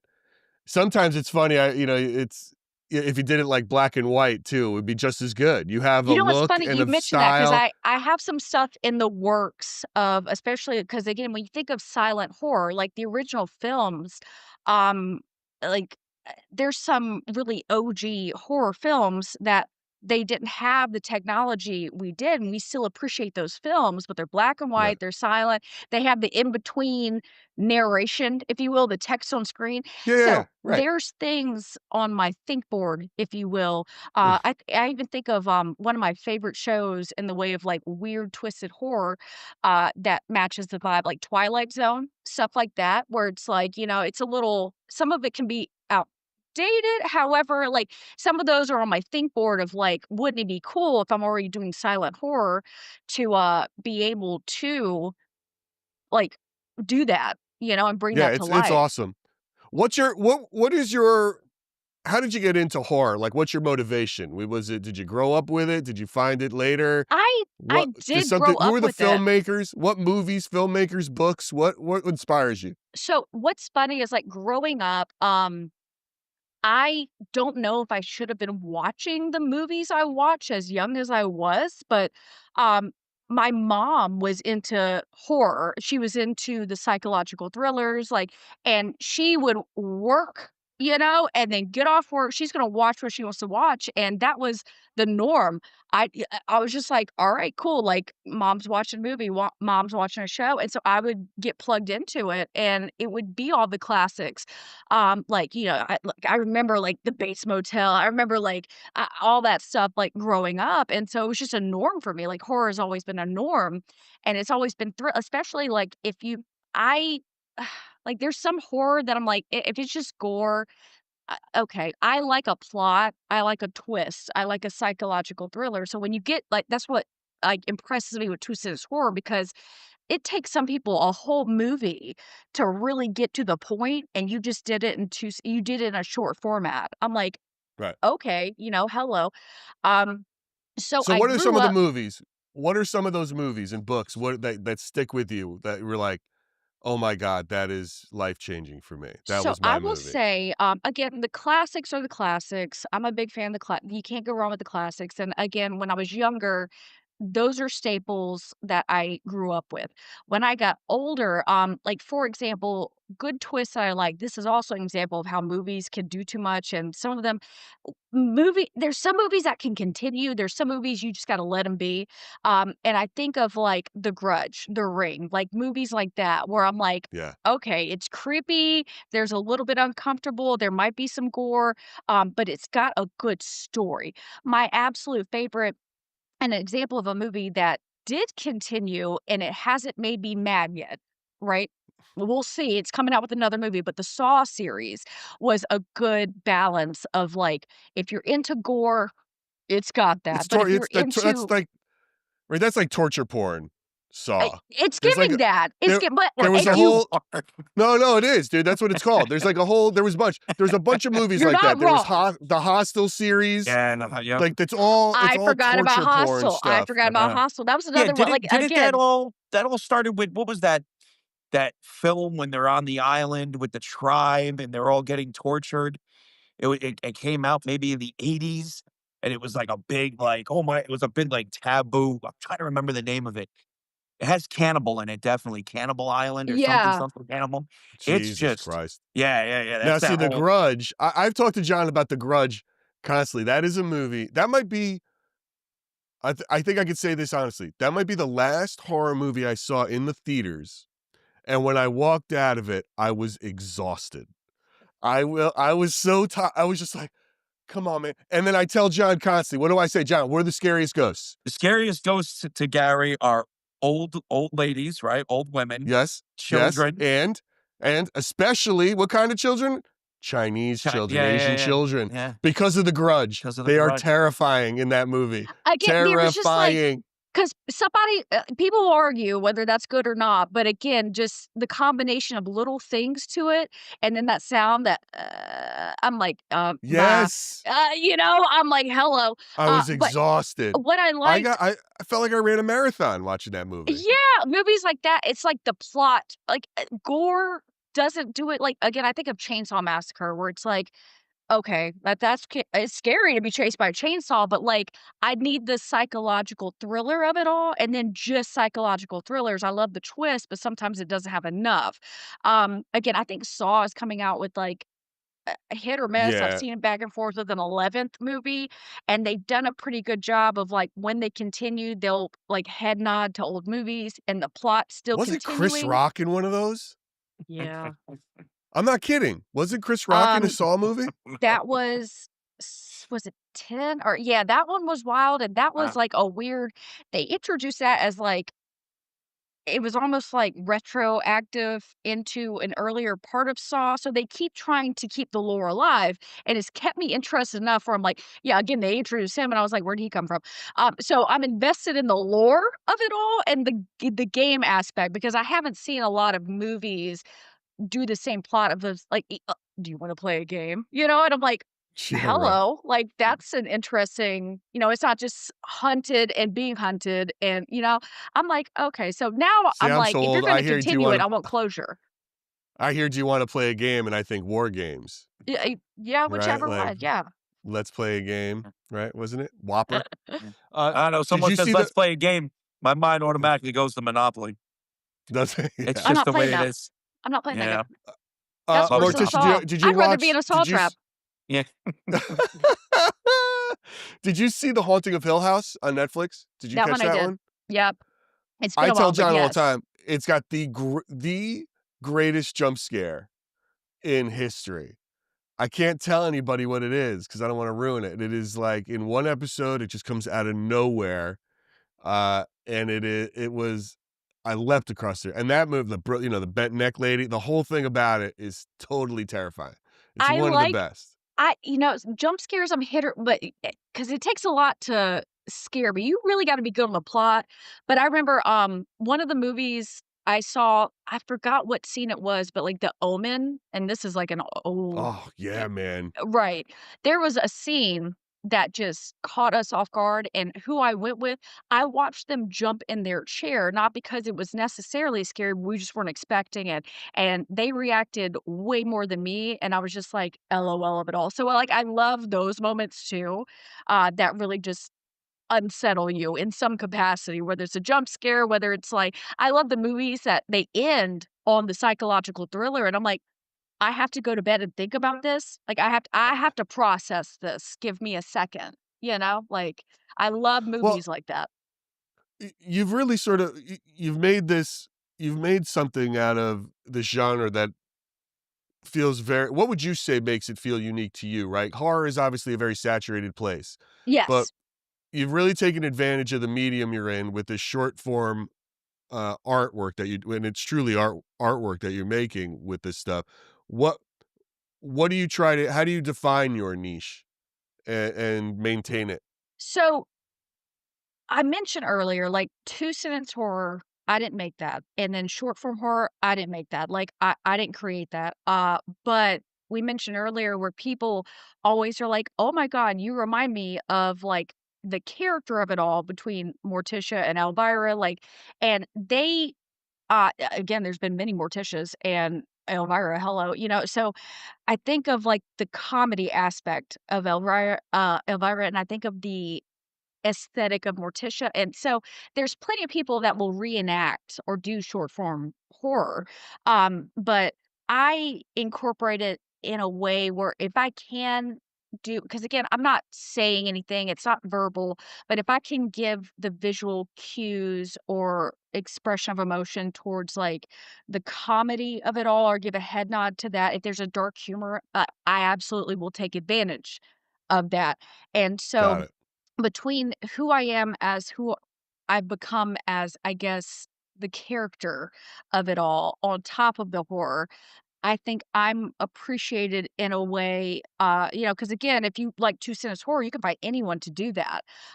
But I try to embody how I view who I see myself as, who I wanna be, right? But who I see the character that's playing those roles as, So that's Sure. kind of how I came to be, because if you look at, What do you hope the audience is what do you hope the audience is walking away with? Is it more of the scare or the humor or the lesson in the story?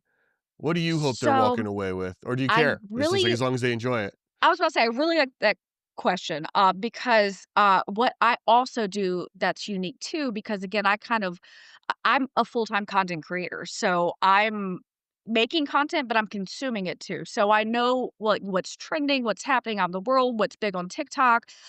What I also have taken on doing because even the horror creators that I'm mutuals with or I've been inspired with, or they do other things too, but they also like horror. Um, I have been a big fan because, like, yeah, I want you to be creeped out in short, like, form. Like, how I want you to be uncomfortable. I'm here to make you uncomfortable, But I also Sure. have liked being able to see, like, things that maybe I feel like need attention, and if I can turn them into a two-sentence horror and express that in a way, it brings attention to like, I don't wanna say issues, it's not like a big, because 'cause I'm not, like, overly, like, political or I'm not gonna get on a platform and, like, "Yap, yap, yap, listen to me, who am I?"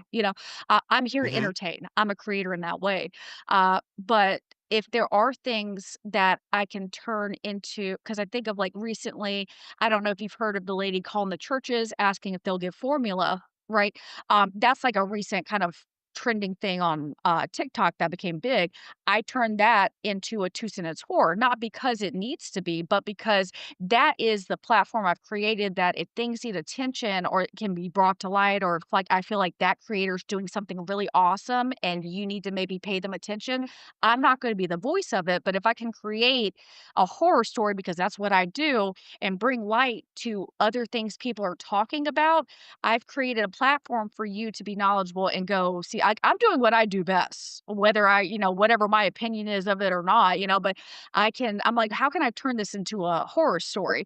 And so some Yeah, of the horror everything with the stories, church is a horror story. yeah, that's what I'm thinking. That's why I left it, like I'm like, this is real life horror story. Hello.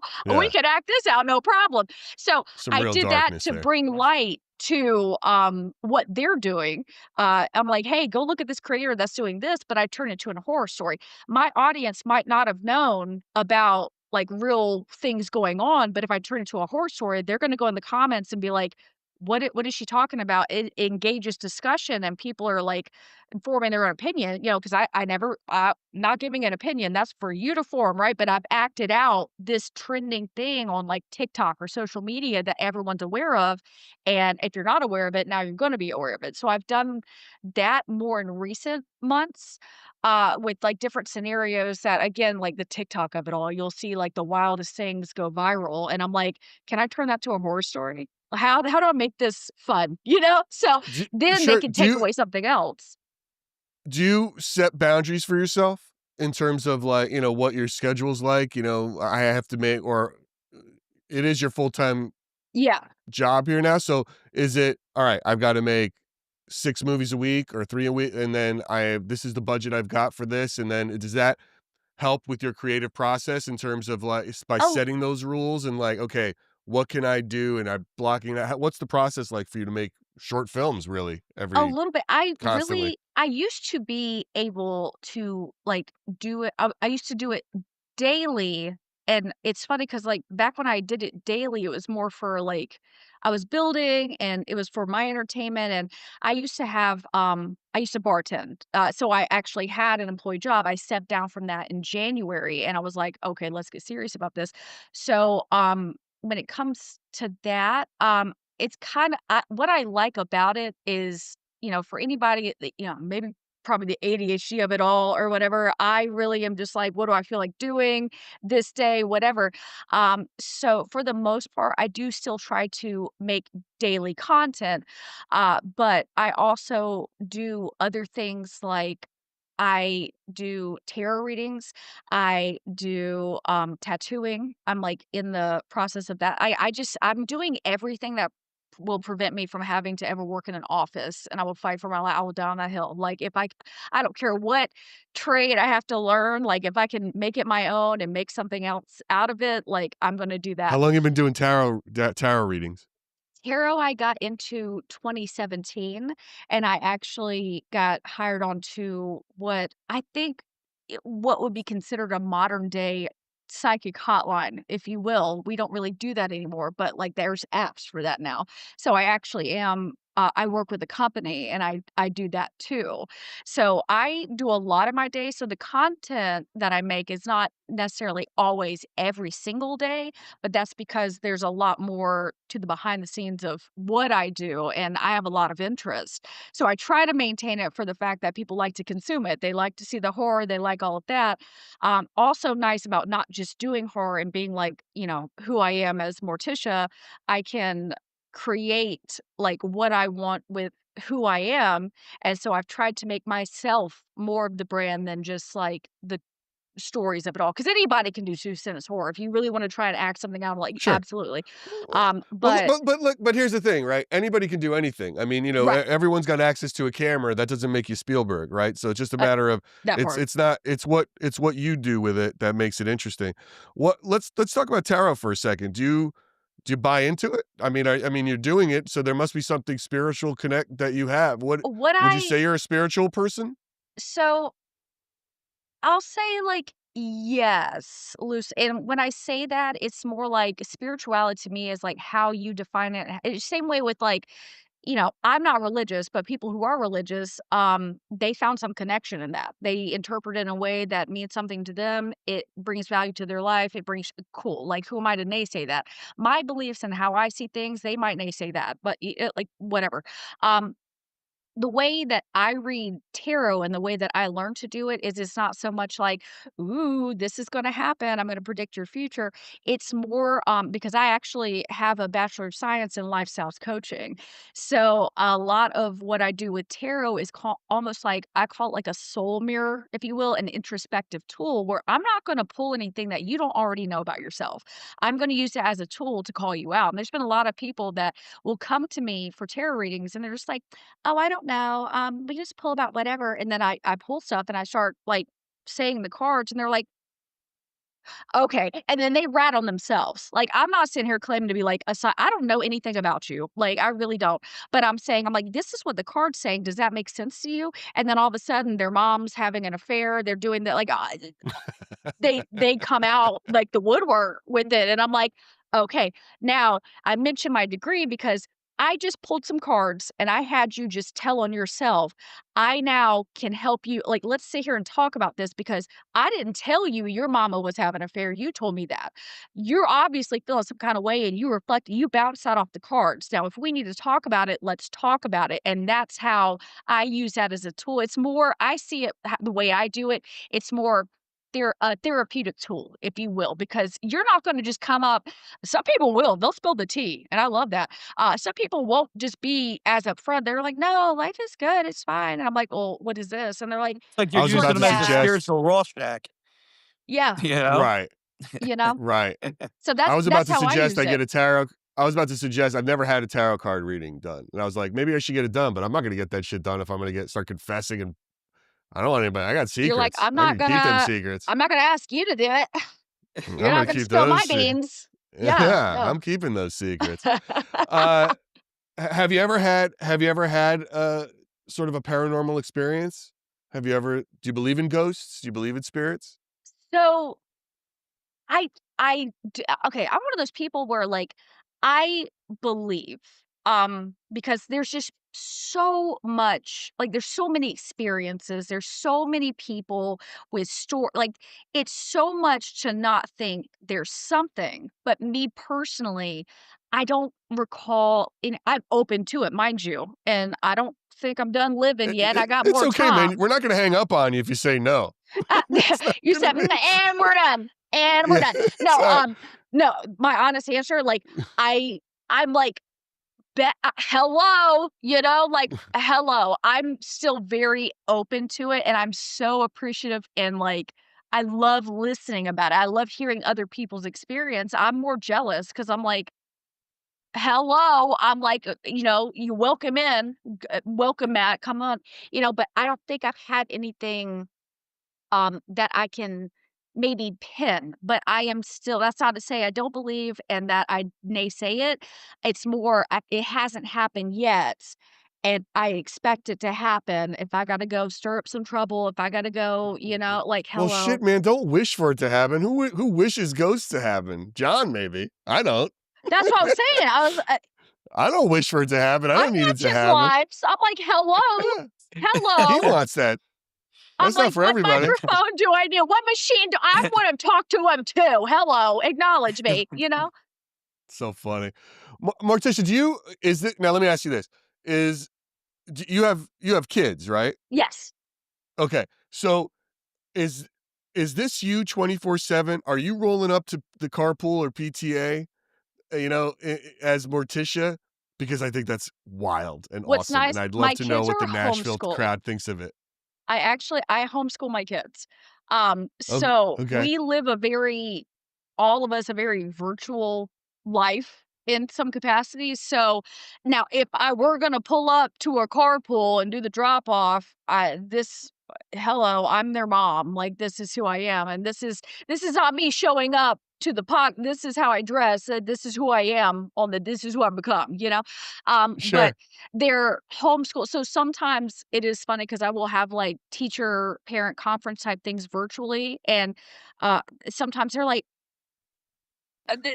like, I had one teacher, they're like, "Oh my god," like, we had to I forgot what they had to take a picture for, but I was in the picture with my son that he had to pose, and, I hear the teacher like, "Look how pretty his mom is, look at her, ah," and I'm like, "That's the closest Imma get to the carpool line, I think," but, like, Right? hell yeah, like, game Is recognizes it game, sis. Halloween all the time at home? I mean, I Oh, mean, is that like the vibe? What do the yeah, neighbors because think, I guess? if, if you go around like, my apartment, is just really it's like an oddity shop.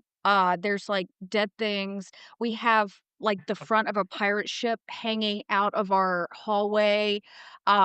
We have no less than 3 full-bodied skeletons. There's, like, katanas, pirate ships. It's a mesh of, like, me and my partner, like, he's more pirates, and I'm more who I am, you know? So it's intermingled nicely. Because again, we have, like, the pirate of it all, like, that kinda and then we have, like, dead things and weird paintings, and so, the whole house is just that's the vibe. That's amazing. I mean, that is fun. Yeah. Now, do the neighbors appreciate it, or do you have, like I don't know what, like, like, rural Nashville's like. That's why I ask. Yeah. Or not rural Nashville, no, rural Tennessee, I mean. What What's is it? funny so we really went all out, because the only holiday we really totally care about in this house is Halloween. So when Halloween was coming up, we went on the patio, there's spider webs, there's, spiders, there's, what is there? There's a hanging pumpkin guy, there's ghosts hanging down, but here's the thing, is past Halloween, they're still up. Um, they weren't ready for that. They weren't ready for the long term of it all 'cause at first they were complimenting it. They were like, "That looks awesome. We love your Halloween decorations," and now that's past Halloween, no one says that anymore. I'm like, "What if this is just decor? Like, you don't like it now? That's crazy." Our neighbors started decorating for Christmas, and I still have spiders out there. You know, You should put Santa hats on them, on the I spiders. literally said that. I was like, "We're not taking it. We'll give the ghost, we'll give the pumpkin man, we'll give all everything out there can have a Santa hat." I worked really hard putting that up. I'm not necessarily rushing to take it down, you know? So I find that like, just an interesting thing, right? I don't know what that town is like. Is it a very religious town? I mean, is it very Christian? where And we it are, because we are in, again, I mentioned Fort Campbell, we're in Clarksville. It is not, because it's when you get into a town that is more military, it is a wild array of people and problems and nonsense. So I live in a very interesting town, is it because because it's it's more just transient? Is that why? Because it's from yeah, all because you over? have people come and go, but then it's such a big town.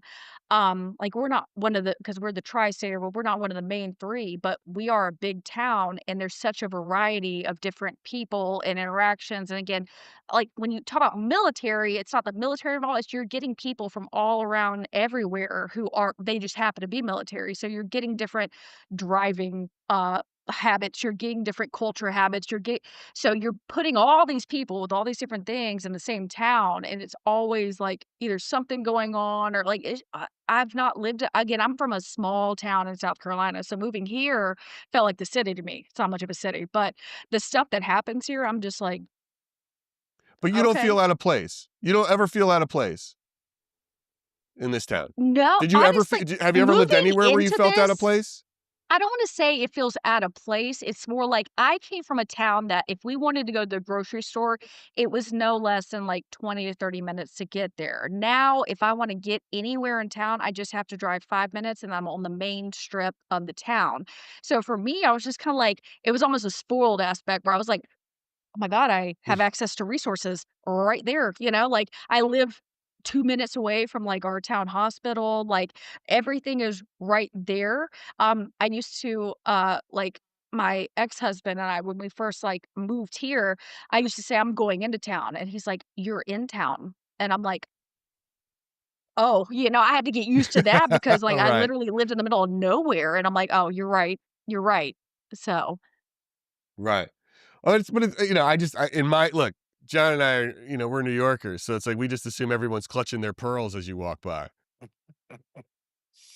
You know what? You're not wrong because, yeah, from where I grew up in, like, a literal Bible Belt, and so for me to become Yeah. who I am today was really just being like, "I hate this." Like, I had to live it to realize, like, it was not for me, and then I traveled, like, I travel a lot more now than I did in the military, ironically. So, like, I just went to Germany this past year, and that was the first time leaving the country, and so, like, and now I'm finally experiencing, like, other people doing other things, and it's always interesting to see who I've become regardless of where I'm from, how they interact with me or how they perceive me or, going out sometimes, especially locally, I guess the way my content is pushed out, um, like, even when I used to work at the bar and have people come into my bar and they're like, I love your TikToks. And I'm like, "Oh, hey," like, "What's up?" So it's, like, Yeah. interesting how people perceive me, or I've been told before because I have a big personality, which is nice that I don't do, necessarily the voice acting of it all because I don't know how to be serious ever at any point. I can express that emotionally, but if I can make something funny, I'm gonna do that. That's my first instinct. But people perceive me and see me, and I don't know if I give off that just dark aura or whatever, but, like, Right. some people are just like, "You're intimidating," and I'm like, "I just like to look how I look, I guess." I'm like, if you actually Right. talk to me for, like, 10 minutes, you're like, "Oh, she's cool, like, she's fine," like, whatever. Do you go to the have you do you go to, like, the horror cons, or do they ask you to go there now, or are you is that is that, what's next for you maybe? I To was about to start say, I trying to have a build lot of that? stuff, that's why I'm grateful for y'all inviting me on your podcast because it's like, especially this last year, there's been a lot of, like, little milestones of, like, people I've worked with or people I've connected with or stuff like so I'm very, like, nail clicks for y'all. Very appreciative. But for example, what was cool to me, I haven't so no to that, not yet. And again, I have way more stuff I'd love to do and get to do. But what I was tickled by, we went to speaking of Nashville, we went there for what do they call it? Their horror like they have it's like a significant horror house, if you will, but it's mini horror it's like Whorehouse? yeah, I went there. Horror, that's the Southern O. Horror Oh, We add house. the She extra didn't say R. whorehouse. She said horror horror house. house. Horror, horror, Horror. I Horror heard you. the I horror heard house. house. it. Yeah, I heard Don't mind whorehouse. Horror my He's like, accent. house. sign me up. Don't I was They're like, like, "Yeah, "We're man. I going didn't too, know." actually. We'll meet you That's there." it. Uh, Our um, viewership just spiked when I said whorehouse. but It just jumped up like 10 But, went f they're haunted Nashville or whatever, it's like a bunch of mini haunted houses in one. It's a really cool setup, and we try to go there every year, usually, like, twice a year, they have different events for Valentine's or whatever. This year, we went for Halloween, and we would get up to the front of the line, and people would be like, "I know you," and I'm like and they're like, you're" I'm like, TikTok? Is that where" they're like, "Yes," and they're just, like, crashing out, and I'm like, I was so tickled. I was just like, "I'm here on your turf, like, you're cool to me because 'cause you're running this." I'm like, "Hello," That's but I super had, fun. like yeah, I had somebody, like, take a selfie with me, and then I had somebody else shake my hand because they were, like, tickled about what I do horror-wise, and I'm like, "I'm not here, like yeah, I'm on your turf," I'm like, "I'm impressed that you're dressed up. Hello, I'm just looking like me?" But, like, that stuff is cool. So the little bits of, like, stuff like that that's happened over the years as I've developed has been cool, and I'm excited to see where that takes me in the future, as I continue to, like, decide on new content or new horror, new ways to create in the genre or the niche, if you will, that I've chosen, so Alright, and then now look, she writes books, makes skits, tattoos, makeup, homeschools her kids, ex-military, and you're a gamer. How did that happen? So, what's And funny when is did you start diving into that? the gaming of it all, because here's the thing, being, like, a short, like, bite-sized horror content creator, I love going live. I'm a yapper. I love to talk. I love, like, this kinda set I love, like, yeah, ask me something. I'll talk about it for an hour. I don't care. But, like, for me, I had to think, I'm like, "How does one go live, and do what I do?" Because that's the shortest live known to man, like 2 sentence horror or wrap it up, like I'm done before Right. anyone logs on.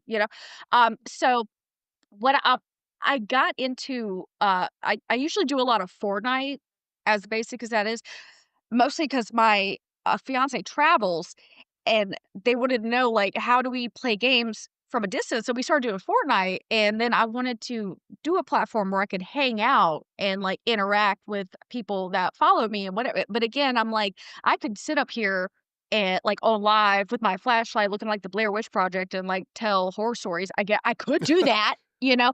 Yeah. But also, like, do I wanna do that, you know?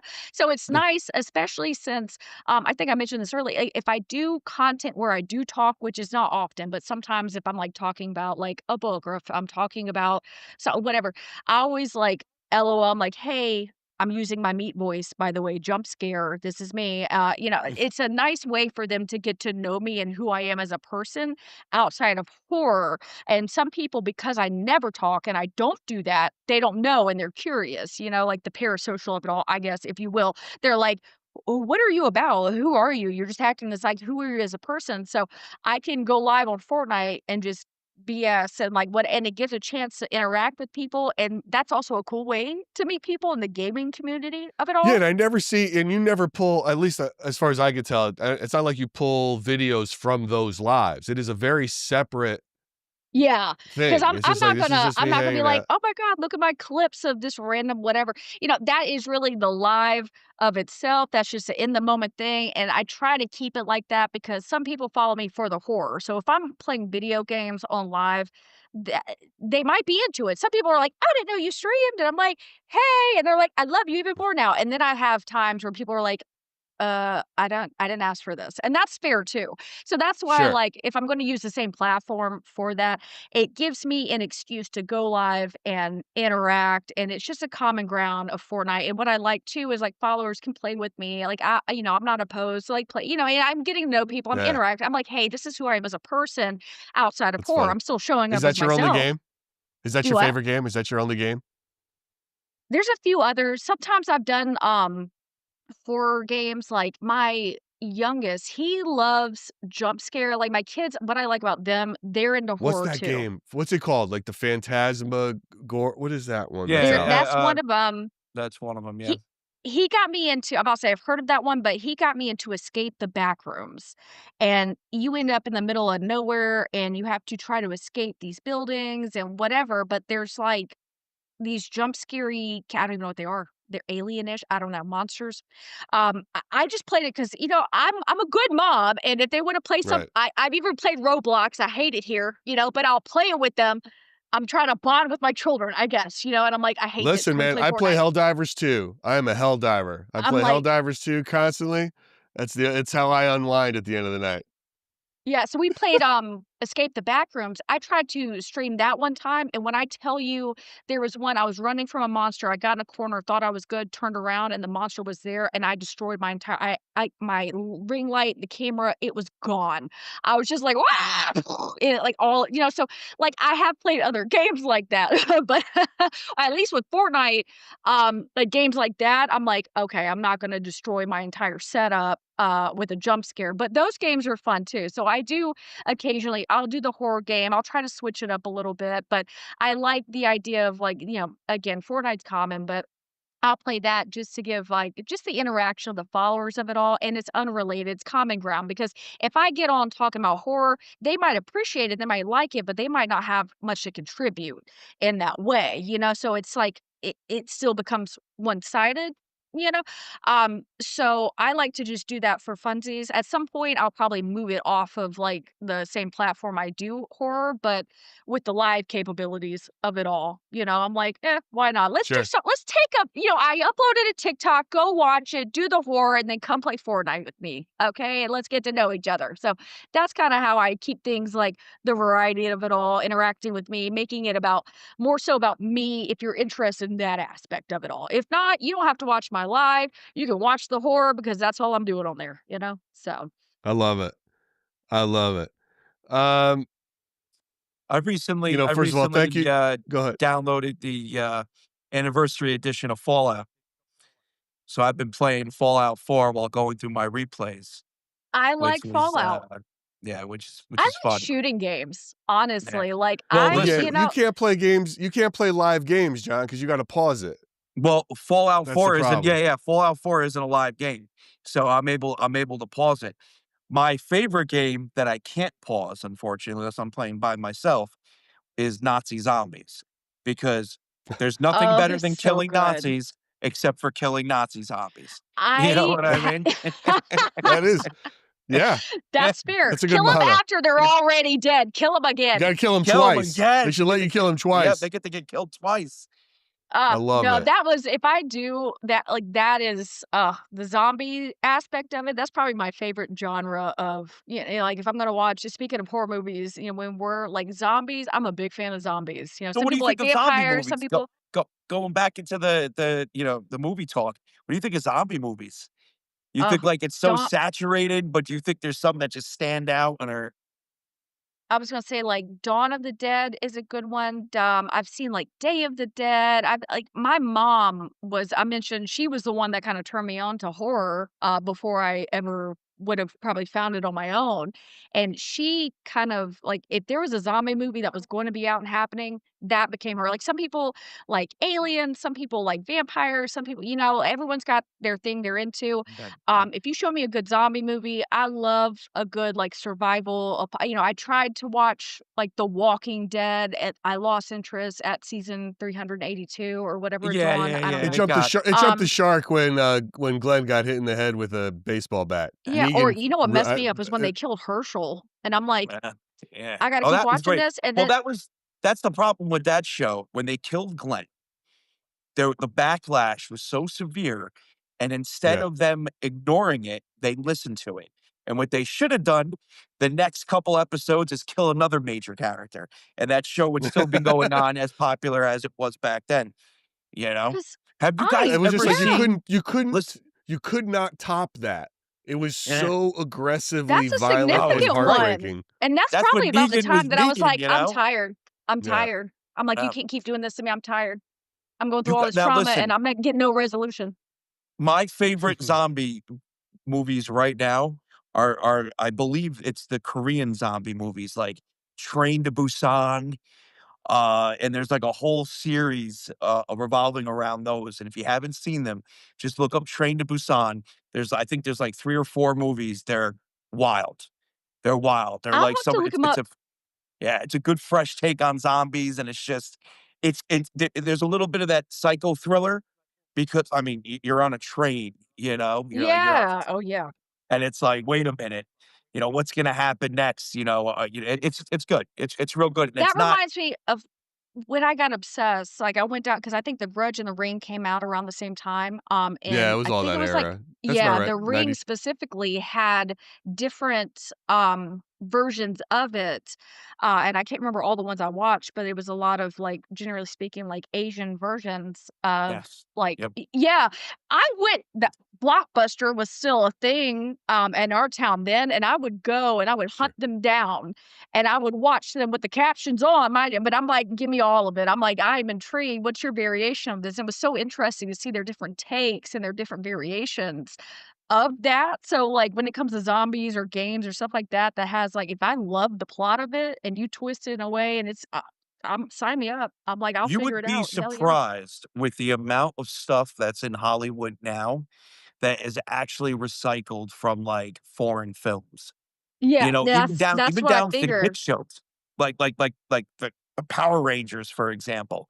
That that show made so much money in production because everything was already filmed except for the off scenes when they weren't in costume. Yeah, it's insane, but a lot of things are like that, like, same thing with, like, The Ring and a lot it's cool.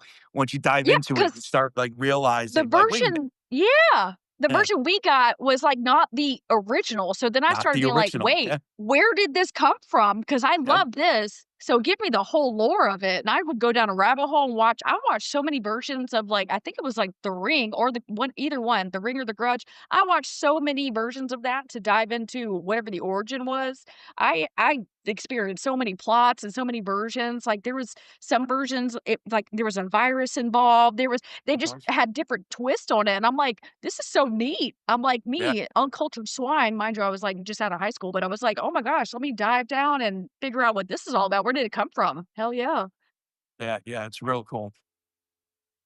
Morticia, what's next for you? What do we want the good people to know? First of all, thank you so much for your time today. I really Of appreciate it. course. It's Thank so you so fun to much for chat with you. having me. And it's fun No, to talk to somebody who's like, that's just a little bit, paranormal related, but not necessarily in the world of ghosts and I was spirits. But thinking that earlier, and I was talking to people who I was telling I was going to do this. I was like, I'm really excited because like we're all within like the umbrella of what could be horror. I'm like, but I don't necessarily do what they nah, we play in at the same most I sandbox. act it out. At most, I've seen the stories and I will tell the stories and I love them and I'm a Right. big fan. But I can appreciate like again when I'm hopping on lives of y'all or seeing what y'all do, I'm like, yes. I'm like, give me that. Give me the horror that I'm not making. Like, let me consume that, you know?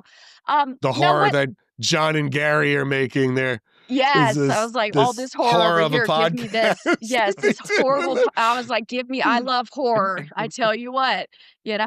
Um, no, next, I don't know. I'm open. I'm just again, it all started me creating because I enjoyed it and I liked what I made, and then I created a community that also likes what I do.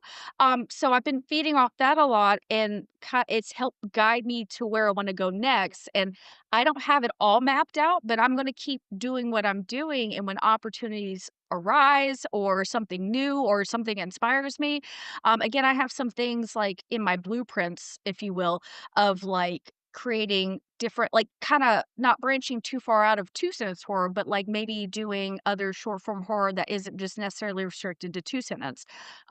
Figuring out other things to portray, or expanding to again, 3 sentences, perhaps. yeah, I might add on another sentence. I might get wild. It might That's be the three. thing. Don't get Your average, I can guarantee your average consumer of your content doesn't even know what two-sentence horror is. You know They what I just mean? like Like, what it is. They don't they realize they just just like read what two it is. sentences. So technically, you could branch off and you could do so much. You know yeah. what? And that's You what I'm might thinking have. about doing, Yeah, I especially, would like, if I was on you. platforms like TikTok, the way, like, the social media of it all. TikTok, they like to pay people for, like, a minute long, uh, versions of whatever you're making, and you're asking me to take 2 sentences and stretch them out to 60 seconds. Have I done it before? Yes. Is it challenging? Yeah. It requires a lot of the acting to fill in, but, that's where I'm like, platforms like that, maybe I can embody something more or figure out where I wanna go next. So what I love is, like, I kinda have a blank canvas. I've started to color, but there's still more to color, and so who knows where that takes me. Like, if something inspires me, I'm gonna try it, I'm gonna do it, I'm gonna see how it goes, I'm gonna try something else. That's what's nice about, like, where I'm at is, like, I Well, get you're a the real art. I think you're a real artist. I really yeah, do. I honestly I get think the option I've to seen create, you know? from tattooing, the books, the stories, the filmmaking, the makeup, everything is you really are like a real artist, and it's really fun to watch. Uh, for everybody that is watching, you'll see we have a link to Modern Morticia in the link tree in our bio. You can connect with her. You should follow her. She's on TikTok. That's probably your biggest platform, yeah, right That now. one's the biggest. Yep. Yeah, That's where I you'll find started, her. and I'm working on Yeah, pushing everything else out everywhere else, but as you TikTok's should. been the You got baby, it. Are you know? you on? Are Yeah. you on? So, Are you on Facebook? I am on Facebook. yep. Have Her you? link, all the links to her you can find on our link tree that'll take you to everywhere that she is, If you're like even the me, links to buy her book. if you're like Yeah. me, you took a huge hit after the blackout with TikTok and monetization. Your videos don't pay like they used to, right? And Um, we are not the only creators saying that because 'cause I've seen no, we're so not. many creators. So Yeah, that's why, so like, many. Facebook, I'm trying to branch out now because, like, Facebook's your TikTok's best where I bet right now. started. I've Yeah. heard that, and trust me, Yes. I'm, like, thinking They that where took I'm like, over they took over what TikTok was doing.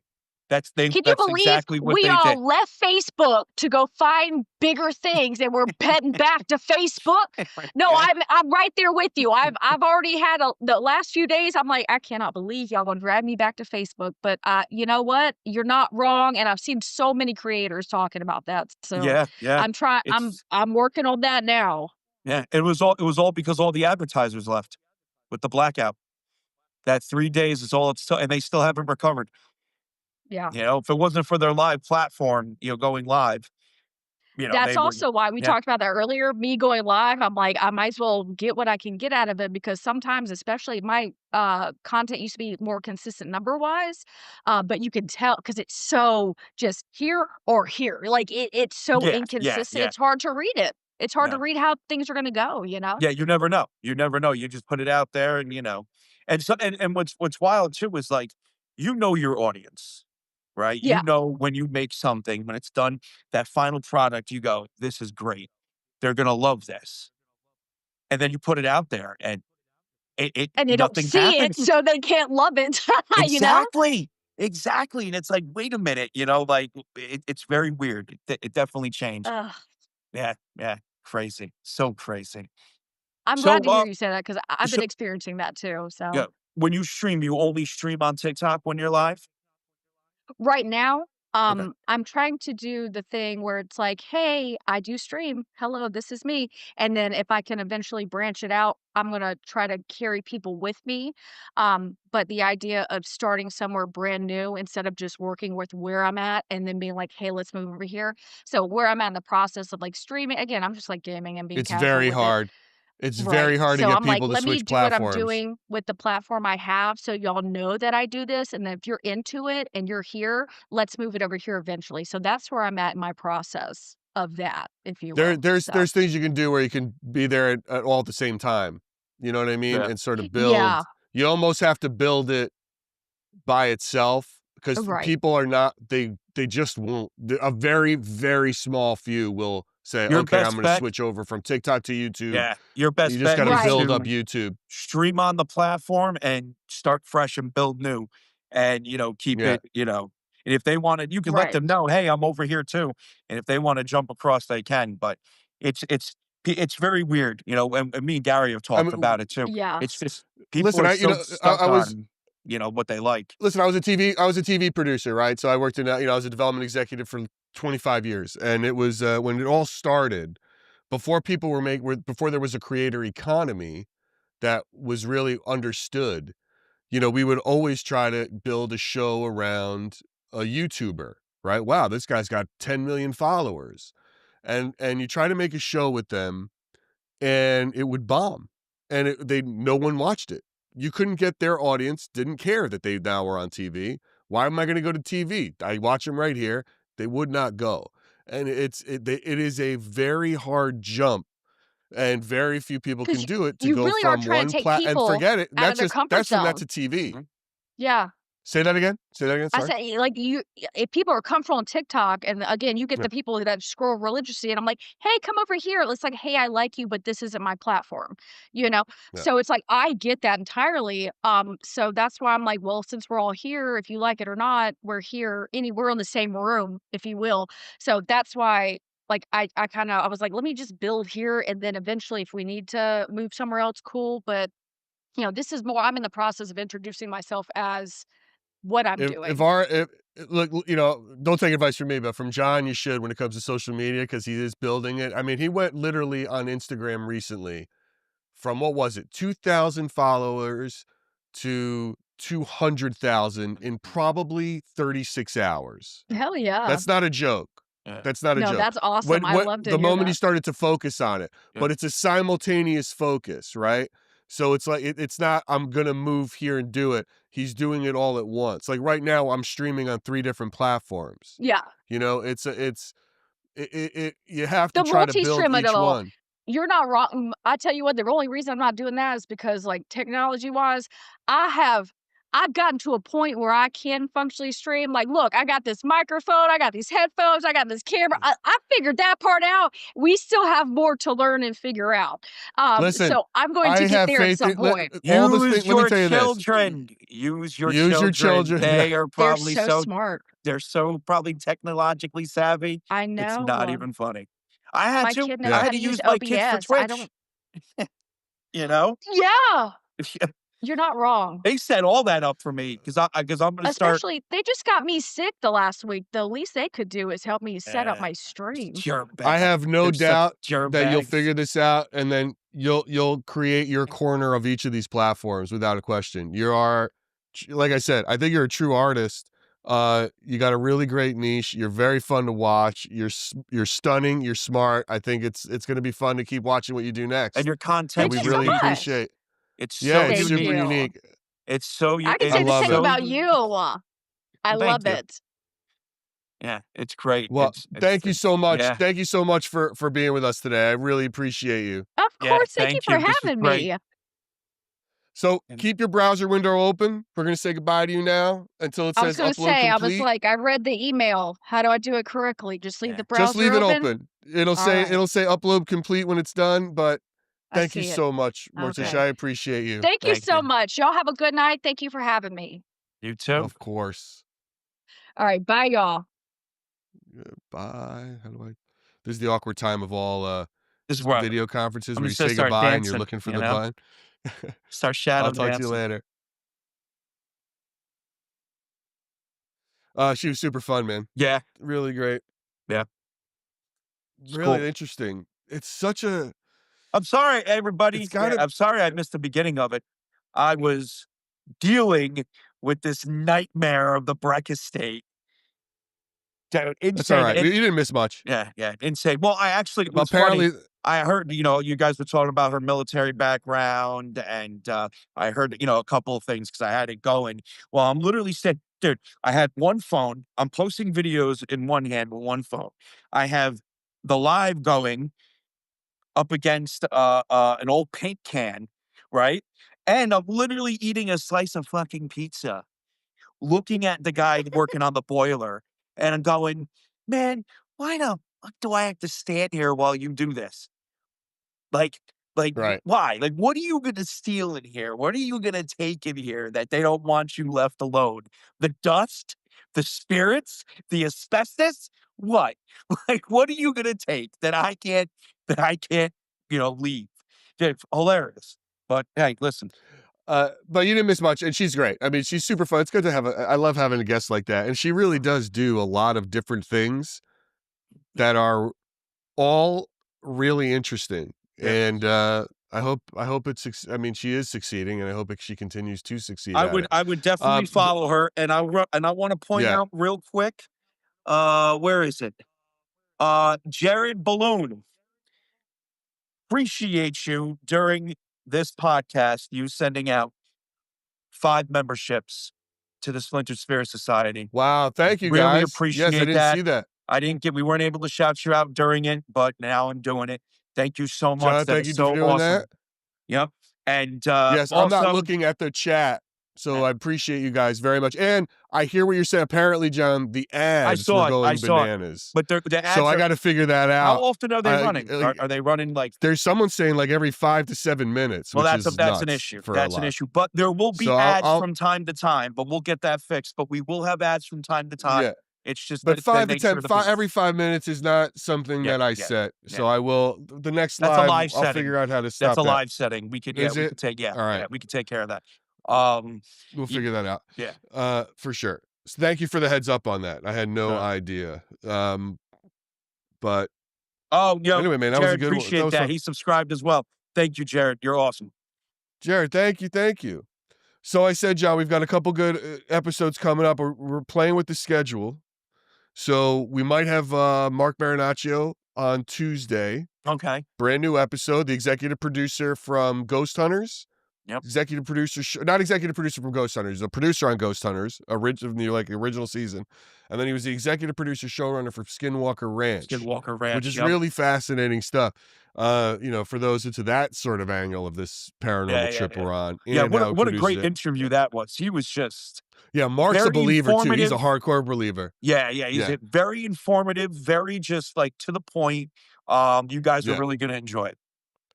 And it's unlike Mike Dorsey, who we interviewed, who's comes at it, the paranormal, from a documentary place. Mark comes at it from a believer and a fan base, right? Mm-hmm. They're both excellent showrunners, but 2 very different perspectives. Mark loves it. I was telling them about our interview with Lauren Hellickson, which was hilarious. And that's going to be a great drop. Yeah. And then I just did an interview yesterday with a guy who had a near-death experience who went to hell, literally shot in the head, flatlined, and had changed his life. So that's going to be a great one. And what I'm hoping happens is we are supposed to do an interview with Rosie Grant.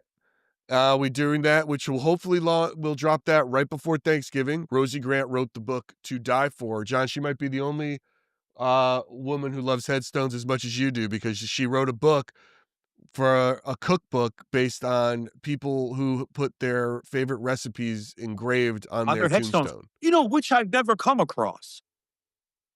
I Which is find that insane. wild. I've come across Yeah. dude, I've come across headstones where it's like, the name, like it'll be someone's first name, like Dan, and then underneath, Yeah. the man.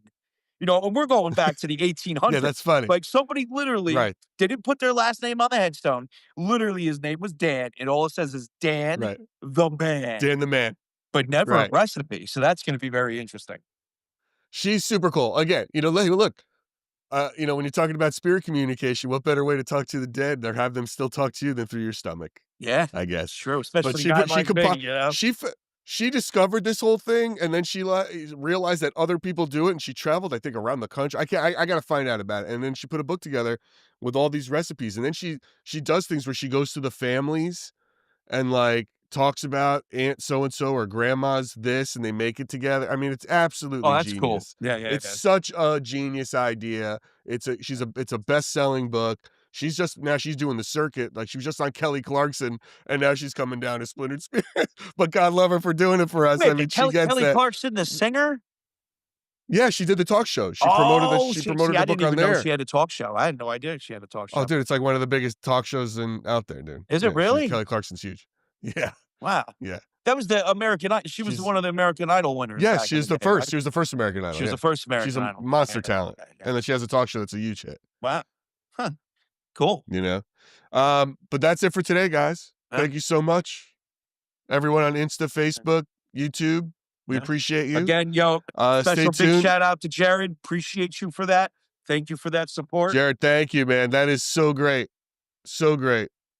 Thank you for all the fans. And yeah, keep your eyes open. All new stuff as we roll out of 2025 here and move into 2026. Yeah. But it's going to be good. Awesome. All right, guys. Thank you. I'll see you, everybody. Thank you so much. Well, that's it for another episode of Splintered Spirits. Be sure to like, share, and subscribe to our YouTube channel, Spotify, or wherever you get your podcasts. Until next time, stay curious.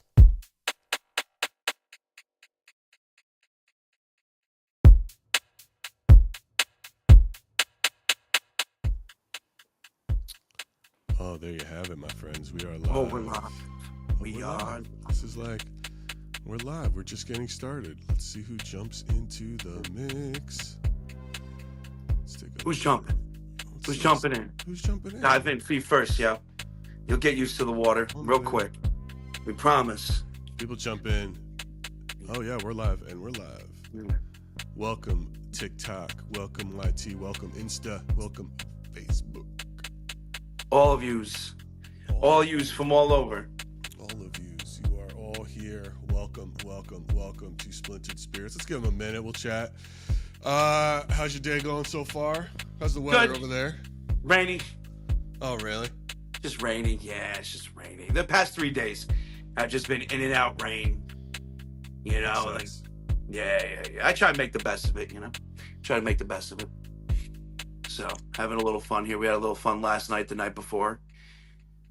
Tell me, anything cool in the world of God? Just the usual for the tower, to be honest with you. It's always, the same stuff, them getting involved with the conversations, them talking about the shadows, which we've caught in the tower before, all that stuff.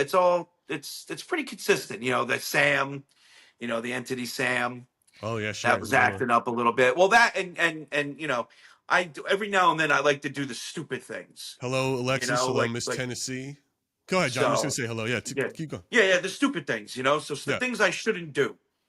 And I used the Sam mask as a pamphlet on the spirit board. Oh, that's a great idea. And listen, visually, content wise, sure, great idea. Yeah. Physically, Monica, what's up? Physically and mentally, probably the worst thing I could have done in the past couple months. Like I felt like I was getting drained, pressure on my chest like I couldn't believe. I was hearing auditory responses to things that weren't coming out of the spirit box, whispers, the works. Like it was a connection was made that I regret. Oh my So it God. was, yeah. It wasn't, it was, but what a great idea, yeah, that's sick. Yeah, go for it. What's the worst that could happen? Yeah, You what's know, the worst that could happen? I had to pull myself off. I had to. I was like, nope, been down this road before. Oh man, that's Yeah, great. yeah. It's still So great though to use. I agree. That's a cool thing to do. yeah, and it's perfect too because the mouth is open and you can see through it like the eye on the pamphlet. It Mm-hmm. was perfect, except it wasn't.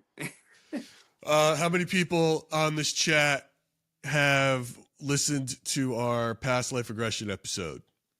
I'm just curious. I did that for you guys, and I happened to learn a lot from it as well. Yeah, well, so all right, so what have you learned so far about it? Like what? Well, Like the what's the most fascinating thing about it? I'll tell you exactly what the most fascinating thing was. That the whole idea, the whole calling it past life regression is a misnomer. That it's not about a past, like I always looked at it like, oh, this is me back in the day. I'm like reincarnation or something. Yeah, But it's not. yeah. The belief is everything everywhere all at once. There are All at multiple once, yeah. timelines happening constantly. It's not from 1,000 years ago or 100 years ago. It's happening right now. Right now. That's Yeah. the thing. Yeah. Which is interesting. Which That's kind of what I falls thought was wild. it kind of falls into my whole multiverse theory. Well, yes, that's part of and what spirits are. And the whole Oh. thing is it's a different. Yeah. It's this it's a more of a leans into this idea of quantum paranormal and quantum physics and quantum mechanics and things like that. And it's they enter through it through hypnosis, which is another sort of avenue for it. Now, our guest today, we have a guest. She's in the waiting room. Her name is Heidi Kemper. Heidi is a psychic medium who really practices within this space with the Akashic records. She does that as a reading for people, reads their records. I want to get her interpretation of what she believes that is and what that looks like and how she does it. It's just a little bit about Heidi for all of you. If you don't know her, she's on the circuit a lot, man. She hits a lot of these Paracon conferences. She was introduced to us. She goes on panels with Sam Baltrusis, who was another guest on the pod, author, psychic medium, about ethics and mediumship. She has been on the Ghost Finders TV show, TV series as a guest psychic. She was a registered nurse, and she's fun. She knows a lot of her stuff. So her name is Heidi Kemper, and she's here with us today. She's going to talk to us about this because I want to expand on it. I'm hoping some of you guys have some questions, too, for her. But I have a ton of questions for her because I heard about past life regression through a therapist. So Myra Rath is not a psychic medium. She just really helps people get in touch with their other timelines, right? Get in touch with their other versions of themselves. I'm very curious what that means when you're a psychic medium, how you communicate on that front, right?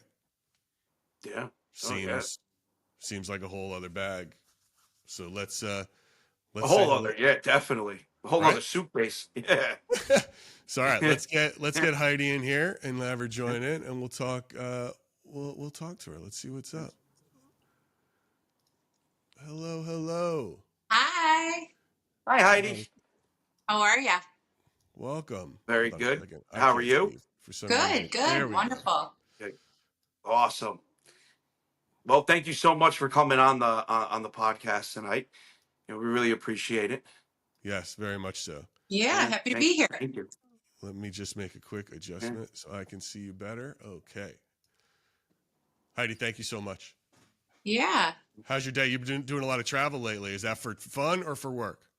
Well, I just got back from Italy on a spiritual retreat. So I guess that was kind of fun, but also for work. Being a psychic medium, I have to keep up on making sure that I maintain my highest self and keep myself connected and, always studying and always learning. And so, it was a little bit of both, I guess you could say. What does it mean to be on a psychic retreat in Italy? What do you do? Well, the leader of the retreat is also, she's actually a shamanic medium. So she's my teacher and my mentor, but also has become a great friend. Her name's Lori Lipton, and she's based in Michigan. And she led the retreat. I've been on another retreat of hers in the past. We went to Sedona, Arizona. I don't know if you guys have ever been to Sedona. I know Sedona well. Yeah, that seems like that is definitely a big retreat town. That was back in 2018, and it was spectacular. And then this was my second spiritual retreat with Lori, and this time in Italy. And it clicked so many boxes for me. My first trip to Europe, kind of a celebration for this new part of my life. I'm newly divorced and stepping into doing my own business as a psychic medium full time. I've shown up in the world, in the traditional world, as a registered nurse for the first 25 years. And this next part of my life is going to be all psychic medium, all spiritual. So I've walked away from corporate world. And so, yeah, it signified so many things, this trip. So lots of new beginnings. You gave up being a nurse? So I'll always be a nurse. So let that be said. Okay. I'm a healer. I'm definitely a born healer. Always been drawn to the healing profession, got my nursing degree, and the last 25 years worked as a registered nurse full time. The last part of my career as a nurse manager. And I just kept getting called that this was the next thing that I was supposed to do. So I've been doing readings probably about 7-8 years out of my home. But I opened my own business officially 2 years ago, and I was trying to juggle both. And then it got to the point where once I got into the paranormal world, that just opened up so much for me. And I've really been traveling the last, 2 years around the country with that. So, God and spirit, I use those words interchangeably, has been pushing me to do this. So, well, good. Listen, Italy's a great place to not only sort of have a spiritual moment, but to be single. Yeah. Yeah. Well, Italy, let me tell you, those Italian men, but it's not just those Italian men. I think I had an Italian man, a Chinese man, a couple others. One wanted to make me a traditional Chinese dinner. Another wanted to take me to a couple wineries. So seeing the world, definitely is really fun. Really fun with it. to do. Yeah. We have, Heidi, we have some similarities in our backgrounds. John and I, we were both raised Catholic, and now we're sort of very atheist. I think we went to Catholic school for many years, and then we're both sort of like, all right, let's just really take a look at these things a bit focused. I also lost my brother in a car accident, which I understand from you is where you sort of first got or recognized that you might be a psychic. Is that correct?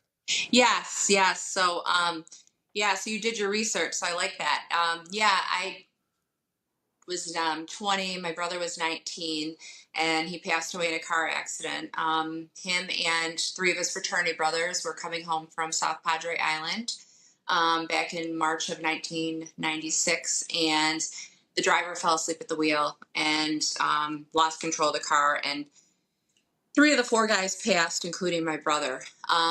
And so that was a turning point for me. I had just started,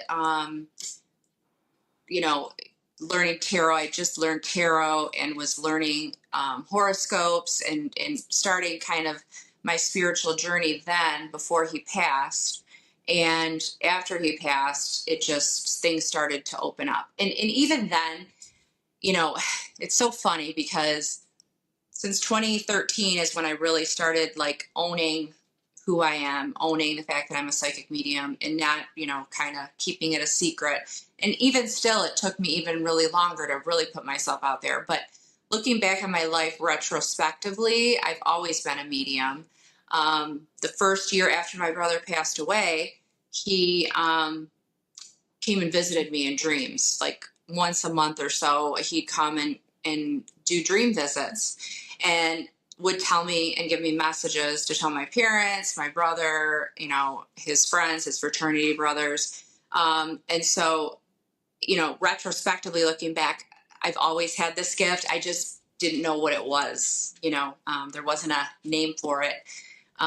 So yeah, that's really when I really started to start learning about the afterlife. I began studying everything I could, any book I could get my hands on What was your go-to? about What was your the go-to? afterlife. What was your What's go-to that? book? What was your go-to book? What turns you like? What was the one thing that you say, okay, this is what I'm going to follow? What is it called? I can see it. I can see the cover of it.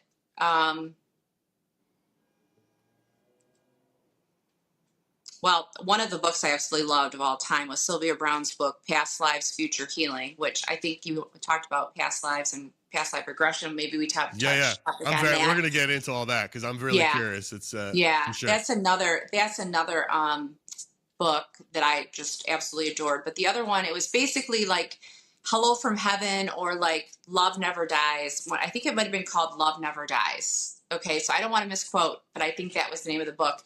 And basically the premise of it was all these stories of families after their loved ones passed, different signs that they received from their loved ones, lights turning on and off by themselves, random TV channels, a song playing on the radio,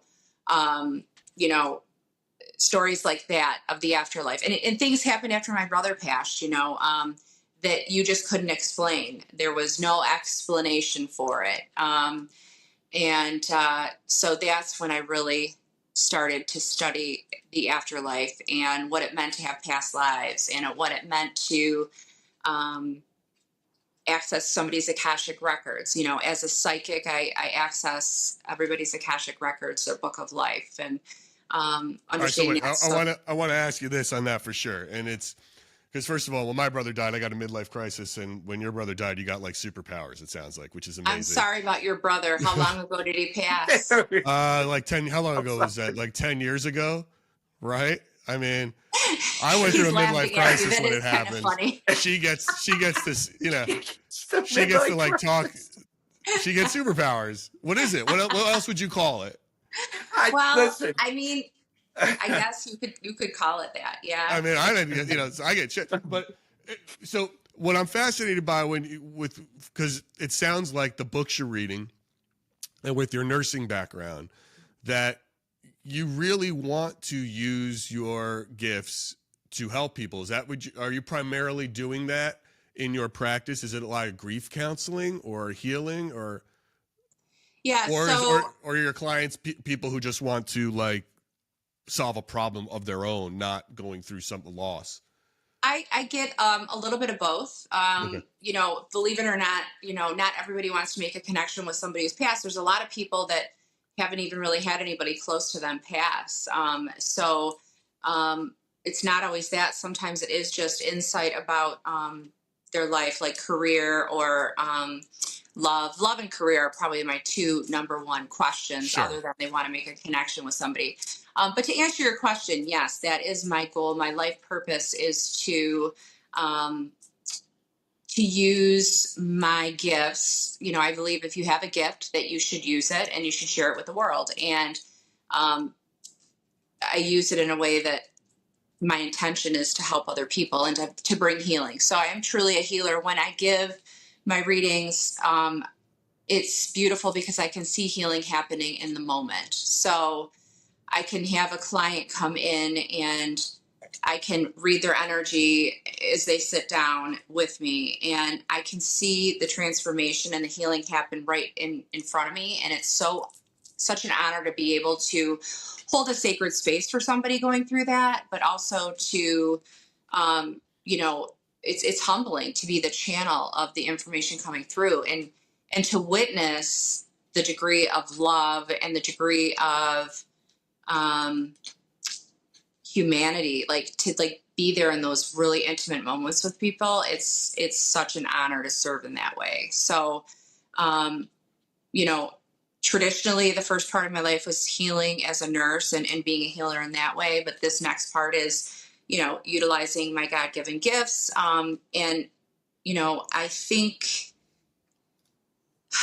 I think I have my dog here. I have both my dogs. They love me. I'm animals and dogs, Of and course. animals, especially dogs, like adore me. So I can't be sitting on the couch and think she's not going to want to be on my lap. So she might do like a little That's okay. guest Do what you got to appearance. do.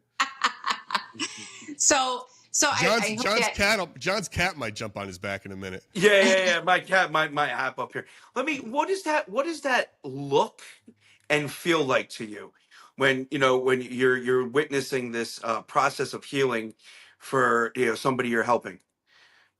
um so like somebody watching might see tears, but when I see tears, it doesn't faze me. I remember when I first started doing my work, tears would happen and I'd be like, oh my gosh, I made them cry, and I would feel bad. But I realized very early on that those tears were a sign of healing. They were a sign of a release. They were a sign of a processing, and they were really feeling something deeply. So to me, tears are one of the most healing things that you can ever have. I've learned that. I learned that very early on. And what does it feel like? It, to me, is just this immense feeling of love. I can feel the love that their loved one in spirit has for them. I can feel the love that the client has for their loved one in spirit. I can feel the love they had for each other, and to be able to witness that is just such an honor for people to trust me with themselves to that degree. And sometimes it can be very painful. I sometimes have clients that come to me and are very full of grief. Most recently, I read for a woman who lost her husband to suicide. And it was one of the most transformative readings I think I've ever done in my life, but also hit my soul very deeply because, suicide brings the reading to a whole nother level. It's a whole nother level of emotions and feelings that go into it. But it was probably one of the most profound readings I've ever done. And the message that this man had was that, he wanted his wife to live the happiest life that she could. And he felt like she had stopped living. She had, basically, since he had passed, has such profound soul loss that she had quit living. And she started to do the process of really working on it and finding spirituality. And when she made connection with another client of mine who also lost her husband to suicide, she said, you must go to Heidi. I'm telling you, when you're ready, you got to go to her. It's going to be life-changing, and you'll know when the time is right. And so when she came to me, it was just like she was so ready for that. She was so ready to connect with him. And, usually at first when they come through, when they've taken their life, they're a little hesitant, especially if they felt like either if it's accidental, like overdose, or if they felt like they somehow contributed to their death, or if it was suicide. They have a hard time at first coming forward. So I recognize that energy immediately. And once we got past that, I can't even put to words just the level of healing and I was so honored to witness it. So to me, it's all the senses, all the feelings. And when I give a reading, it's not just helping the client, it's helping that spirit, but it's also helping me and helping the world heal. So you're making a bond with them and with the spirit. Now, I just got to point something out real quick. I have a REM pod set up back there, right? It's actually been on since last night, and batteries are still good. But when you spoke about your brother getting in the car accident, it lit up all the way. And then when you started talking about the suicide and how it fell and how, everything connected to it, it lit up. They're here. Oh, wow. I love that. I'm just eyeing it as it's going. So it's two powerful things you were speaking about, and it's pretty cool. Well, that's a really good segue to talk about, to go from you personally and what you experience, and now talking about what you're experiencing on the other side, right? So before we get into how specifically you use that and how you're helping them with their other lives or getting into that spirits, what Heidi, what do you think spirits are? Well, I believe that when we are on the planet Earth, when we decide to come here, we decide to come here because we go to a school, the Earth School, the School of Earth, and we come here to learn duality. Planet Earth being one of the only planets, one of the few planets that have duality, meaning love and fear. You know, your highest vibration is love or authenticity, somebody like living their life purpose. That's your like highest vibration. And then fear, anger, shame, those lower vibration. You know, you can come to this earth plane and you can experience all of these. Coming from where? Heaven, the other side. So I do truly believe that that in the afterlife, I believe there is a place. My Catholicism upbringing and the education that I got, I went to Catholic school from kindergarten through 8th grade, and I saw both of my kids all the way through. And I still believe in,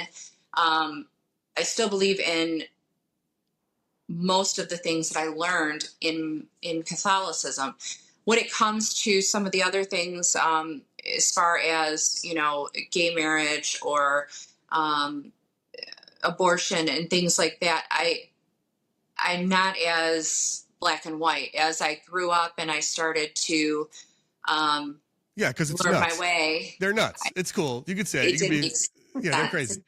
They're nuts. Yeah. It's so when you say heaven, though, do you mean it from a religious sense, or you just mean it from are you just using the word heaven because you're not sure what that afterlife could be? Using the word heaven as non-religious. So okay.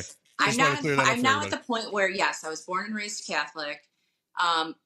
My basic beliefs are that we are here as human beings and that there is a before and after, and that we've always been. We're energy, right? And so when we're here on the earth plane, we're a soul and a body. So I believe our soul is energy, and energy cannot be destroyed nor created. It just is. It always has been. And so I believe that when our physical body is gone and deceased and no longer is working, that our soul leaves our body and is able to return to everything, whether that is heaven, whether that's the universe, whatever your belief is in that incarnation is what your death experience is going to be. And then the way that I see it from a medium, from the work that I do, and this is to my level of consciousness at this point, because I say things as if they're not black and white. I feel like everything has a chance to evolve, and as we learn more information, things change in their meaning. So as I understand it to this point, we return to heaven and we continue to do work in heaven to elevate our soul. But you can't learn anywhere faster than coming here. You're going to learn things. And people who choose to come here are very elevated souls, because it's not easy living here on the planet. It's not easy here living on Earth, especially right now. No, so do you look at it like, and I know you're saying heaven is just, you're using just the semantic of it, and not that it's the religious sense, but are you looking at it from this point of view of how past life regressionists look at it, where it's a different, there's a higher self of you, and you have different fragments of you? Yep. So I can go down that rabbit hole two different ways. So I want you to go down the rabbit hole that you track, that you believe in. Like, what is the direction you're going? So it's changing right now. So right now it's actually changing. It's evolving, my belief in that, because I used to believe obviously, like, as a human, as a little girl, and in the school systems, I believed that life had a certain path and you lived it, and I believed you lived one life and that was it. You live, you die, and you're done, and you go to heaven and you're finished. And then as I started to study, I learned that no, in fact, we have multiple lives. And so we finish this life and then we do another. And so that's how I understood it. I understood it as linear. So one life after another after another. But now I'm at the point where I am more on what you were talking about, that you've got your higher soul, and that you've got all these lives that can come off it, like a wheel.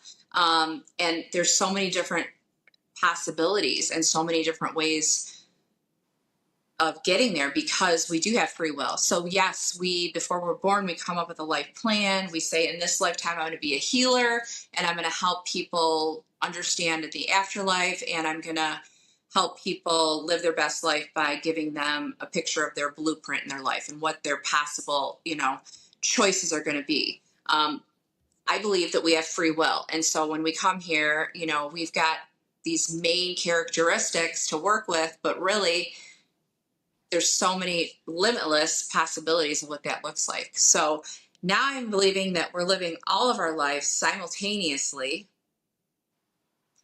And that's kind of like where deja vu comes in, and time travel. Because how I understand it, sometimes I feel like I time travel sometimes. When I remember my past lives, or if I'm doing a reading for somebody and I tap into a past life, it's as if I'm time traveling, because I'm like What was literally the getting a change, glimpse of that. Heidi, what was Yeah. the change? What made you go from believing the linear to believing the higher self and the fragments? Like Just more what was studies, just more more studies? studies is one of it, but also from experience, from what I get when I do my readings. And I also am very aware that the planet, the vibration of the planet, the energy on the planet, the main vibration. Okay. So just to dumb it down and to say it in a really basic way, because I don't have a real scientific way of saying it, but like the vibration of the earth is elevating, meaning that we can now create heaven on earth. So I truly believe that we have access to create a beautiful world, and it's just in our choices that is going to be able to create that. And I believe that the earth is kind of at this point where, are you guys familiar with the term like the new earth? No. Okay. So there's a concept that the new earth is here, meaning that with this increase in frequency on the earth plane, that we literally can create heaven on earth. So it used to be that the fifth dimension could only be accessed when we pass. And we live basically in the third dimension, the 3D world, right? Okay. And so the belief system is that heaven was always on like the fifth dimension. And a lot of people would say it's located like maybe 3 feet off the ground. Like if you had to like give it a What's on place. the fourth dimension? Right. It's the in between the third and the fifth. So right now, those who are, aware of this shift, it's our job. I'm being called by God, by the universe, by creation, to speak of this new earth and teach people that you really have a choice right now where you want to vibrate. If you want to vibrate in the fear, and you want to vibrate in the lower vibration, that's super easy to get. All you have to do is turn on the news. Doesn't matter what channel you watch. Sure. And Right. you can, walk down the street and you can see the crime, and you can see the dysfunction, and you can turn on the television and you can see people being killed because of their speaking their truth. And you can see people being told to shut up and putting a tape over their mouth and trying to remove them from TV. You can see it. It's happening right now, right in front of us. And we can choose to focus on that, or we can be like me. And I'm not saying be like me because I'm the way to be, but I'm just saying, like, I've been living this way for probably 3-4 years. I don't watch the news. It does nothing but bring my vibration down. I have cut narcissistic people out of my life. I have cut jobs.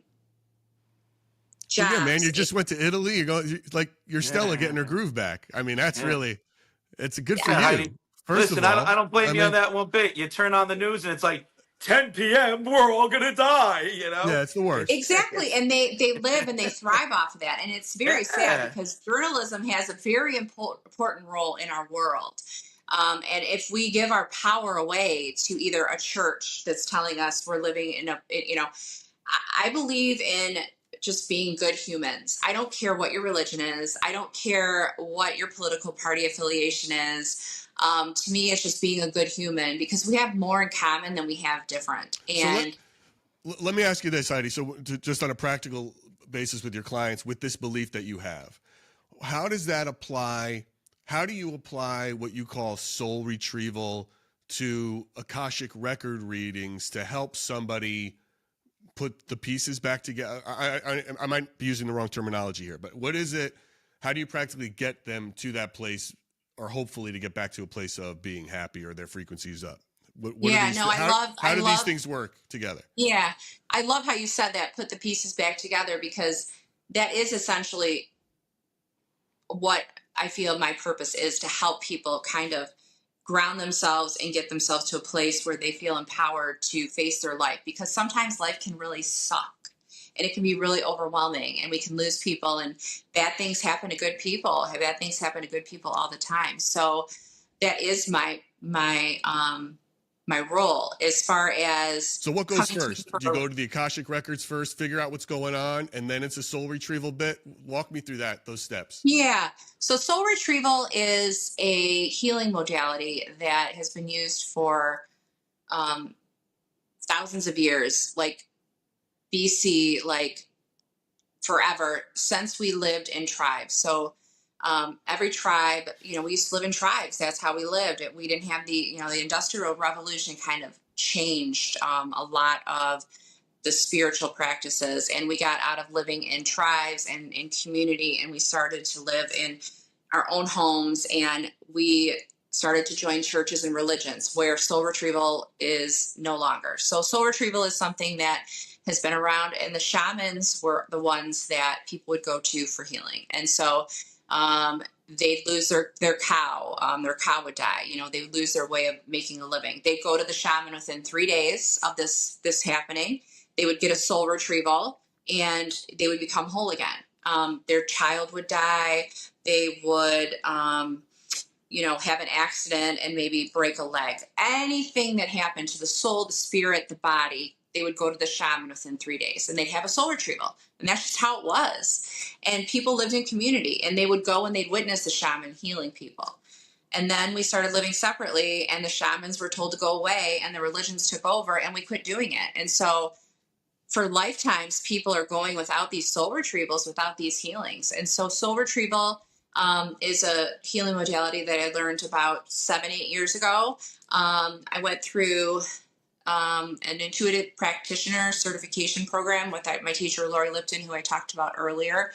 And it was a year-long course, and basically taught me all sorts of things about spirituality, one of which was soul retrieval. And I learned how to do, I don't want to say I learned how to do, because I basically remembered how to do soul retrievals, meaning I know that I've done soul retrievals in multiple lifetimes. I've been a healer in multiple lifetimes. I've been a shaman in multiple lifetimes. And I've been trained in shamanic practices. So it's a shamanic practice where you go into an altered state of consciousness. I go into a meditative state where I reach theta consciousness. And during that time, I am able to go into either the upper world, the lower world, or the middle world. The upper world is like heaven, or places like the higher level realms. The lower world, as a Catholic, when I first heard about it, I thought it was hell. And I was scared of it, but it's actually not. It is in fact underground within the earth. And I do most of my soul retrievals in the lower world. And that is where you will find like spirit animals, you will find helpers, you will, your spirit guides go with you to the lower world, but they also go with you to the upper world. And then the middle world is here. So I can do some work even here in the middle world. I do essence retrieval. I do physical healings in the middle world. But when I go in to do soul retrieval, 99% of the time it's in the lower world. And so I will go into altered state of consciousness. I will go to the lower world. I usually go through a tree. And as a shaman, I listen to drumming music. It puts me into that meditative state. And there I will be greeted by spirit animals. When I first started, I always met with a reindeer. He was probably my first spirit guide for my first year that I did soul retrieval, and he would fly me to different lifetimes, and we did some awesome work together. But now it's different every time. Sometimes it's my spirit animal still comes. Sometimes the client that I'm doing a soul retrieval for. What's your spirit animal? Well, it changes. It changes. Okay. I have multiple. The last soul retrieval I did. So the client's there. You're meditated. You're getting in a meditative state to help them. You go through, like, I'm picturing like some tree out of like the movie Avatar or something, where you fly through the light and you go through something. Like Alice in Wonderland. It's just like Alice in Wonderland, right? You land down there, and then much like that, there's a bunch of, you got a spirit animal or something that's like, all right, I'm going to help you find this person's pieces. Yes. Okay. Essentially, that's what it is. Most of the communication's telepathic. So, and my spot is my power spot in the lower world. All shamans have different power spots. Mine looks like a desert, and it's night. It's almost always nighttime or like dusk. So right after the sun is set, the sky has still got some pinks in it and real beautiful, but it's like sunset, and it's not completely light out, but it's not completely dark.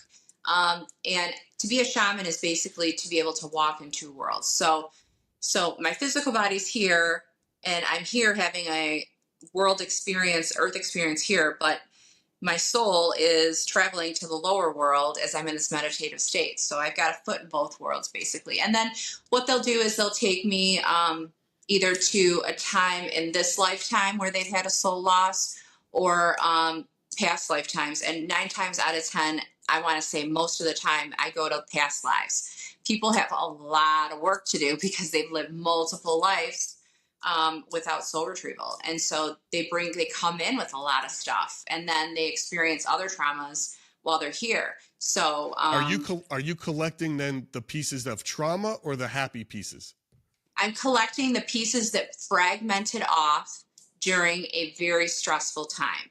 So for example, one of the first soul retrievals I ever did was for a client of mine who I didn't take payment at first because I wanted to make sure I was really well versed in it, and I felt really confident that I was, providing a good product. I take it with high level of responsibility. So when she came to me, she knew I was not going to take payment, that I was doing this like quote unquote as practice. And she was up for it. And so she came over and she had a little bag, and she's like, you get to open this after. She brought me a little gift, which I was like, that's not necessary, but thank you.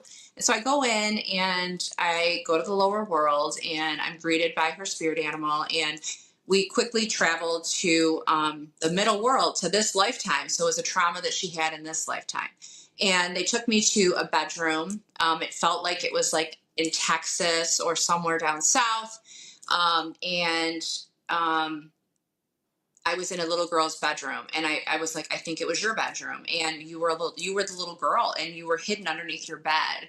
And so I was under there with you, and you were shaking and crying, and you were so afraid. You were like 6, 7, maybe 8 years old.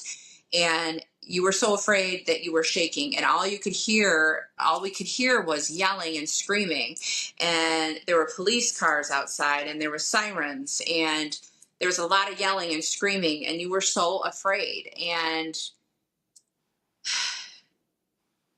I knew that it was not the first time that she had done this. I'm like, this was just one of the many times that you had done this, that you had hidden underneath this bed in order to survive. And so what I gathered from it was that there was some sort of abuse that she went through as a child, that the parents were, the father was an alcoholic, there was some physical abuse, verbal abuse, and that she would go and hide underneath her bed when she was afraid.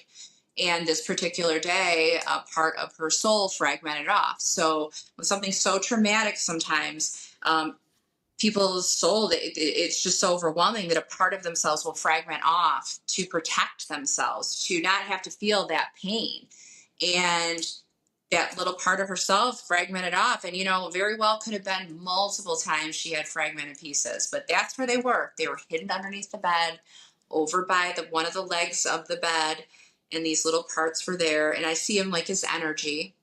And I talked to the little girl, and I say, you can come back with me. It's safe. You're grown up now. your mom and dad end up getting divorced and it's the best thing for them. And now they're happy and there's no more abuse, and you're a big woman now and you're a nurse and you provide care for people and you have your own house and it's safe, you can come back. And the little girl was like, sure. And so those soul pieces, I collect them energetically, and I have like a little satchel energetically that I put the soul parts in, and I brought them back. And then when you come back from the soul retrieval, you blow the soul parts back into the soul. And so usually it's the crown chakra and the heart chakra where I will blow the soul parts. Sometimes they're different places. This time it was in her heart and her throat. And so what do you mean? Like you like literally blow? Wait. Literally. So I literally come back from meditation. I'm still in an altered state of consciousness, but I'm like awake, right? And I have a rattle and I go up to the client and I blow the soul, like literally blow the soul parts in. So I know. You're going to get me banned. You're going to get us banned on TikTok. Don't say, you can't do that. Listen, I get, sometimes the spirits offer me that too, Heidi. Heidi, you can't say that. I don't know if you could say that on social media. Okay. All right. Wait a minute. You don't go up to, wait a minute. And you're going to turn it into something else. We're cavemen. I'm talking soul parts, okay? Nothing else. It's like, wait a minute. You don't go on panels at these Paracon conferences with all these ghost nerds and tell them like you're going to blow their soul back in them and do that move. Do you do that when you're up there on the panel? You're making me laugh. That's hilarious. Oh my God. I mean, it's like, you got to be careful. All those guys are going to be like, how do I get I'm almost done with the story. All right, let's get back into the Akashic Records. All right, let's redirect. All right, okay. Let's get back into it. After you blow the client's soul back into them. Exactly, right? But it's real. Okay, look the book up. It's called Soul Retrieval by Sandra Ingerman. She is one of the highest experts in soul retrieval. She's written books about it. There's college courses taught about it. I mean, it's a real thing, okay? And so she was arrested for solicitation, by the way, but that's exactly. That's a whole nother story. But when I came back, I blew her soul parts back in and I talked to her about what I had seen. And as I'm explaining it to her, she's just like, wow, just stunned. So it's funny because she's in spirit now and I'm feeling her coming in as we're talking about this. She passed away about 1.5 years ago. Oh, wow. Yeah. So anyway, long story short, I came back and, she processed it and it was a lot to process. And, but she was really grateful. And at the end, I had told her that the bumblebee had come and said that it needed to be, to help reintegrate the soul parts. So after you do a soul, was that her spirit? Was that her spirit animal, the bumblebee?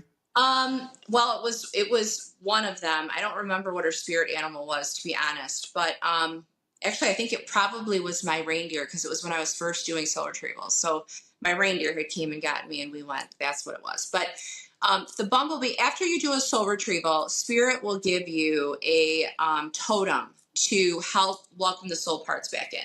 So when you've had a soul retrieval and those parts are returned back to you, they can easily go back because they need to be grounded and they need to reintegrate. And so in order to reintegrate, you are given a totem. And so the client is asked to focus on this totem for a week, and this totem will help them reintegrate the soul parts. So for her, it was a bumblebee, and the bumblebee was helping her remember to use her voice, helping her remember she was safe. And they had asked me to return soul parts to her throat chakra. And it showed that in her childhood that she really felt like she lost her voice, like she wasn't able to speak up for herself and her rights. And it had a lot to do with the fact that she had all this fragmented soul parts. And now that these soul parts are back with her, the bumblebee wanted to help her keep those soul parts. And so the bumblebee was saying, focus on me. And then also it was encouraging her to do anything that had to do with the bees. So like honey, like drink stuff with honey, or get a bumblebee pin and wear it for a week, or get a picture of it and put it on your computer. Somehow or another, reintegrate the bumblebee. So every day you're really focusing and welcoming those soul parts back.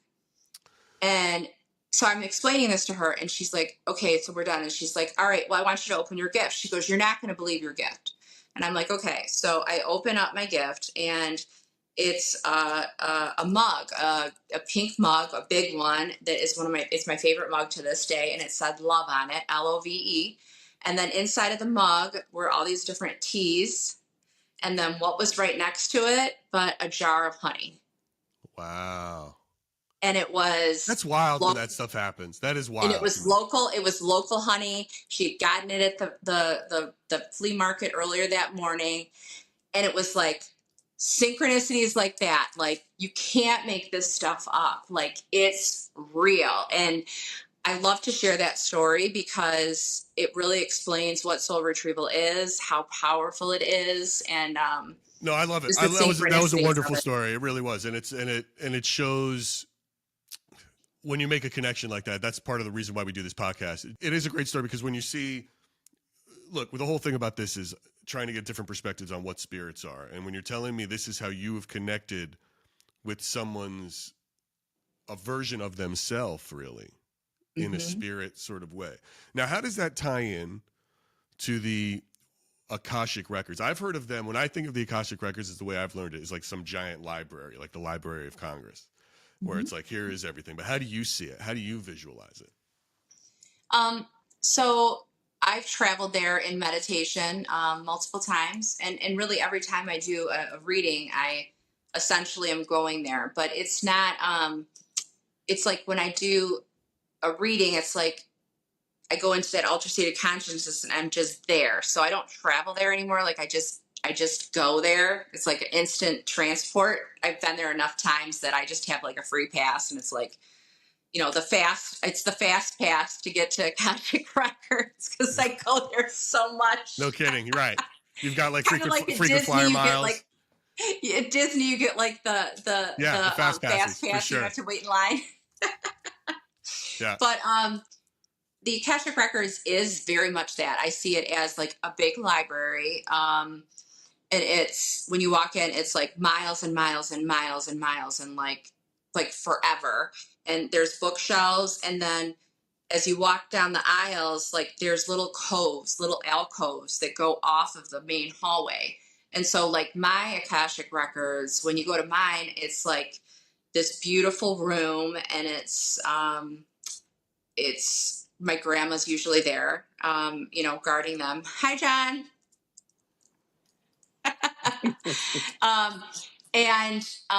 She'll usually greet me, and she'll be like, okay, what do you want to look up today? But everybody's got a different place where they're at. Sometimes they're on a bookshelf, and you pull them off the bookshelf and you open it up. But for me, it's like a little room, and I've got like a little podium. It kind of looks like at church, like with like this gold podium, and you open it up, and it's this big, thick book, like so many pages, and you just flip through it, and like Santa Claus's list. Yeah, and it's all your lifetimes, and it's got every information all the way down to the detail. Like, it reminds me, and I know you guys are not really into religion, and I don't mean to make it sound religious, but it reminds me of in the Bible, they say that God said that I've known you since you were, a flicker in your mother's eye. I've known all parts of your soul since you were born. That's the essence of the Akashic Records. It's like your book of life. And all religions speak of this book of life, or the tree of life, right? Sure. So it's universal. And that's how I understand it. I understand it's a universal place that has documentation of every life we've ever lived, and all parts of our soul lessons, our soul contracts that we have with people. What's a soul contract?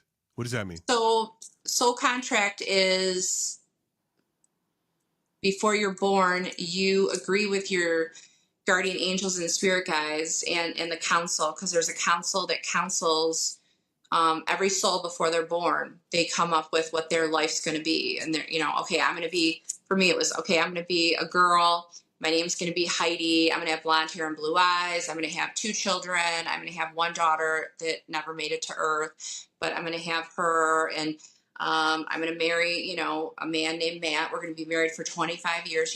all those like high points. But then each person in your life, you have what's called a soul contract. So my Don't ex-husband, forget that you're going to ditch Matt and then party your ass off in Italy. You don't forget the good stuff. Exactly. So that's like the fast forward version. But you know, that was a soul contract that we had, that we would. And who's that contract with, though? Your higher self? My higher self. Well, our higher self is like the all-knowing part of ourselves, right? That doesn't forget where we're from, doesn't forget the past lifetimes, remembers everything. This version of me, when I was born, I forgot. Like until I was like 7, 8 years old, I remembered. But then when we're about 7, 8 years old, 5, 6, we start going to school, we start forgetting all of that. And so like our generation, we're born and we forget, and we have to remember everything, right? The children that are born now, and even my children, my son is 22, my daughter's 17, like they're pretty much born like remembering who they are. Like they know who they are. They're so smart. They're so advanced. They can see things at such a higher level of understanding spiritually. Like that's what gives me hope for our future as a country and as a world, as a planet, is our children. Like they're born awake. They know what this shit is about. They know that we should not be letting religion and politics and bullshit get in the way of, you know, being good humans. And we have more in common than we have different. Like, what are we doing? Does that mean, but when you say, I agree. I mean, absolutely. There's nothing you said there that I would ever disagree listen. with. When you're going and you're doing the fragment retrieval, have you ever come across any opposition? Yes. Is it cool if we talk about that for a minute? Just give us a rundown of what that opposition has been like and could be like. It can be kind of scary. Who gives you the opposition? Like a third party or the spirit itself? It's been a third party and then the spirit itself. So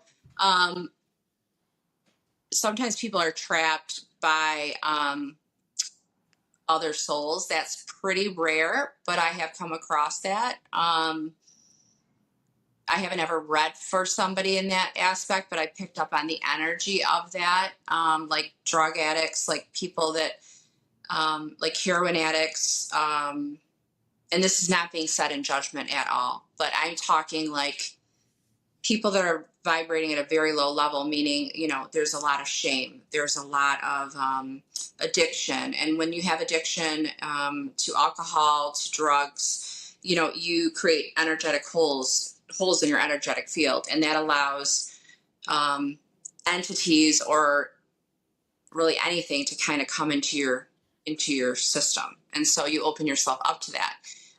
And so I have, you know, rubbed shoulders with souls that are really vibing very low. And I would categorize it as like hell. I don't believe in hell, just from what I've seen, but I know that this earth plane can be like hell. And, you know, I'm talking like Skid Row. I'm talking the people that are living on the streets, that are doing heroin, that are not even selling their bodies, just giving their bodies so that they can get drugs. I mean, so living at that level of drugs lower your protection is what you're saying. Yes. And then that allows for something else or whatever else to come in and keep you lower. And same with soul retrieval. Same with soul loss. Same with soul loss. So if you go through a lot of soul loss, your energetic field has holes in it. And it opens you up to that, right? So the more trauma you go through that is not healed, either through traditional or non-traditional methods. So traditional would be like therapy, you know, going to a therapist and getting psychological help, or being medications to help balance you if you have like a mental health issue, all the way to non-traditional healing modalities like soul retrieval or Reiki, or, you know, there's so many different things. So unhealed people like really open themselves up for more crap, and those negative entities are drawn to that. That's why you'll hear a lot of people that are addicted to drugs or alcohol, they become very depressed, and a lot of times it's definitely like hormonally, and like as far as like your neurotransmitters, if I look at it scientifically, it makes sense why you'd be depressed. But then spiritually, a lot of times that depression is because you are at such a low vibration and you're being affected by these lower vibrational beings that you are rubbing shoulders with. I'm talking crack houses. I'm talking like low of the low of the low. Okay.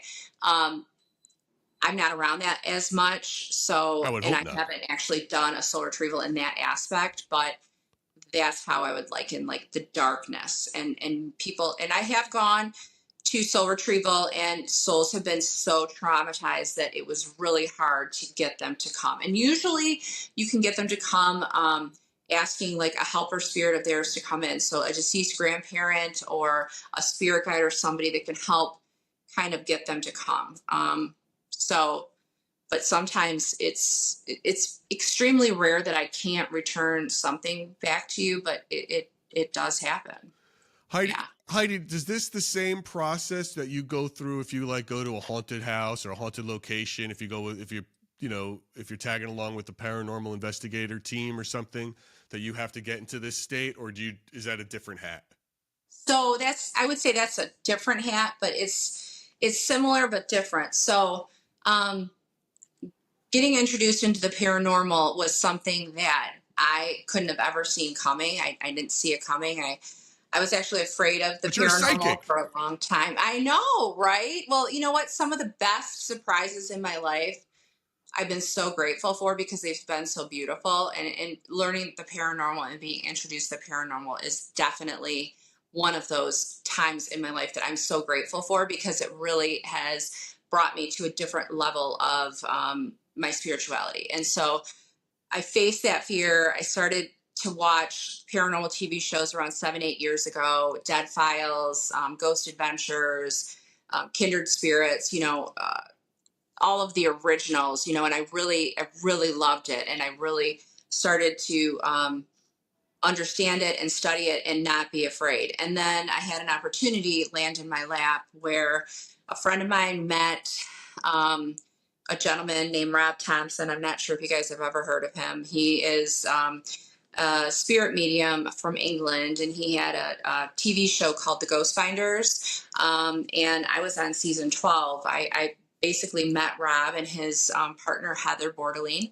And their TV show, The Ghost Finders, was one of the longest running independent paranormal shows. And it started right around Blair Witch Project time. So like when they first started out, it was like, boom, huge. I mean, they filmed in that capacity, and it was like nothing else like it on anywhere. Like they were on Apple TV and Paraflix, and they've had a really great run. So I got invited to come and be the guest psychic medium on one of their episodes. So it was episode 2 of season 12.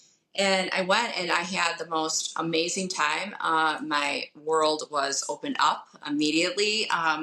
And I started to really step into the higher version of myself. I mean, it really, What was different? How did open doors. you feel something different this time without having to put on the drums or get into that state? And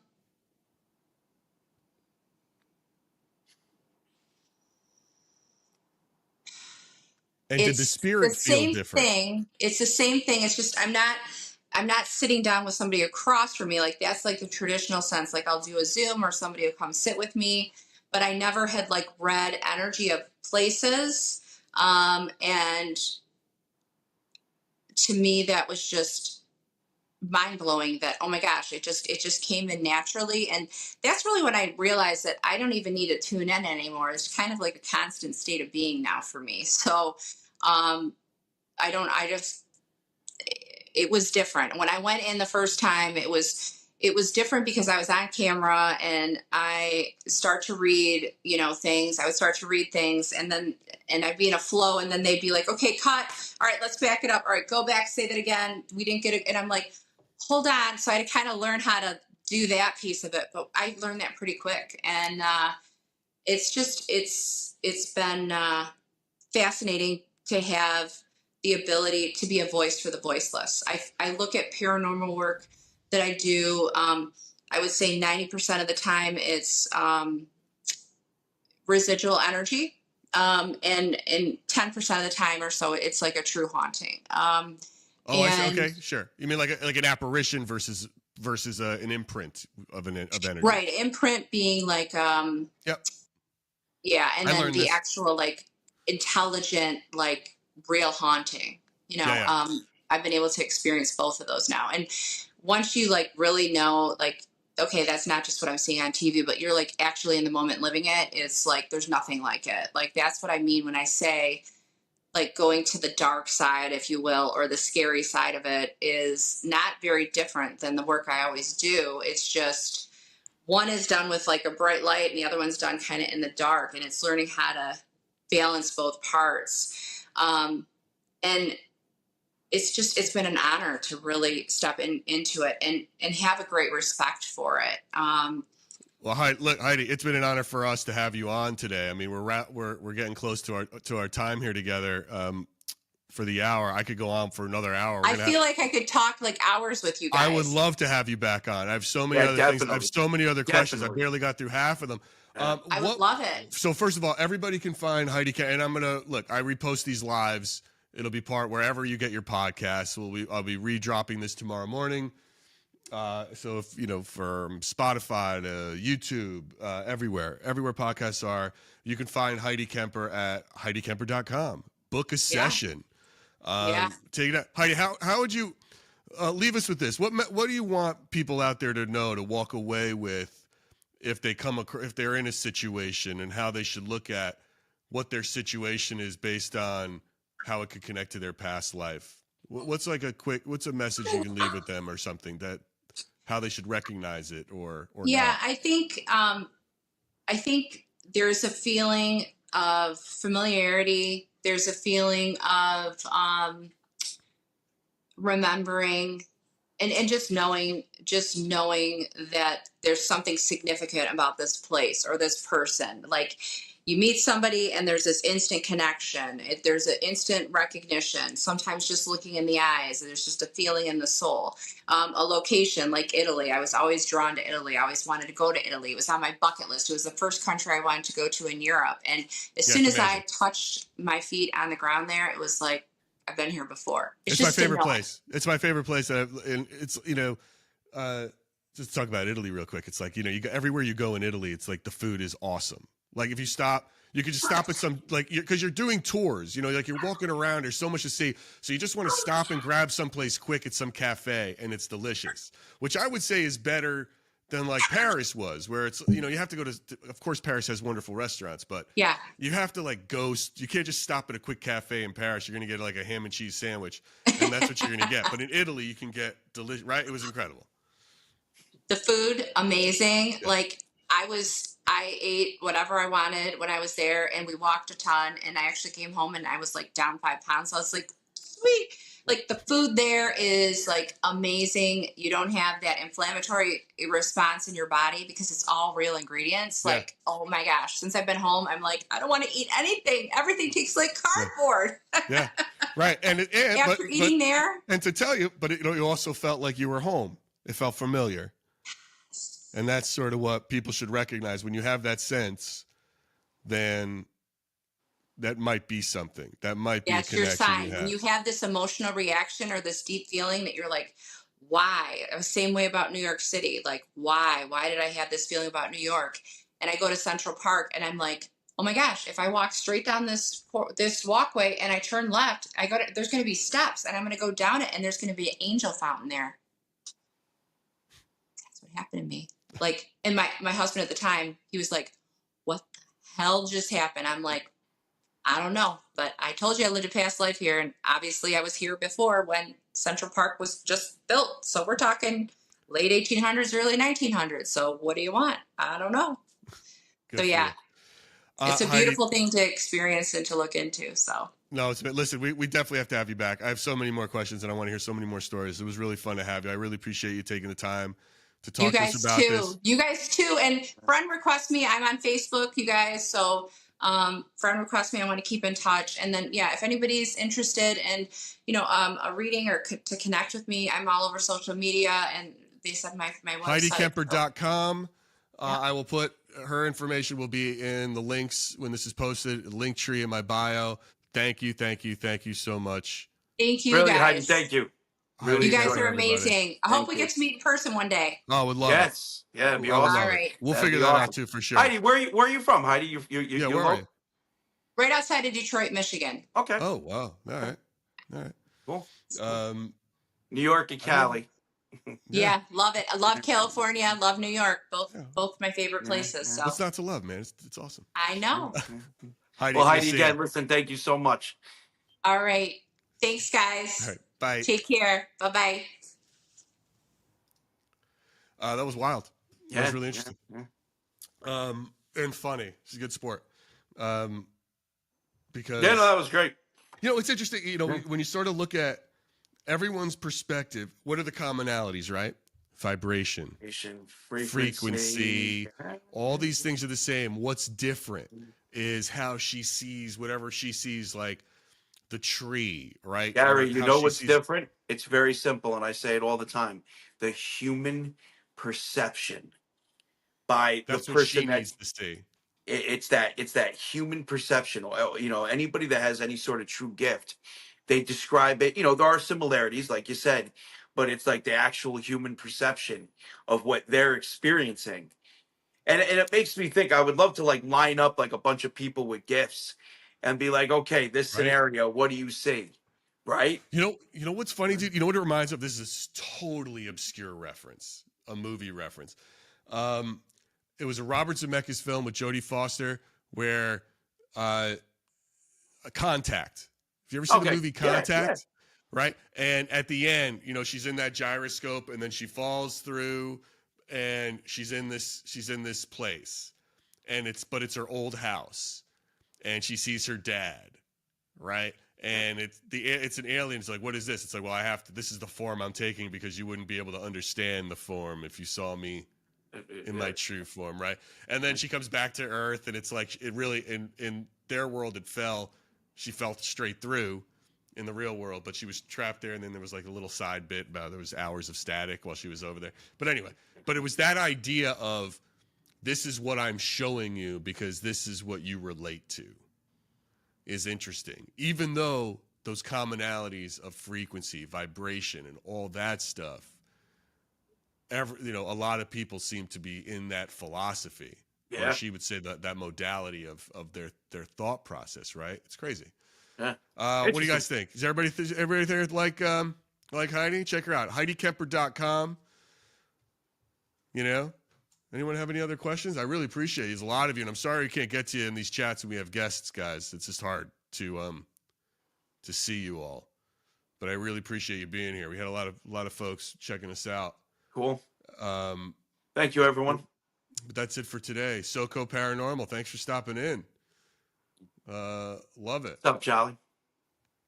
Jolly's great too. Jolly's mom is online too. It's funny. She has her own feed. She does her own lives. Yeah. And sometimes they're in there talking, and it's great. It's so sweet. It's like the sweetest thing on the internet. Yeah. It's wholesome. I feel like he should be bringing her on ghost hunts. Wholesome. If he does, I haven't seen it. But yeah, it's cool. What up, Jolly? Guys, thank you so much. I don't have anything else. John, you got anything else you want to leave the good people with? Nope. Thanks for watching, guys. I hope you enjoyed Heidi and these past couple episodes with Myra Rath that just dropped on regression. Tuesday.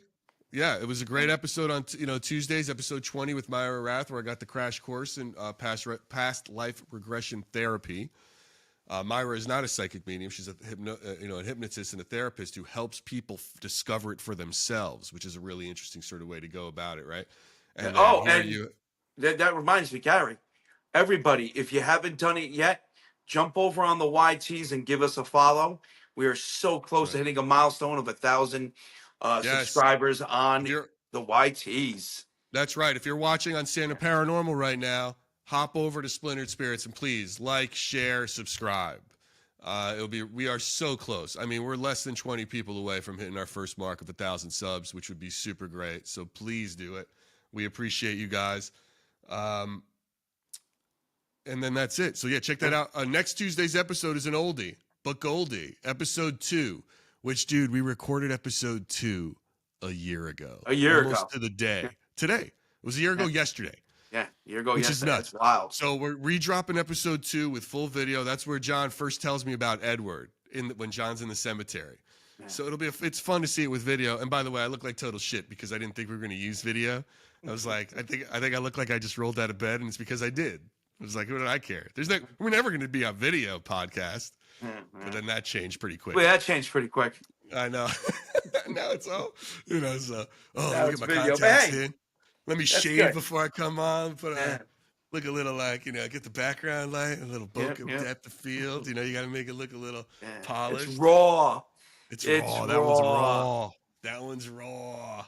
It's raw. Oh, Megs, thank you so much. You're so sweet. I love it. Listen, flattery gets you everywhere. She said you're still handsome, which I love. She's my new favorite for today.